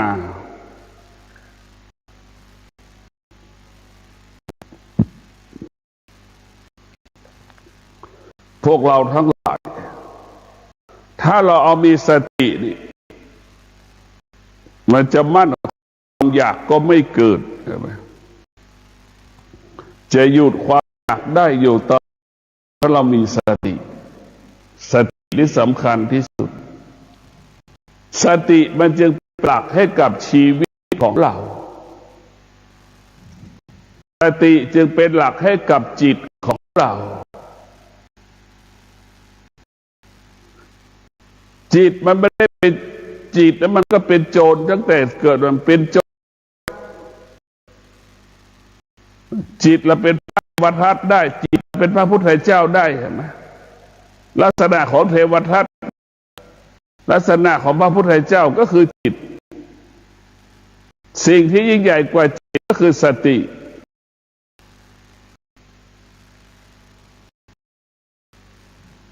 สิ่งที่ยิ่งใหญ่กว่าจิตก็คือสติตัวสติเนี่ยจึงทำให้พระพุทธเจ้ายิ่งใหญ่เพราะตัวสติแต่พวกเราต้องพิจารณาว่าสตินี่สำคัญรู้สึกตัวตลอดเวลานี่คือสำคัญที่สุดบุรุษสติผู้ใดรู้ตัวบุรุษสติผู้นั้นก็จะมั่นคงบุรุษสติผู้ใดมีสติบุรุษสติผู้นั้นคิดสิ่งใดก็สำเร็จพูดสิ่งใดก็สำเร็จทำการใดก็สำเร็จแต่พวกเราต้องพิจารณาบุรุษสติผู้ใดที่มีสติบุรุษสติผู้นั้นจะดำเนินชีวิตเองด้วยศีลการดำเนินชีวิตการปฏิบัติหน้าที่การประกอบอาชีพเอาศีลมาเป็นเหตุมาเป็นเอาศีลมาเป็นแนวทางศีลเปรียบเสมือนรางรถสติเปรียบเสมือนคนขับรถไฟจิตเสมือนรถไฟพวกเราทั้งหลายจิตเปรียบเสมือนรถไฟสติ เปรียบเสมือนคนขับรถไฟแล้วมันจะบรรลุเป้าหมายได้เราเอาสร้างสติมันจะบอกมันจะสอนให้กายกับจิตให้มีสมาธิให้ใช้สมาธิในการดำรงชีวิตในการประกอบการปฏิบัติพวกเราต้องมีสติเมื่อตัวสติได้เป็นตัวสร้างสรรค์ตลอดเวลาสติมันจะมีแต่คำว่าเป็นบวกตลอดมันจะมีสิ่งที่เป็นบวกสำหรับเราตลอดเวลาสติ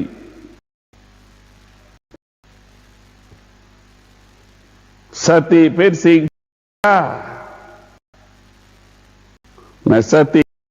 มีค่าจิตจะมีค่าจิตต้องฝึกฝนอบรมก่อนจิตถึงค่าจิตเราก็เหมือนจิตสุนัขนั่นแหละสุนัขแสนรู้กับสุนัขจรจัดอัน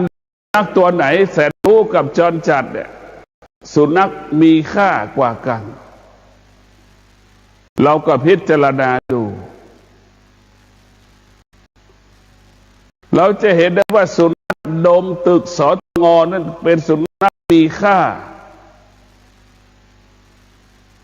สุนัขจรจัดเป็นสุนัขที่ไม่มีค่าจิตสตินั่นแหละเป็นจิตที่มีค่าขาดสติเป็นจิตที่ไม่มีค่าจิตที่มีสติก็เหมือนสุนัขแสนรู้จิตที่ขาดสติก็เหมือนสุนัขจรจัดมันแตกต่างกันไกล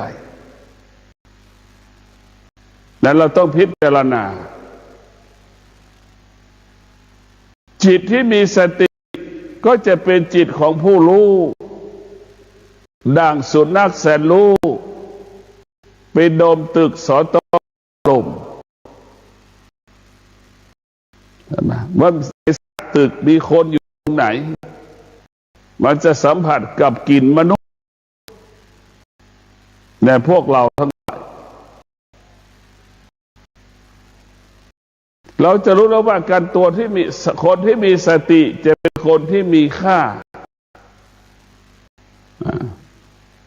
คนที่ขาดสติเป็นคนที่ไม่มีค่าจิตของเราเนี่ยมันก็ไม่แตกต่างจากลิงเพชรบุรีลิงลบบุรีเกเรแบบนั้นแหละจิตของคนจำนวนมากก็เป็นดังเช่นจำนวนมากก็เหมือนลิงลบบุรีพวกเราทั้งหลายเหมือนลิงลบบุรีลิงเพชรบุรีนั่นแหละเกเรที่ไม่ได้ฝึกคือสภาพจิตมนุษย์เช่นนั้นจิตที่เราฝึกฝนอบรมเรามาวิปัสสนาฝึกจิตเนี่ยเราจะให้จิตของเรานั้นเป็นจิตของผู้เหมือนลิงแสนรู้นั่นแหละสัตว์แสนรู้นั่นแหละพวกเราทั้งหลายคนที่มีสติหมดคุณค่าก็คือคนที่ขาดสติมีสติจะคิดจะพูดจะทำอะไรก็ล้วนเป็นความจริงล้วนเป็นประโยชน์เกิดประโยชน์ต่อตนเองและบุคคลอื่นๆนี่แหละคือบุคคลที่มีสติจะอยู่กับความจริงจะคิดกับความเป็นจริงจะอยู่จะทำอะไรก็แล้วแต่ล้วนความเป็นจริงสิ้นมีแต่คำว่าสร้างสรรค์มีแต่คำว่าพัฒนามีแต่ว่าเกิดประโยชน์เป็นประโยชน์ต่อคนทุกคนที่มีสติองค์การฆ่าคนขาดสติทำลายเบียดเบียนชีวิตทรัพย์สิน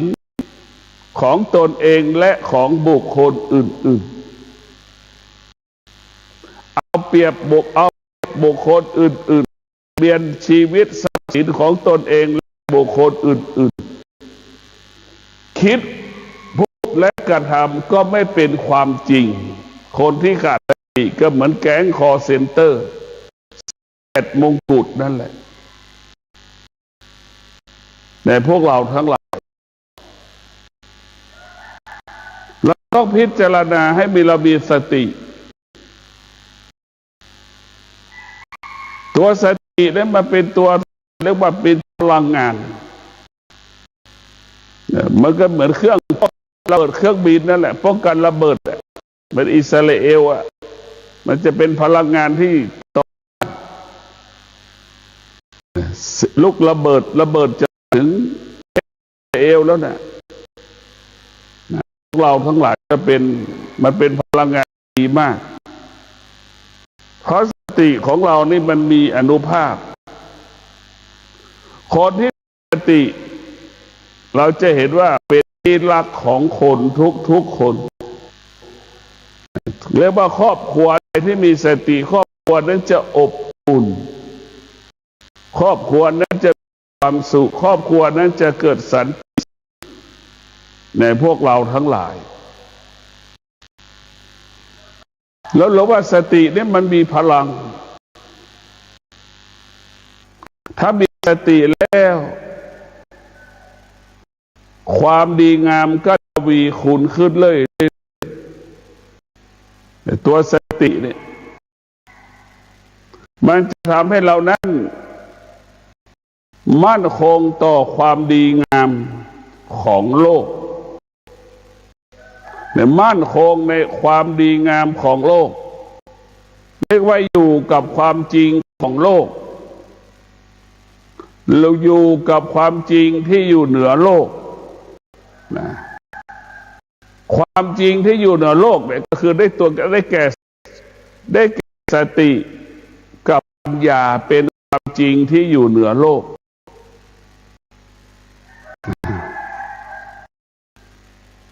โลกนี่มันเปลี่ยนแปลงแต่ธรรมะหรือหัวใจของคนที่มีสติปัญญาเนี่ยไม่มีคำว่าเปลี่ยนแปลงมันมีความจริงที่อยู่เหนือความจริงในพวกเราทั้งหลายมันเป็นความจริงที่อยู่เหนือความจริงหรือความจริงอยู่เหนือโลกได้แก่สติกับปัญญาหรือธรรมะของพระพุทธเจ้าปานพระธรรมขันธ์นี่แหละเป็นความจริงของความเป็นจริงและเป็นความจริงของปัจจุบัน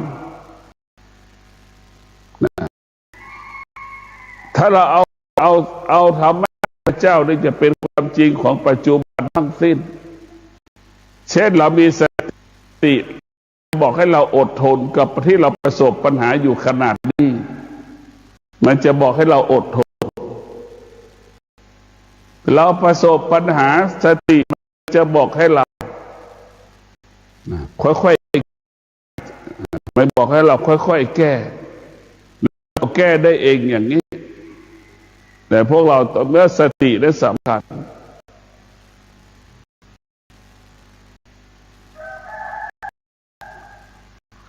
บุคคลที่มีสติในตัวสติอย่างที่ได้กล่าวว่ามันประกอบไปด้วยปัญญาในตัวสติประกอบด้วยตัวในตัวปัญญาประกอบด้วยตัวสติแล้วว่าสติปัญญาจะรู้แจ้งรู้จริงรู้ความพระพุทธเจ้าท่านดร.ไพบูลย์นะครับท่านจะรู้แจ้ง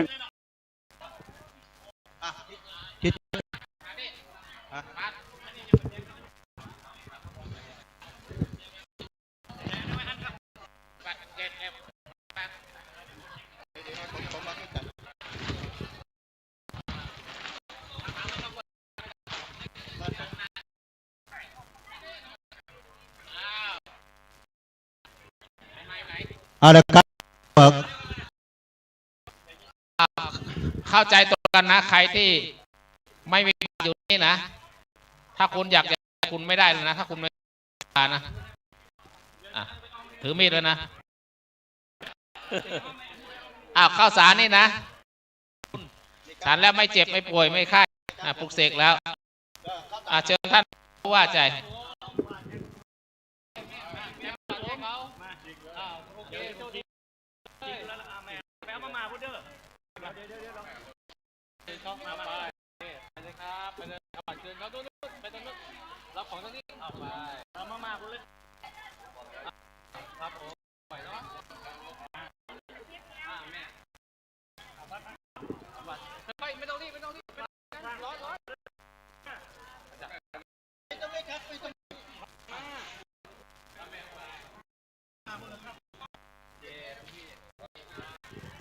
ไม่ต้องเรีบนะคนที่ไม่มีบัตรนะปล่อยมาคนที่มีบัตรได้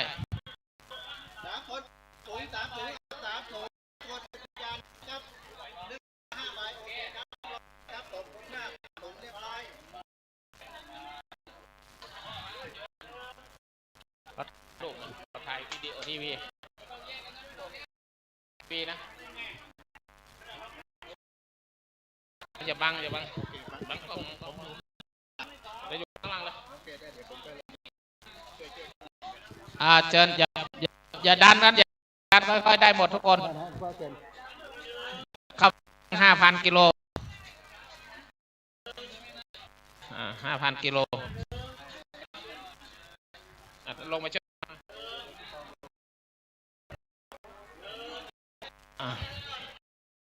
มีท่านศูนย์พม่ามาเอามาแจกด้วยนะบังเรา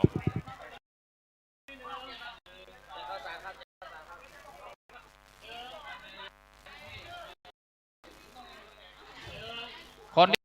อยู่ในศาลาอย่าเพิ่งออกมานะ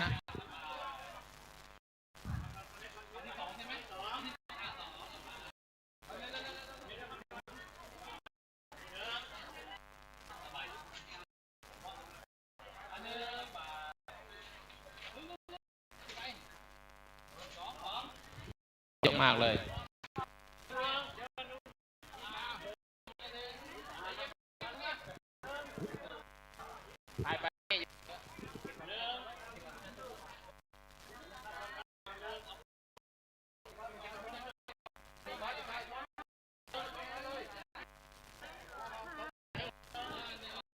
มีบัตรนะผมไม่มีบัตรอยู่ในศาลา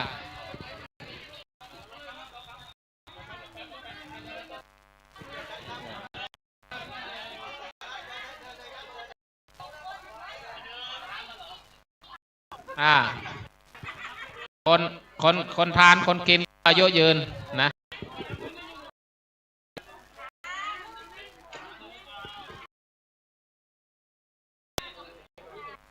ให้อายุยืนทุกคน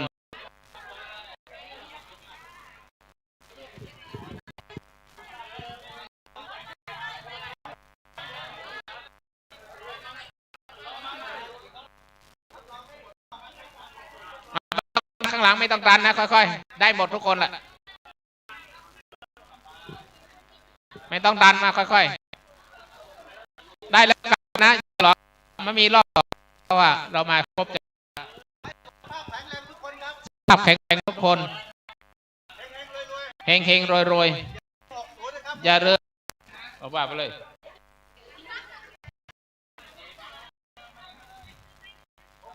ค่อยๆไม่ต้องรีบ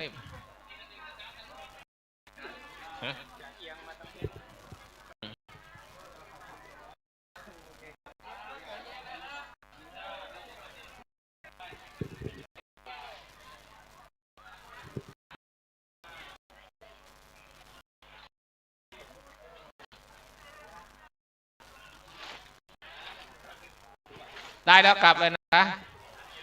ได้แล้วกลับ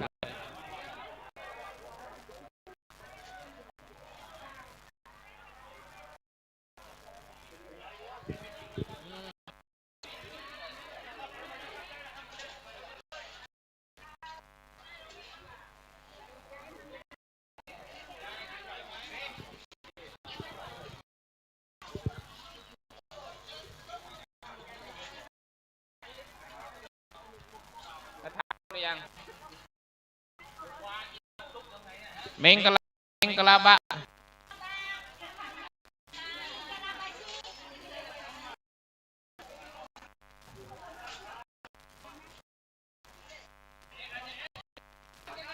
ต้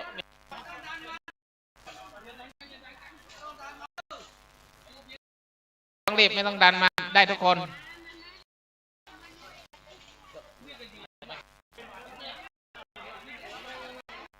นั่นน่ะ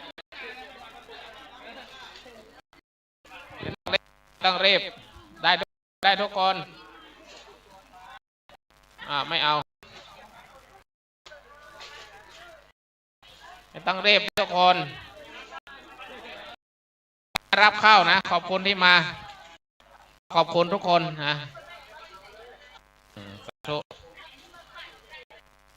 ข้าวนี่ก็โยมที่มาทำบุญวัดโลกนั่นแหละโยมเอาเงินมาทำบุญวัดโลกก็เอาซื้อข้าวแจกให้โยมอีกทีหนึ่งต้องขอบคุณทุกคน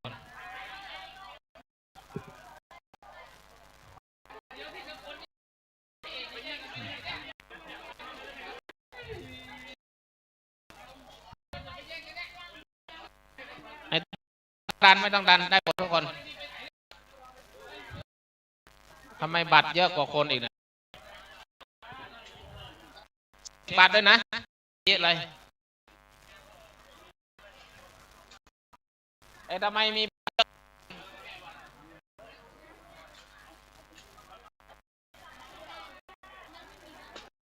ไม่มีบัตรไม่นะไม่มีบัตรจบไม่มีบัตรไม่ต้องเอาอยู่ในศาลา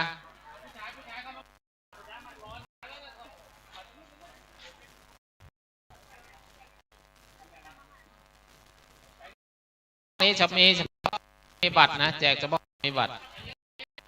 ไม่ต้องแย่งค่อยๆ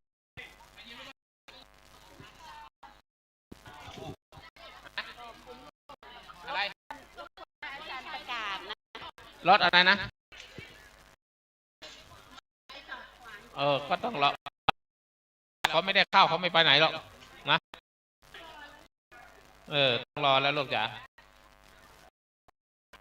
จ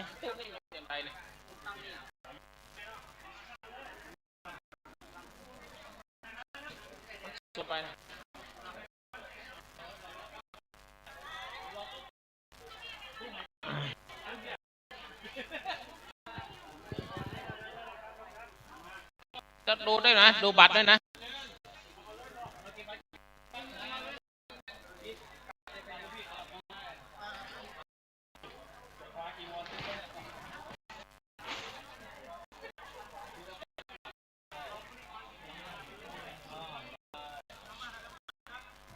รับมาม่า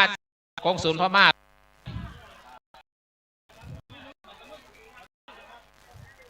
อันนี้ท่านรองเชียงใหม่นุชแจกท่านอะไรนะ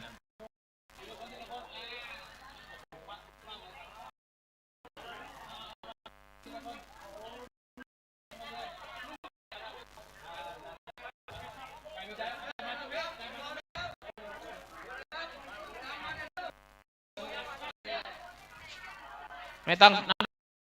งดันได้หมดแหละได้ทุกคนมีครบหมดทุกคน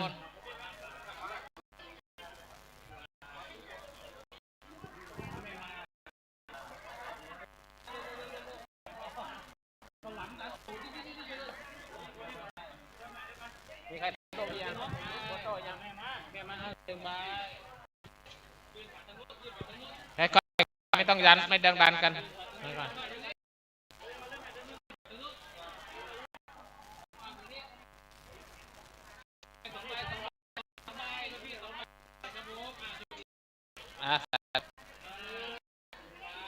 ค่อยไม่ต้องดันได้ทุกคนเป็นข้าวบุญได้แล้วกลับเลยนะ100 กว่ามี1,100สอบทำไมหันมาทางนี้เดี๋ยว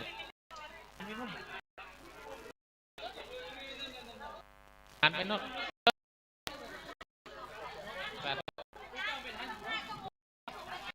ถ่ายไปแล้วนี่ไง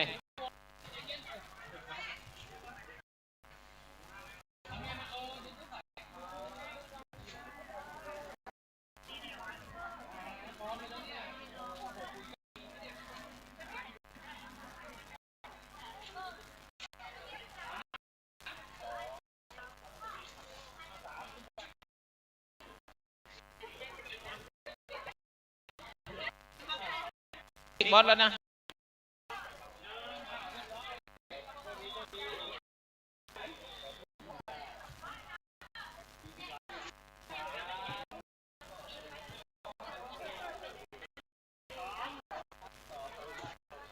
จะเป็น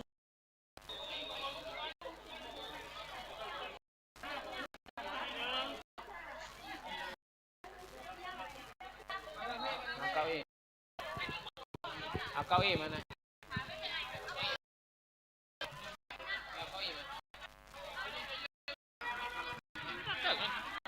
หัวอาจารย์ตึงต้องยกไปไหนก็พูดประมาณนี้แหละ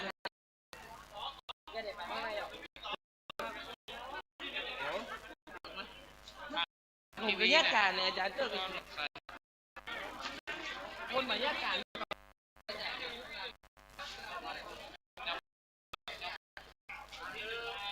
มีค่าเท่ากัน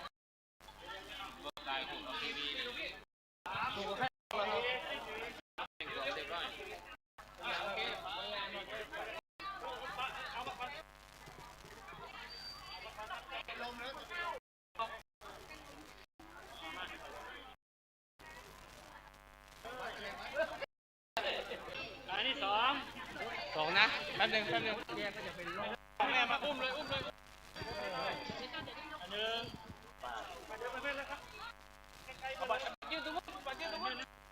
ไม่ต้องดันกันไม่ต้องดันค่อยๆมันร้อน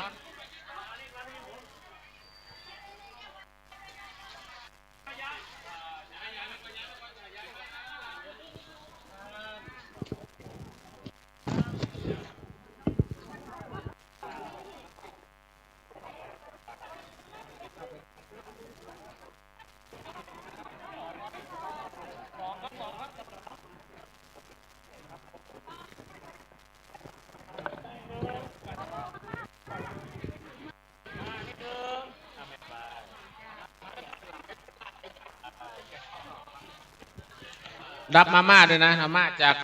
กองศูนย์อินเดียกองศูนย์พม่า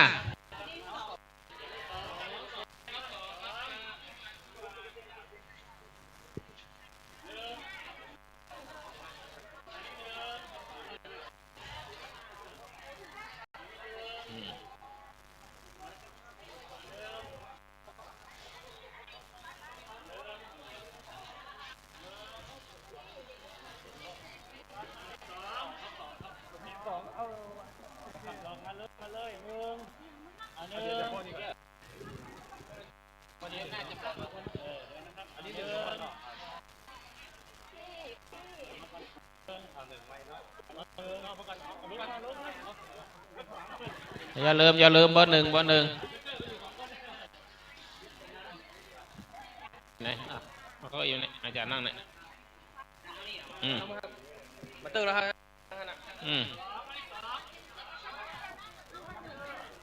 โอ้ได้ทุกคนไม่ต้องดันได้ทุกคนเลยเยอะ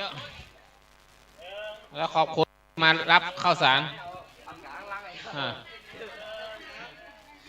โอ้ได้ดี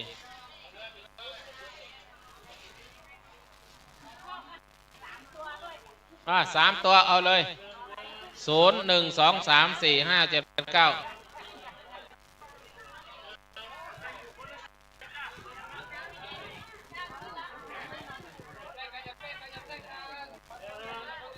ค่อยอย่าดัน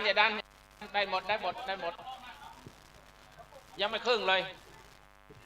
ยไม่ต้องดันได้หมดทุกคน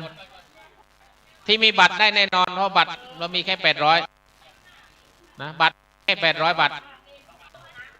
ไม่มีเกินกว่านั้นมันเกินกว่าบัตรอีกนะบัตรเราที่แจกไปแล้ว800บัตรแต่ข้าวมี 1,100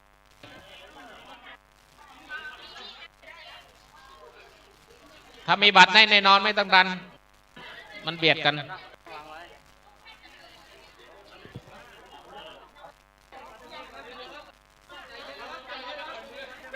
ได้ในตัดบัตรต้องดันได้หมดเข้ายังไม่ครึ่งเลยนะคนที่อยู่ในศาลาก็ใจเย็นๆนะได้แน่นอน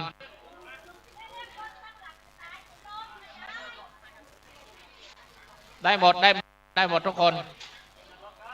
เป็นข้าวบุญทานแล้วไม่ป่วยไม่เจ็บไม่ไข้นะมาทุกปีไหมปีแล้วมาไหมเอาปีหน้าไม่มาเดี๋ยวแจกสัก10 ปีจะสมัครสสได้ไหม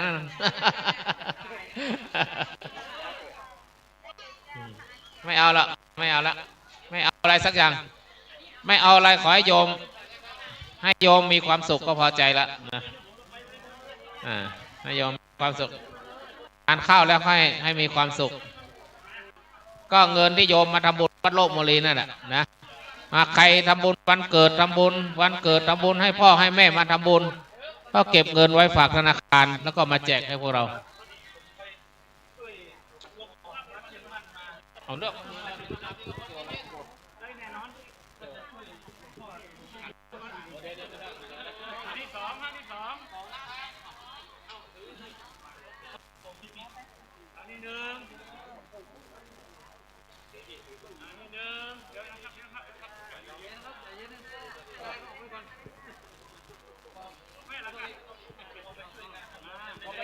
ไม่ใช่เรื่องของหลวงพ่อเรื่องของเธอไม่ใช่เรื่องของหลวงพ่อ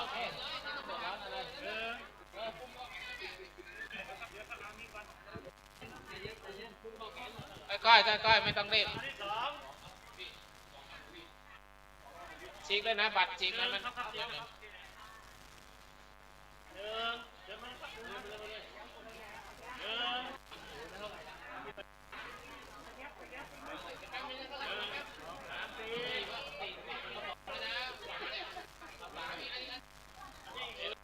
เยอะจัง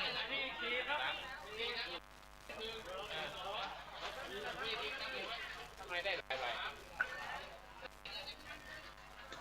เช็คบัตรด้วยนะเช็คดูบัตรด้วย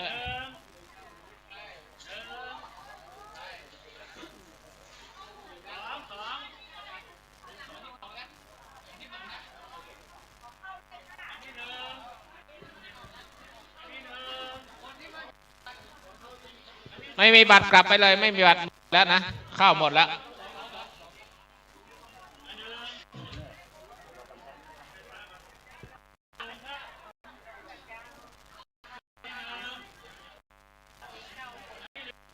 เอามานับกลับไปเลย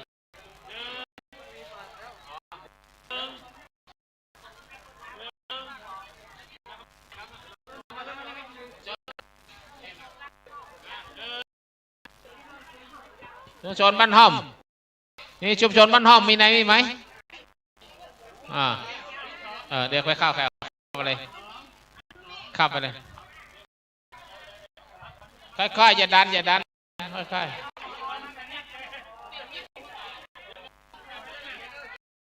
อันก็รอ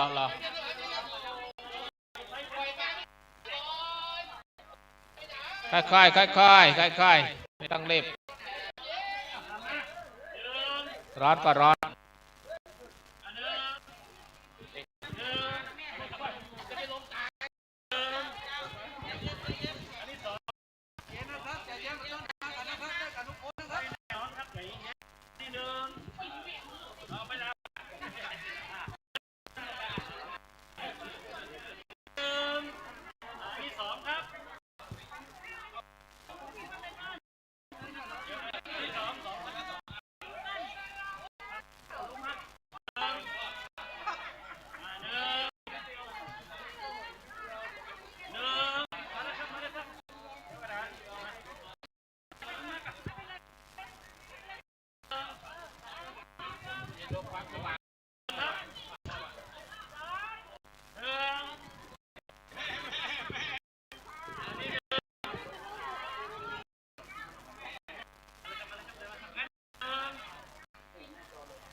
ยังไม่ครึ่งเลยไม่ต้องรีบนะยังไม่ครึ่งยังเหลืออยู่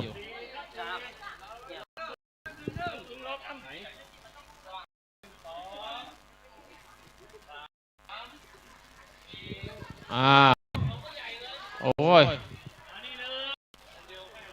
คนเดียวได้ไงเอาไปแจกลูกบ้านด้วยนะคนมี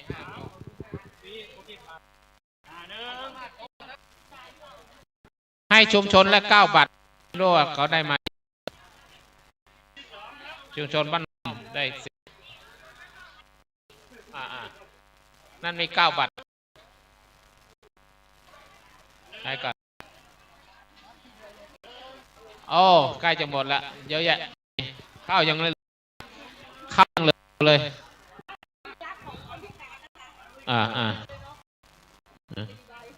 ไม่ไปจริงหรือเปล่าพิมพ์มาเองหรือเปล่า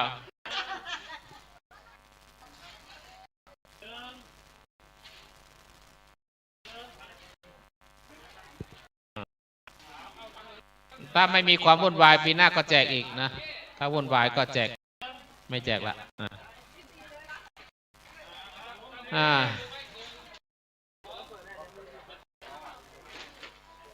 ไปต้องขอบคุณรองผู้ว่ากับคุณนายจะได้เป็นผู้ว่าตอนนี้แหละนะสาธุสาธุทานแล้วขอให้อยู่ร่มเย็นเป็นสุขฉีกเลยฉีกเลย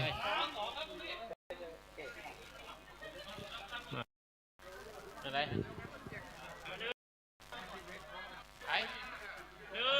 เอาไว้ทำได้ตกลงหรอทำได้ตกลงหรอหมูนี่จบก่อนที่มีบัตร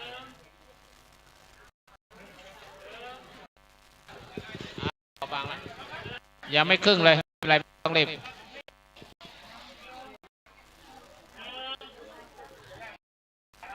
ได้แล้วกลับนะได้แล้วกลับขอโมทนาขอบคุณขออกขอใจที่มารับขอบคุณที่มาครับสารได้แล้วกลับเลยร้อนก็ร้อน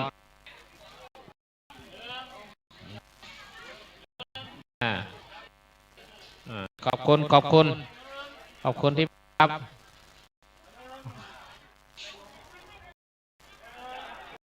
ทุกกันที่ไหนทายกันบ้างก็ตมาฉันเข้าโยมมาพระบาทฉันเข้าพระได้เข้าจากญาติโยมพระก็ต้องแจกให้โยมอีกนะฉันเข้าจนอ้วน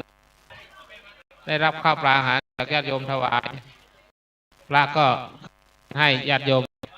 นะคนมาทำบุญวันเกิดทำบุญกันเข้าเจ้ากรรมนายเวรเราก็เก็บเงินตู้แล้วก็เอาไปธนาคารเบิกมาซื้อข้าวสารแจกทุกปี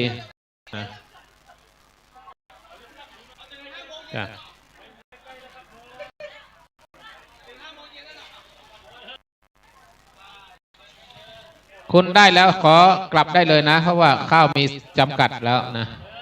รอบ2ไม่ได้แล้วนะได้แล้วก็กลับมาเลยอากาศร้อนขอบคุณทุกคนนะที่มารับนะขอบคุณทุกคนเป็นบรรณาธิการจากพระวัดโลกโมลีนะเป็นการ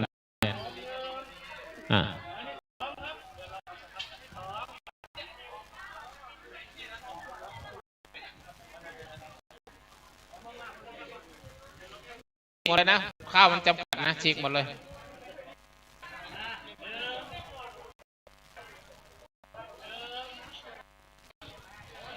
ไม่ต้องเรีบได้ทุกคนข้าวได้ทุกคนได้แล้วก็กลับขอบคุณที่มารับข้าว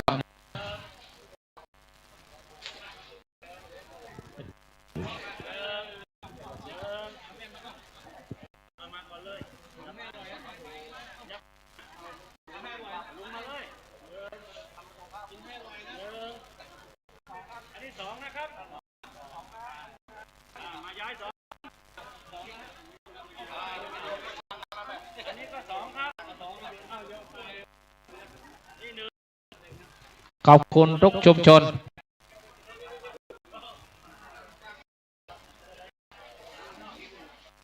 อ้าวมาจากไหนฮะปล่อยมาโอ้นี่ก็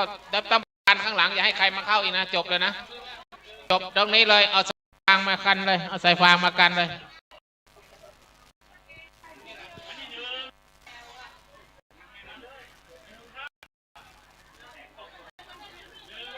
เอาเร็วๆหน่อยจากคนอ้อมไปโน่นเราเล่นพลิกไปในการเดินคน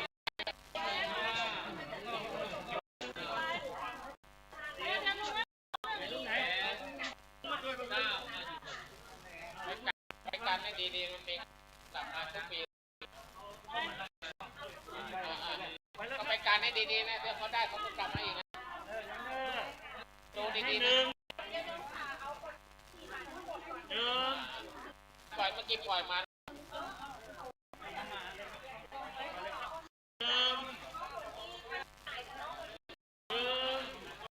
แล้วเรียกแล้วเอาไปเรื่อยๆหนึ่งสายฟางสองครับอย่าดันกันเลย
มาใหม่ไม่ต้องเข้าแถวแล้วนะ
ที่ไม่มีนะคะเดี๋ยวผมที่ไม่มีให้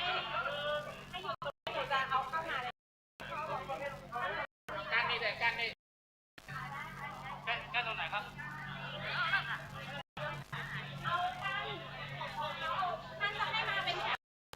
การตรงนี้ก่อนการตรงนี้ก่อน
กันแล้วครับ